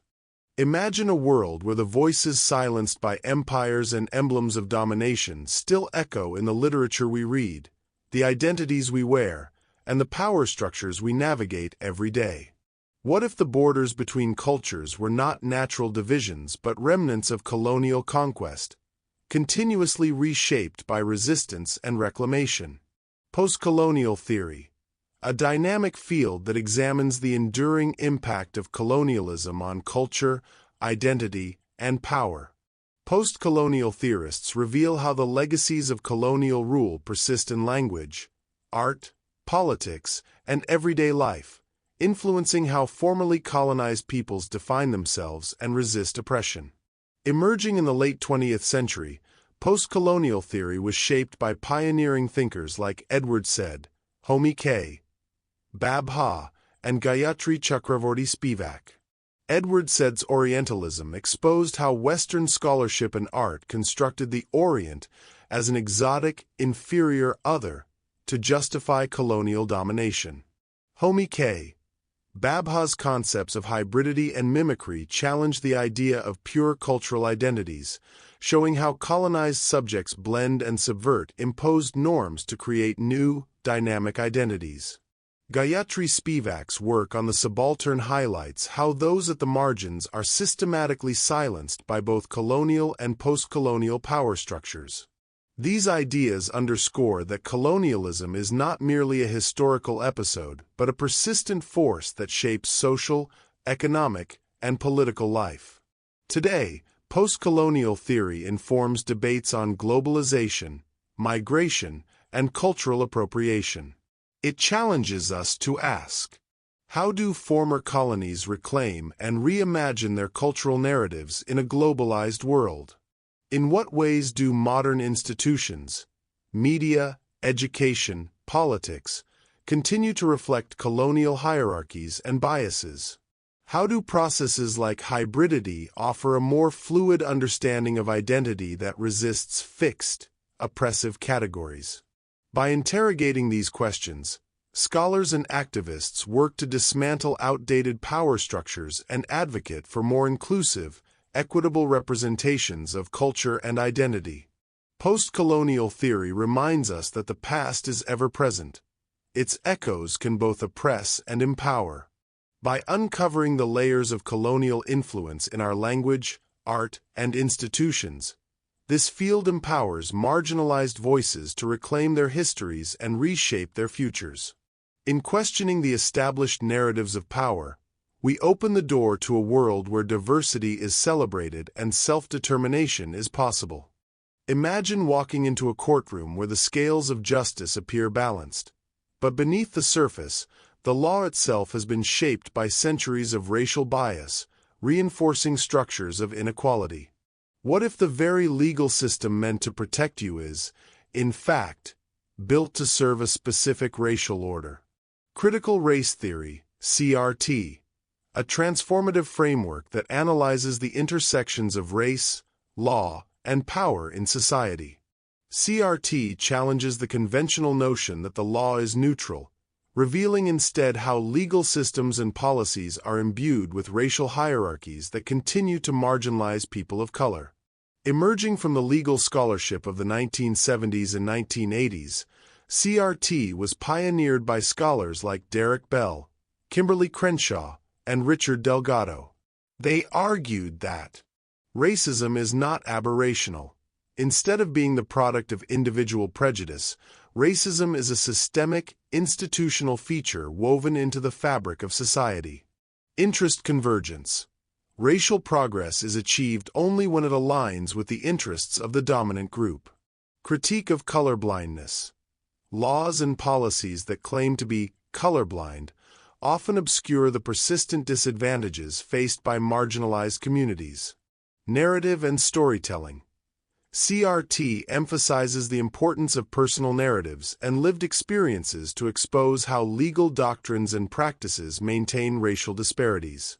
Today, CRT informs debates on issues such as affirmative action, policing, education, and immigration. It provides a critical lens to examine how policies, seemingly fair on paper, can perpetuate racial inequalities in practice. Movements like Black Lives Matter draw on CRT insights to challenge the status quo, urging us to confront and dismantle the structural racism that persists in our society. Whether it's addressing inequities in criminal justice or advocating for educational reforms, CRT continues to be a vital tool for understanding and transforming power relations in contemporary society. Critical race theory compels us to reimagine our legal and political systems by centering the voices and experiences of those most affected by systemic racism.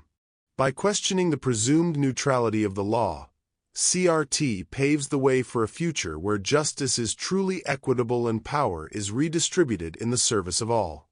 Imagine a world where the forest, the river, and even the very rocks around you aren't just passive scenery but have intrinsic value and moral rights. What if our obligations extended beyond human society to include the entire natural world? Environmental ethics, a field of philosophy that challenges the long-held view of nature as mere property or resource. Instead, it invites us to rethink our moral responsibilities toward the environment, questioning how our actions impact ecosystems, biodiversity, and future generations. Environmental ethics emerged as a response to the rapid industrialization and environmental degradation of the 20th century. Pioneers like Aldo Leopold introduced the idea of a land ethic in a Sand County almanac, arguing that humans are part of a broader ecological community and should respect and protect the natural order. This perspective shifts our view from an anthropocentric, human-centered, to an ecocentric one, where nature is valued for its own sake.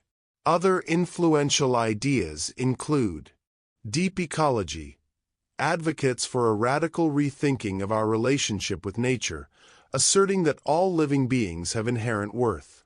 Biocentrism and rights of nature argue that non-human life forms and ecosystems possess moral rights, challenging traditional legal frameworks that prioritize human interests. Ecofeminism connects the domination of nature with the oppression of women, highlighting how power dynamics operate similarly in both contexts. Today, environmental ethics is more crucial than ever as we grapple with climate change, biodiversity loss, and unsustainable resource use. Debates now focus on how should legal systems recognize and protect the rights of nature? What responsibilities do corporations and governments have in mitigating environmental harm? How can we reconcile economic development with ecological sustainability? These discussions are influencing international policy, inspiring movements for rights of nature legislation in various countries, and reshaping our global discourse on sustainability. Environmental ethics calls us to expand our circle of moral concern, reminding us that the well-being of our planet is inextricably linked to our own survival and flourishing. By reconsidering our ethical obligations to the natural world, we take an essential step toward a more just, sustainable, and inclusive future, one where every living being and ecosystem is valued. Imagine a world where animals are not seen merely as resources or commodities, but as fellow inhabitants of our planet with their own intrinsic value and rights. What if our ethical obligations extended beyond human society to include the creatures that share our world? Our exploration of animal rights, a vibrant field of thought that challenges traditional human-centered ethics. Animal rights advocates argue that non-human creatures deserve moral consideration, protection from harm, and recognition of their inherent worth. This perspective compels us to reconsider practices in farming, research, entertainment, and even our everyday interactions with the natural world. The idea of extending rights to animals has deep roots. Early philosophers like Jeremy Bentham asked, "Can they suffer?" A question that shifted the focus from species membership to the capacity for pain. In the 20th century, thinkers such as Peter Singer and Tom Regan transformed these ideas into robust ethical arguments. Utilitarian approach. Peter Singer's work, Animal Liberation, argues that minimizing suffering is a moral imperative, regardless of species. Deontological approach. Tom Regan posits that animals are subjects of a life with inherent value, which means they deserve certain rights irrespective of their utility to humans. These arguments challenge the dominant view that nature exists solely for human use, urging us to recognize the moral status of animals as ends in themselves. Today, debates around animal rights are more urgent than ever as issues like factory farming, animal testing, and habitat destruction take center stage. Activists and scholars argue for legal reforms. Some jurisdictions are beginning to grant legal rights or personhood status to animals. Dietary shifts. The rise of veganism reflects growing awareness of the ethical implications of using animals for food. Corporate responsibility. Calls for sustainable and humane practices in industries that exploit animals are gaining momentum. These discussions push us to ask, how can we reshape laws and cultural norms to reflect a deeper respect for all living beings? Animal rights isn't just an abstract ethical theory. It's a call to broaden our circle of moral concern. By recognizing the intrinsic value of non-human creatures, we pave the way for a more compassionate, sustainable future where all life is respected. Let's continue to challenge traditional views and work together toward a world where ethical consideration truly extends to every creature that shares our planet. Imagine a breakthrough drug that saves lives, But what if the research behind it involved morally questionable experiments? What if cutting-edge genetic editing not only promises to cure diseases but also challenges our deepest beliefs about what it means to be human? Bioethics, the discipline that scrutinizes ethical dilemmas in medicine, biotechnology, and the life sciences. Bioethics asks tough questions. How should we balance scientific progress with moral responsibility? What rights do patients have in an era of rapid genetic innovation? And how do we navigate the complex issues that arise when human lives intersect with technology and nature? Bioethics emerged as a distinct field in the mid-20th century, propelled by ethical concerns over issues like human experimentation and organ transplantation. Pioneering cases, such as the Nuremberg trials, forced society to confront the moral implications of medical research.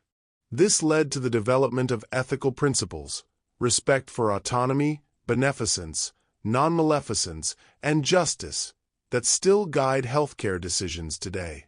Over time, the field expanded to include debates over topics like genetic engineering, end-of-life care, and the distribution of scarce medical resources. Today, bioethical debates are more vibrant than ever. Advances in biotechnology, like CRISPR gene editing, stem cell research, and personalized medicine, present both groundbreaking opportunities and profound ethical challenges. For instance, genetic editing. While CRISPR offers the potential to eliminate hereditary diseases, it also raises concerns about designer babies and unintended consequences. End-of-life decisions. With life support technology evolving, questions about patient autonomy and the definition of death are increasingly urgent. Global health inequities.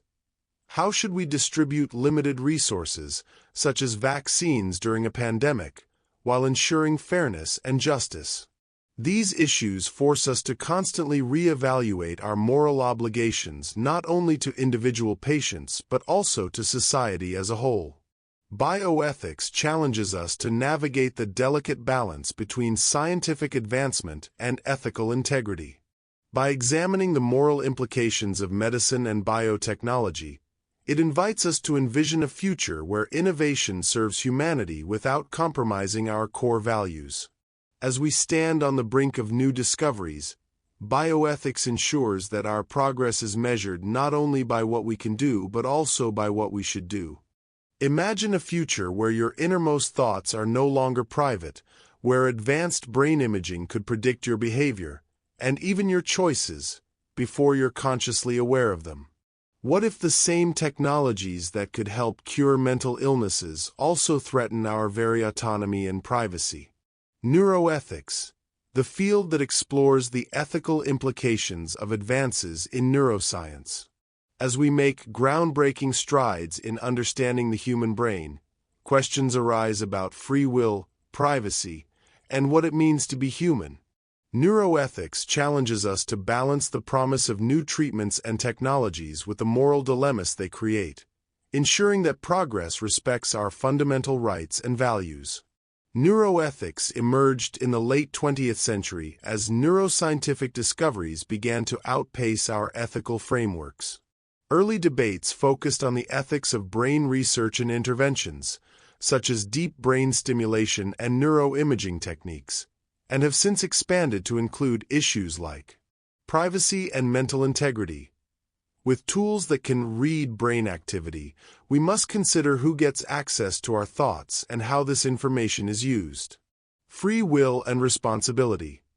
As neuroscience delves deeper into decision-making processes, questions arise about moral responsibility if our choices are influenced by brain mechanisms. Enhancement versus therapy. Where do we draw the line between using neuroscience to treat illness and using it to enhance human capabilities? These core issues have driven interdisciplinary dialogue among neuroscientists, ethicists, legal scholars, and policymakers, urging us to rethink what we owe to ourselves and others in a rapidly evolving landscape. Today, neuroethical debates are more critical than ever. Advances such as brain-computer interfaces, neural implants, and AI-powered diagnostic tools promise immense benefits, from treating neurological disorders to improving quality of life. Yet, they also raise concerns about cognitive liberty. How do we protect individuals' rights to think and decide without external interference or manipulation? Data security. As brain data becomes a commodity, who owns and controls this deeply personal information? Social justice. How might unequal access to neurotechnologies widen existing social disparities? These discussions are not confined to academic journals. They impact legislation, medical practices, and everyday lives, pushing us to establish robust ethical guidelines for the future. Neuroethics invites us to envision a future where scientific progress enhances human well-being without compromising our dignity and freedom. By critically examining the ethical dimensions of neuroscience, we can forge policies and practices that safeguard mental privacy and promote equitable access to neurotechnologies. As we unlock the mysteries of the brain, let us also commit to protecting the very essence of our humanity. Imagine a world where machines not only perform tasks but also make decisions that profoundly affect our lives, from hiring and criminal justice to healthcare and personal relationships. As artificial intelligence, AI, becomes increasingly integrated into these domains, we face critical questions. How do we ensure AI systems align with our ethical values? Who is accountable when AI systems cause harm? And can machines truly understand morality, or are they merely simulating ethical behavior? The ethics of artificial intelligence, a field dedicated to examining the moral challenges arising from the development and deployment of AI technologies. As AI continues to evolve, it brings both unprecedented opportunities and complex ethical dilemmas. Addressing these concerns is essential to harness AI's benefits while safeguarding human rights and societal well-being. The discourse on AI ethics gained momentum in the mid-20th century, paralleling advancements in computing and artificial intelligence. Early discussions focused on the potential of AI and the moral implications of creating machines that could simulate human intelligence. Over time, as AI technologies became more integrated into critical sectors, ethical considerations expanded to address issues such as privacy and surveillance. The capacity of AI to process vast amounts of data raises concerns about individual privacy and the potential for intrusive monitoring. Bias and discrimination. AI systems trained on biased data can perpetuate existing prejudices, leading to unfair treatment of certain groups. Accountability and responsibility.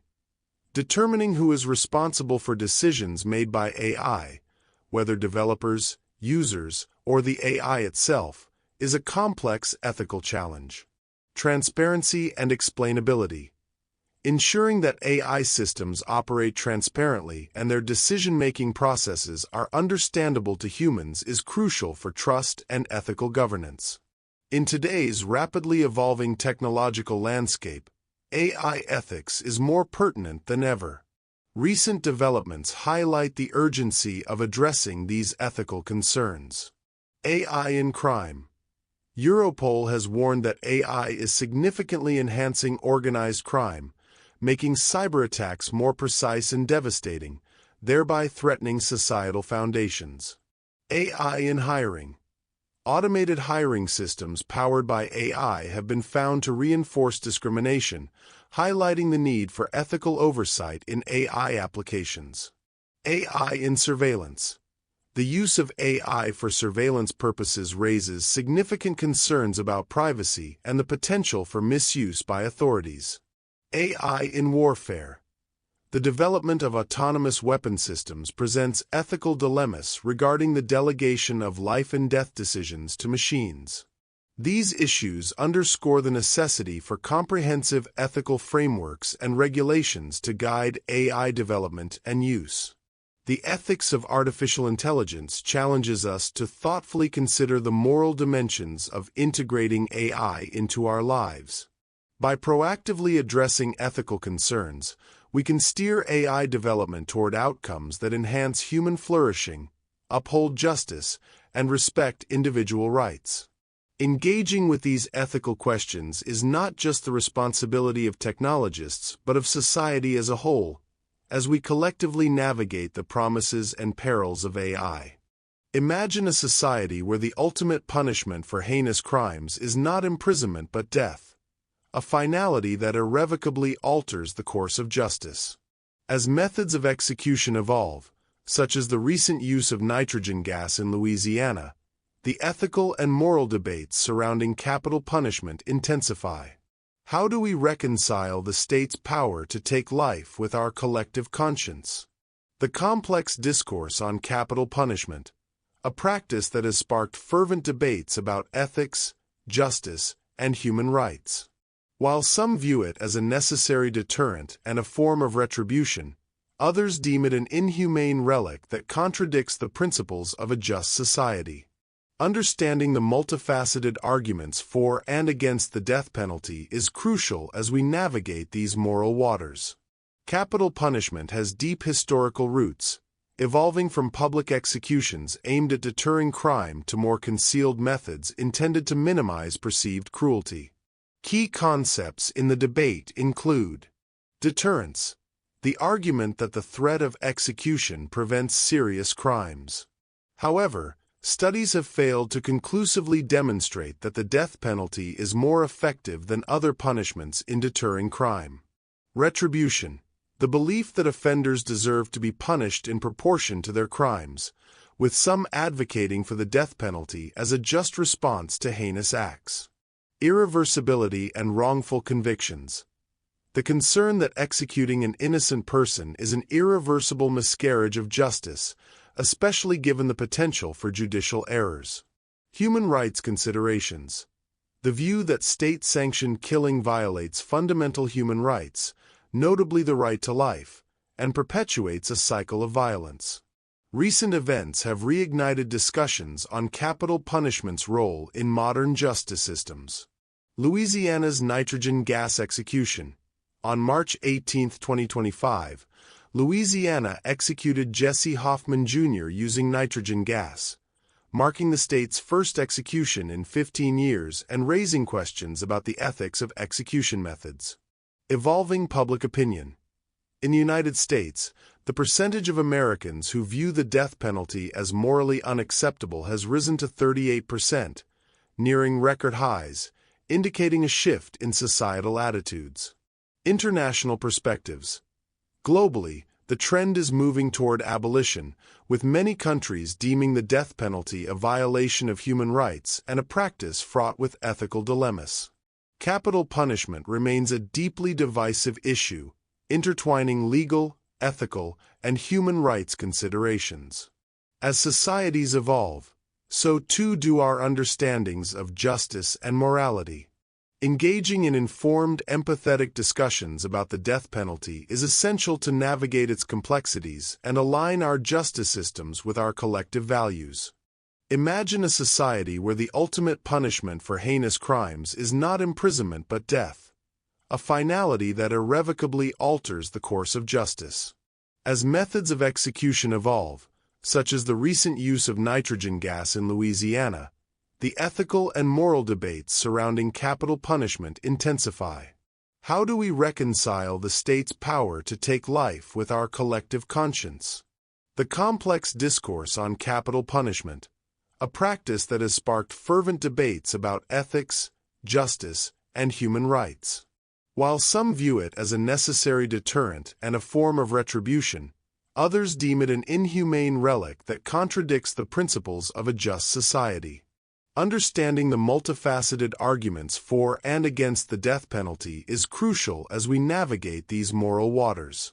Capital punishment has deep historical roots, evolving from public executions aimed at deterring crime to more concealed methods intended to minimize perceived cruelty.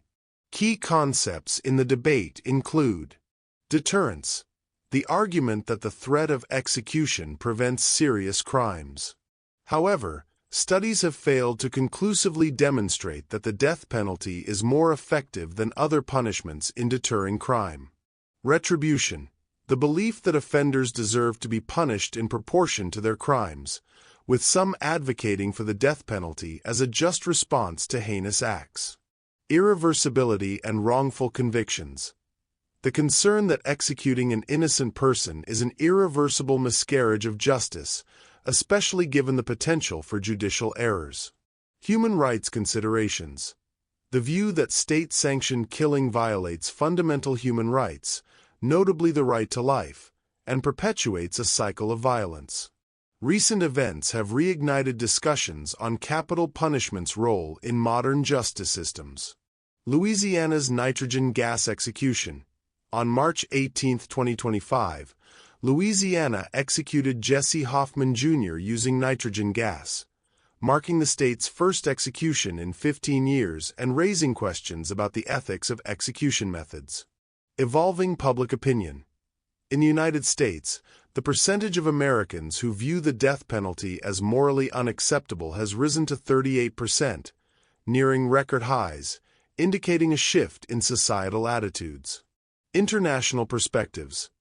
Globally, the trend is moving toward abolition, with many countries deeming the death penalty a violation of human rights and a practice fraught with ethical dilemmas. Capital punishment remains a deeply divisive issue, intertwining legal, ethical, and human rights considerations. As societies evolve, so too do our understandings of justice and morality. Engaging in informed, empathetic discussions about the death penalty is essential to navigate its complexities and align our justice systems with our collective values. Consider the diverse reactions to a sunset.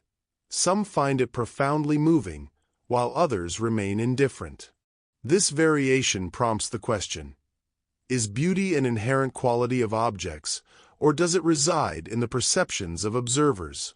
The nature of beauty has long been a subject of philosophical inquiry, oscillating between two primary perspectives.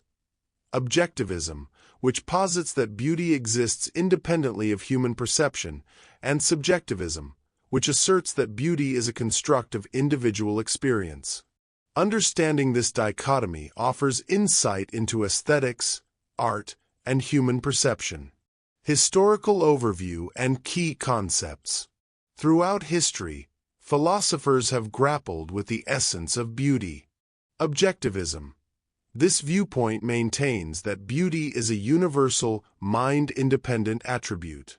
Classical conceptions define beauty in terms of harmony and proportion, suggesting that certain aesthetic qualities exist regardless of individual feelings.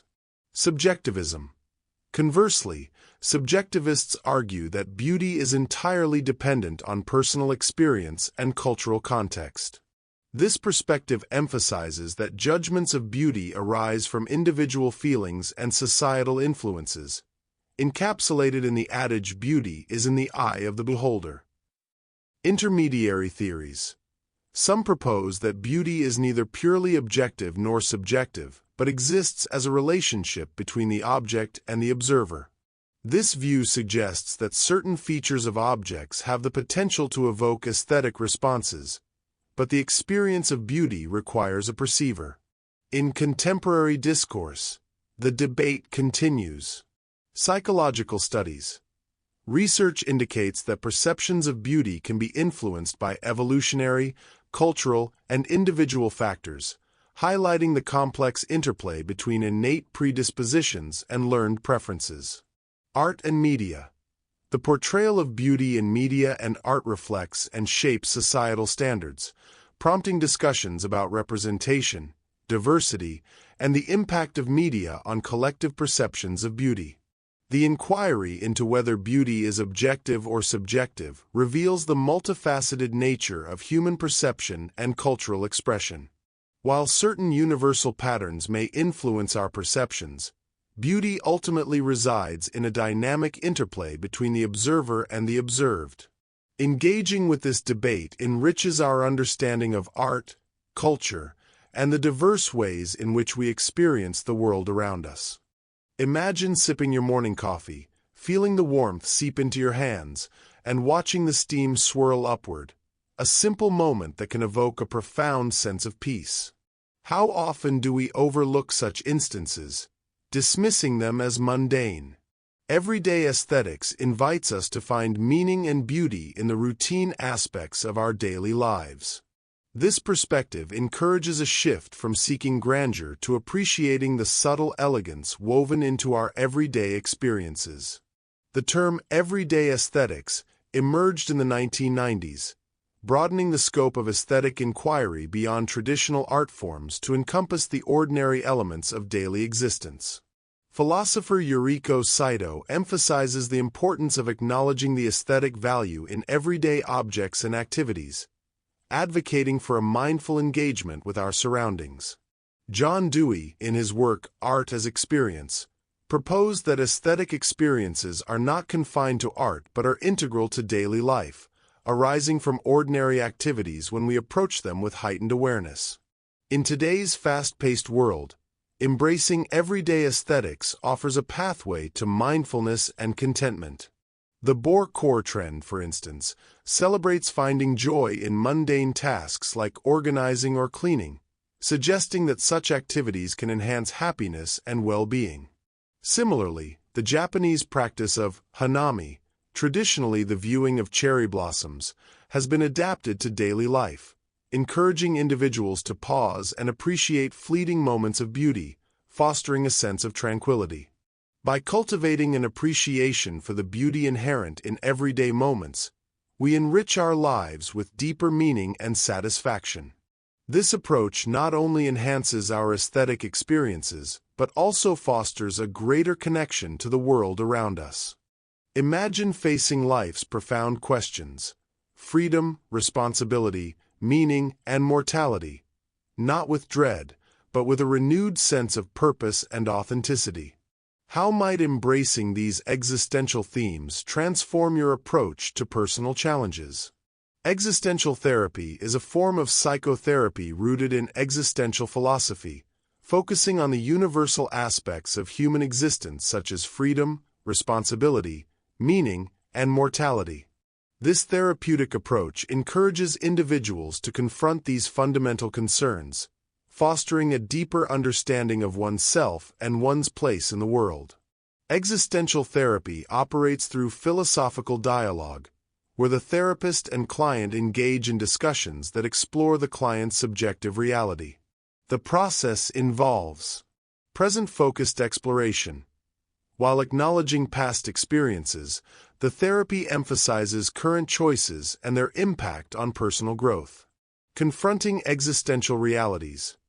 Clients are guided to face inherent aspects of existence, such as freedom, responsibility, and mortality, to reduce anxiety and find meaning. Facilitating authentic living. The goal is to empower clients to make conscious choices that align with their true selves, fostering a sense of control and fulfillment. Engaging in existential therapy can lead to enhanced self-awareness, a deeper understanding of personal values and beliefs, improved decision-making, clarity in making choices that reflect one's authentic self, reduced anxiety. Addressing existential concerns can alleviate fear and uncertainty about life and death. Increased life satisfaction. Living authentically can lead to a more fulfilling and meaningful life. While existential therapy offers profound insights, it may not be suitable for everyone. The philosophical nature of the discussions can be complex and may not align with all personal beliefs.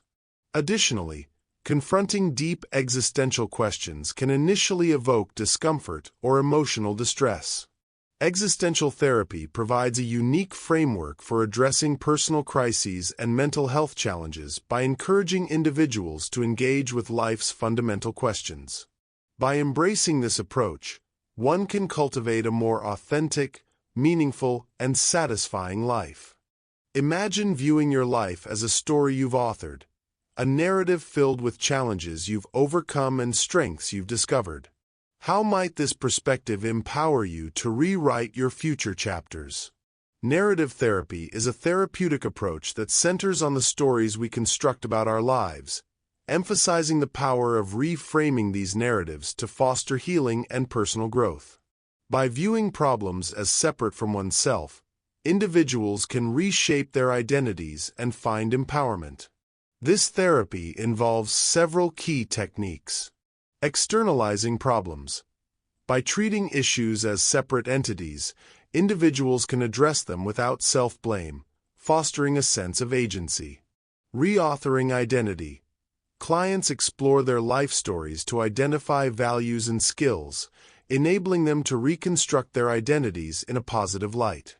Identifying unique outcomes. Highlighting moments that contradict problem-saturated narratives helps reveal strengths and possibilities for change. Engaging in narrative therapy offers several advantages. Enhanced self-reflection. Clients gain deeper insights into their emotions, thoughts, and behaviors, promoting personal growth. Empowerment. Reframing one's story fosters a sense of control and the ability to make positive changes. Healing from trauma. By reconstructing narratives around traumatic events, individuals can find meaning and resilience, aiding recovery. While narrative therapy is a powerful tool, it may not be suitable for everyone. The process requires a willingness to engage deeply with one's personal history, which can be challenging. It's essential to work with a trained therapist to navigate this journey effectively. Narrative therapy empowers individuals to transform their life stories, fostering healing and personal development. By viewing problems as separate from oneself and embracing the role of author in one's life, individuals can create more fulfilling and empowered narratives. In today's consumer-driven society, the abundance of choices available can be both a blessing and a curse. While having options allows for personalization and freedom, an overabundance can lead to feelings of anxiety and dissatisfaction, a phenomenon known as the paradox of choice. Understanding the paradox. Psychologist Barry Schwartz, in his book The Paradox of Choice, explores how having too many options can be detrimental to our well-being. He suggests that an excess of choices requires significant cognitive effort, leading to decision fatigue and increased regret over our selections. This paradox highlights that more options don't necessarily lead to greater happiness. Implications in modern consumerism. The vast array of products and services available, especially online, can be overwhelming. Online shopping, for instance, offers an extensive selection that can lead to feelings of exhaustion and frustration. The constant exposure to numerous choices can result in decision paralysis, where individuals feel stressed and indecisive. Additionally, personalized marketing strategies can amplify feelings of inadequacy by promoting idealized self-images, further contributing to dissatisfaction. The emergence of FOBO. Adding to the complexity is the fear of a better option, FOBO, where individuals constantly worry about missing out on a superior choice. This anxiety can make it difficult to commit to decisions, leading to a perpetual state of dissatisfaction and uncertainty. FOBO not only affects consumer choices but can also impact personal relationships and overall mental health. Strategies for coping. To mitigate the negative effects of excessive choice, consider the following approaches. Set clear preferences. Define your priorities and preferences to narrow down options, making decision-making more manageable. Limit information intake. Avoid excessive research that can lead to overwhelm. Focus on essential information to guide your choices. Embrace good enough. Accept that no option is perfect. Choosing a satisfactory option can lead to greater contentment than endlessly seeking the best. Practice mindfulness. Engage in mindfulness techniques to stay present and reduce anxiety associated with decision-making.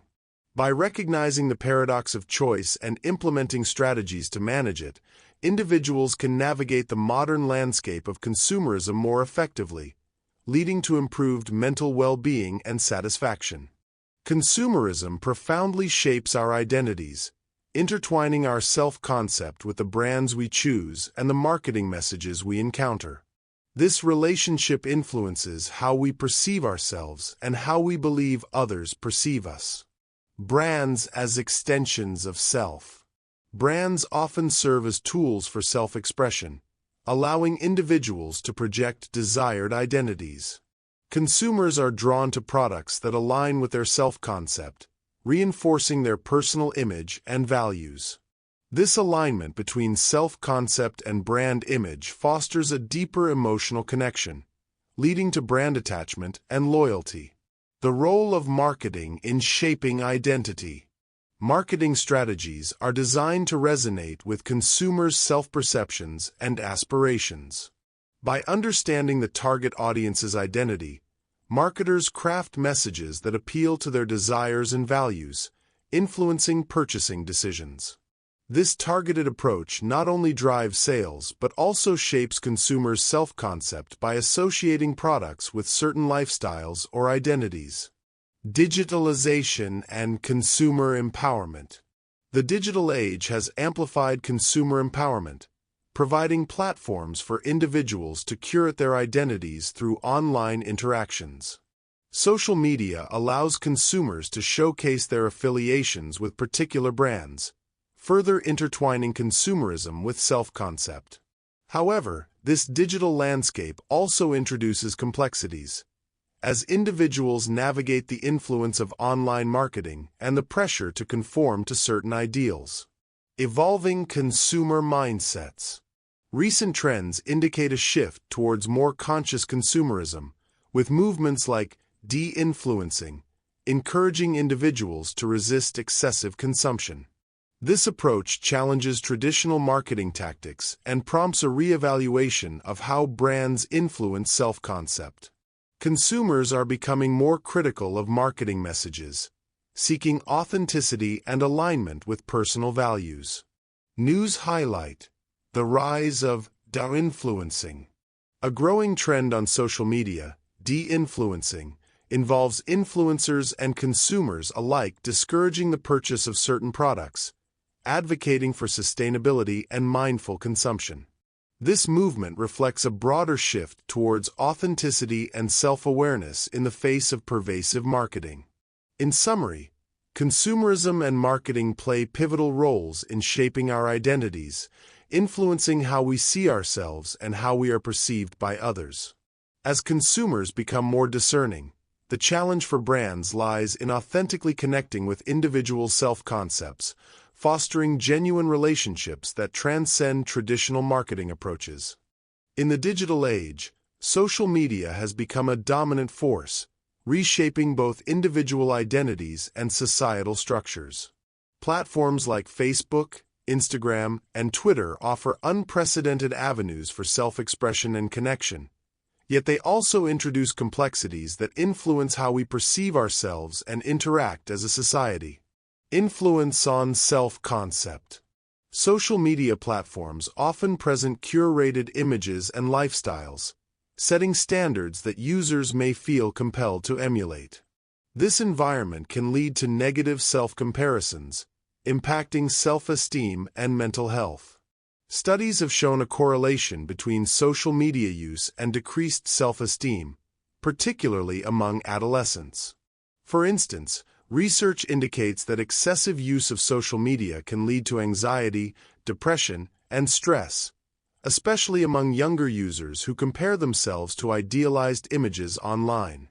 Additionally, the pursuit of external validation through likes and comments can further influence self-worth, making individuals more susceptible to seeking approval from online audiences. Shifting social dynamics. Beyond individual impacts, social media has transformed societal interactions. It serves as a platform for social movements, enabling rapid mobilization and awareness. A 2022 study found that a median of 77% across 19 countries view social media as effective in raising public awareness about socio-political issues. However, it also facilitates the spread of misinformation and polarizing content, challenging traditional notions of community and shared knowledge. The anonymity provided by online platforms can lead to behaviors such as cyberbullying, further complicating the social landscape. Redefining reality. The pervasive nature of social media blurs the lines between virtual and physical realities. Users often navigate multiple identities across platforms, tailoring their personas to fit different audiences. This multiplicity can lead to confusion about one's authentic self and strain genuine interpersonal relationships. Moreover, the constant exposure to idealized images and lifestyles can create unrealistic expectations, influencing societal norms and values. In some cases, individuals may feel compelled to engage in behaviors that affirm their online personas, sometimes at the expense of their well-being. Navigating the digital landscape. As social media continues to evolve, its influence on self and society remains profound. It's essential for users to cultivate digital literacy, enabling critical engagement with online content. Promoting authentic self-representation and fostering supportive online communities can mitigate negative impacts. Additionally, policymakers and platform developers face the challenge of creating environments that prioritize user well-being while preserving the connective benefits of social media. The quest for validation in the digital age. The pursuit of external validation through social media has become a significant concern, influencing self-esteem and mental health. Experts suggest that over-reliance on online affirmation can lead to insecurity and a diminished sense of self-worth. Developing self-validation and focusing on personal growth are recommended strategies to counteract these effects. Imagine ideas as living organisms, propagating, evolving, and adapting through human culture much like genes do in biology. This concept is the essence of memetics, the study of how memes, units of cultural information, replicate, mutate, and spread. What are memes? Coined by evolutionary biologist Richard Dawkins in his 1976 book The Selfish Gene, the term meme refers to any piece of cultural information that spreads from person to person. Examples include catchy tunes, fashion trends, catchphrases, and even religious beliefs. Dawkins proposed that memes, much like genes, undergo a form of natural selection, evolving as they are transmitted across generations. Memes as cultural replicators.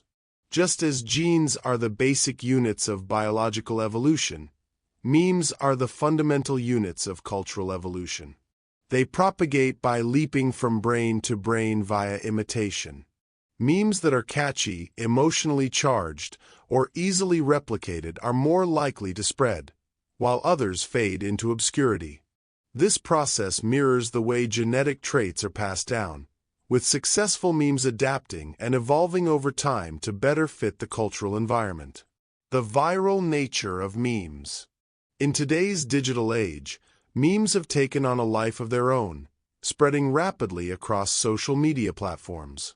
Internet memes, such as viral videos, hashtags, and image macros, exemplify how quickly cultural elements can disseminate globally. They often mutate as they spread, with individuals adding their own twists, leading to a diverse array of variations. This rapid evolution and widespread distribution highlight the dynamic nature of cultural transmission in the modern world. Memetics, a lens to understand cultural evolution. Memetics offers a framework to analyze how ideas and cultural phenomena evolve. By viewing memes as replicators, researchers can study patterns of cultural transmission, the factors that make certain ideas more fit than others, and the impact of memes on societal norms and behaviors. This perspective provides insights into everything from marketing strategies to the spread of social movements. In essence, memetics bridges the gap between biology and culture, offering a compelling lens through which to understand the propagation and evolution of ideas in human societies. Imagine living forever, not in a physical body, but as a digital consciousness, free from the constraints of biology. This concept, known as digital immortality, explores the possibility of preserving human consciousness through advanced technology. What is digital immortality? Digital immortality refers to the use of technologies, such as artificial intelligence, AI, to create a digital replica of a person's consciousness. This could manifest as a conversational avatar, a neural simulation, or a comprehensive database of one's thoughts, memories, and personality traits. The objective is to allow future generations to interact with a digital version of an individual, preserving their legacy and essence beyond physical death. Technological approaches. Several methods are being explored to achieve digital immortality. Mind uploading, the process of transferring an individual's consciousness into a digital format, enabling it to exist independently of the biological brain. AI avatars, creating AI-driven representations that emulate a person's behavior, speech patterns, and decision-making processes, allowing interactions that mirror the individual's personality. Digital archives, compiling extensive data from a person's digital footprint, including social media posts, emails, and other online interactions, to reconstruct their identity in a virtual space. Ethical and philosophical considerations. The pursuit of digital immortality raises profound ethical and philosophical questions. Authenticity. Would a digital replica truly embody the original person's consciousness, or merely be an imitation lacking genuine self-awareness? Privacy. How can we safeguard the vast amounts of personal data required to create accurate digital representations, and who owns this information? Societal impact. What are the implications for human relationships, societal structures, and our understanding of life and death if digital immortality becomes attainable? Current developments. Researchers and tech entrepreneurs are actively exploring avenues toward digital immortality.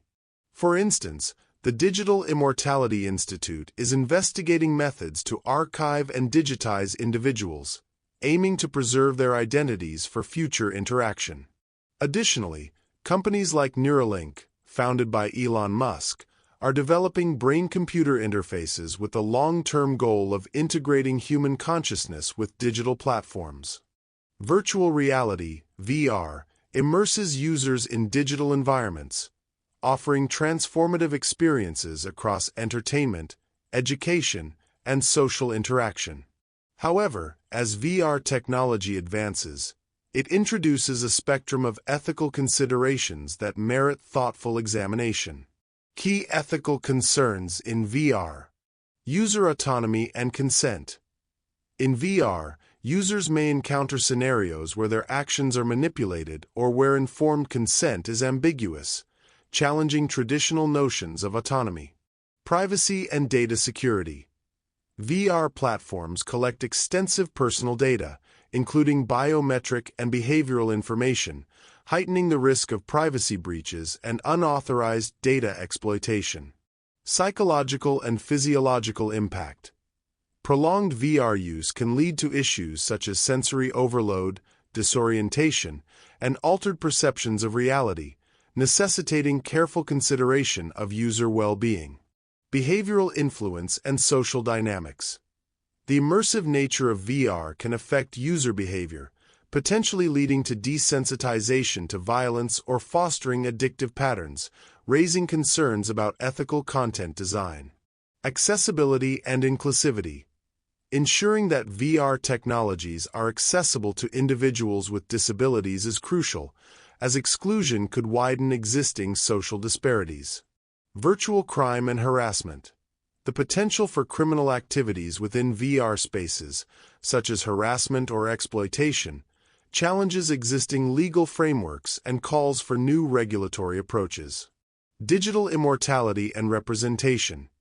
The creation of digital avatars or simulations of deceased individuals raises questions about consent, authenticity, and the ethical use of personal data.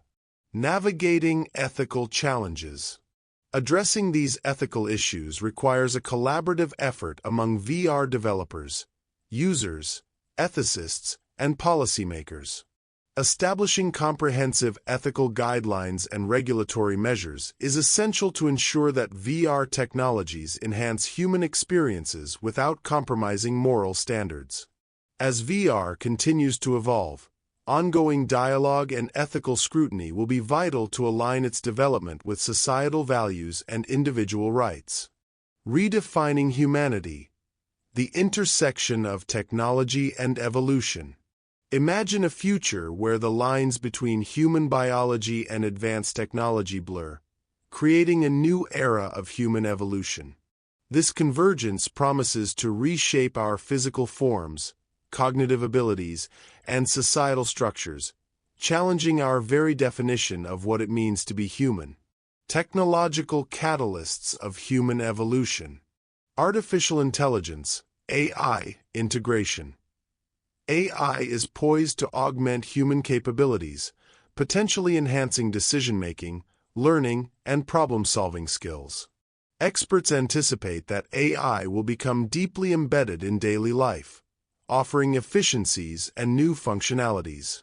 However, this integration also raises concerns about autonomy and the potential erosion of human agency. Biotechnology and genetic engineering. Advancements in gene editing and synthetic biology may allow for the modification of human DNA, leading to enhancements in physical and cognitive traits. This could result in a generation of humans with improved health, longevity, and intelligence. Yet, such capabilities prompt ethical debates about eugenics and the societal implications of genetic modifications. Human-computer interfaces.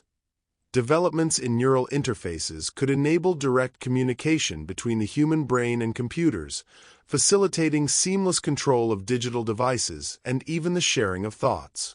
This symbiosis might lead to collective intelligence networks, but also poses risks related to privacy and mental autonomy. Societal transformations influencing evolution. Society 5.0. Japan's concept of Society 5.0 envisions a human-centered society where technology serves to meet societal needs sustainably. This vision aims to harmonize technological advancements with human values, ensuring that innovations enhance quality of life without exacerbating social inequalities. Dataism and decision-making. The rise of dataism, emphasizing data-driven decisions, is reshaping business and governance. While this approach can lead to efficiencies, it also challenges traditional human-centric models and raises questions about the role of human judgment in an increasingly algorithmic world. AI and employment. The automation of tasks through AI threatens to displace traditional jobs, necessitating societal adaptations such as universal basic income and shifts in workforce development. This economic transformation could influence human behavior, societal roles, and the distribution of wealth and resources.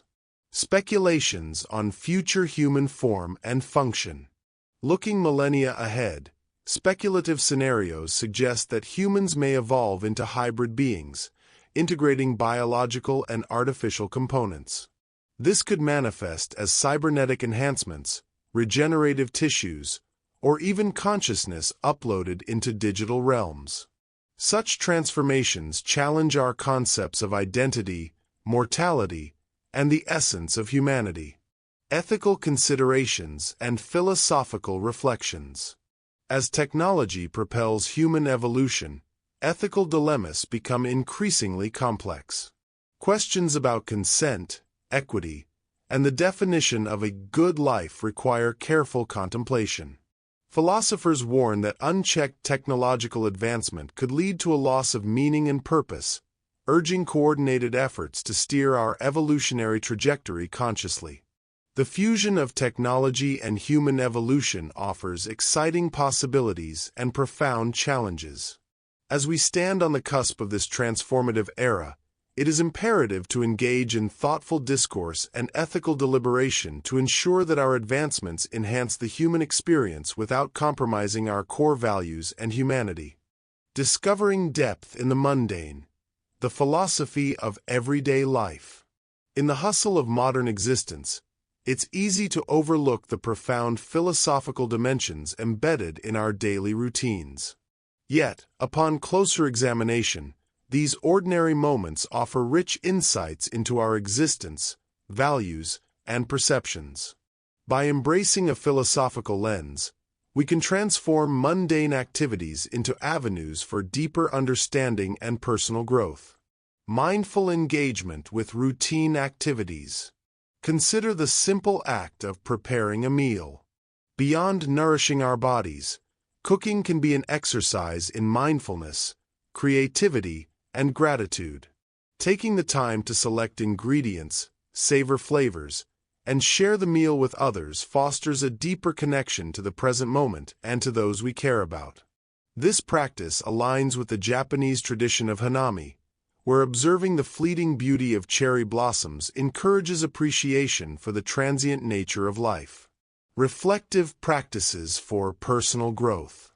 Incorporating reflective practices into our daily lives allows us to examine our actions and their ethical implications. Spending a few minutes each evening contemplating our decisions and interactions can lead to greater self-awareness and moral clarity. Questions such as, "What did I do right today?" and "How can I improve?" encourage continuous personal development and alignment with our core values. Embracing philosophical perspectives in daily life. Philosophy isn't confined to academic discourse. It's a practical tool for navigating everyday challenges. By questioning our assumptions and exploring different viewpoints, we can approach daily tasks with renewed purpose and understanding. For instance, adopting the Taoist perspective of embracing uncertainty encourages flexibility and openness to change, enhancing our adaptability in a rapidly evolving world. Finding aesthetics in the ordinary. The field of everyday aesthetics invites us to recognize beauty in commonplace objects and events. A well-arranged bookshelf, the pattern of raindrops on a window, or the rhythm of footsteps on a quiet street. All these can evoke aesthetic appreciation and elevate our daily experiences. This perspective encourages us to slow down and notice the subtle wonders that surround us, enriching our lives with a deeper sense of fulfillment. Cultivating a philosophy-informed lifestyle. Integrating philosophical inquiry into our daily routines doesn't require radical change, but rather a shift in perspective. It's about being present, asking meaningful questions, and seeking connections between our actions and our broader beliefs. This approach aligns with the principles of slow living, which emphasizes mindfulness, intentionality, and a focus on quality over quantity. By adopting a philosophical approach to everyday life, we unlock the potential for greater self-awareness, ethical living, and a profound appreciation for the ordinary. This perspective transforms routine activities into meaningful experiences, guiding us toward a more thoughtful and enriched existence.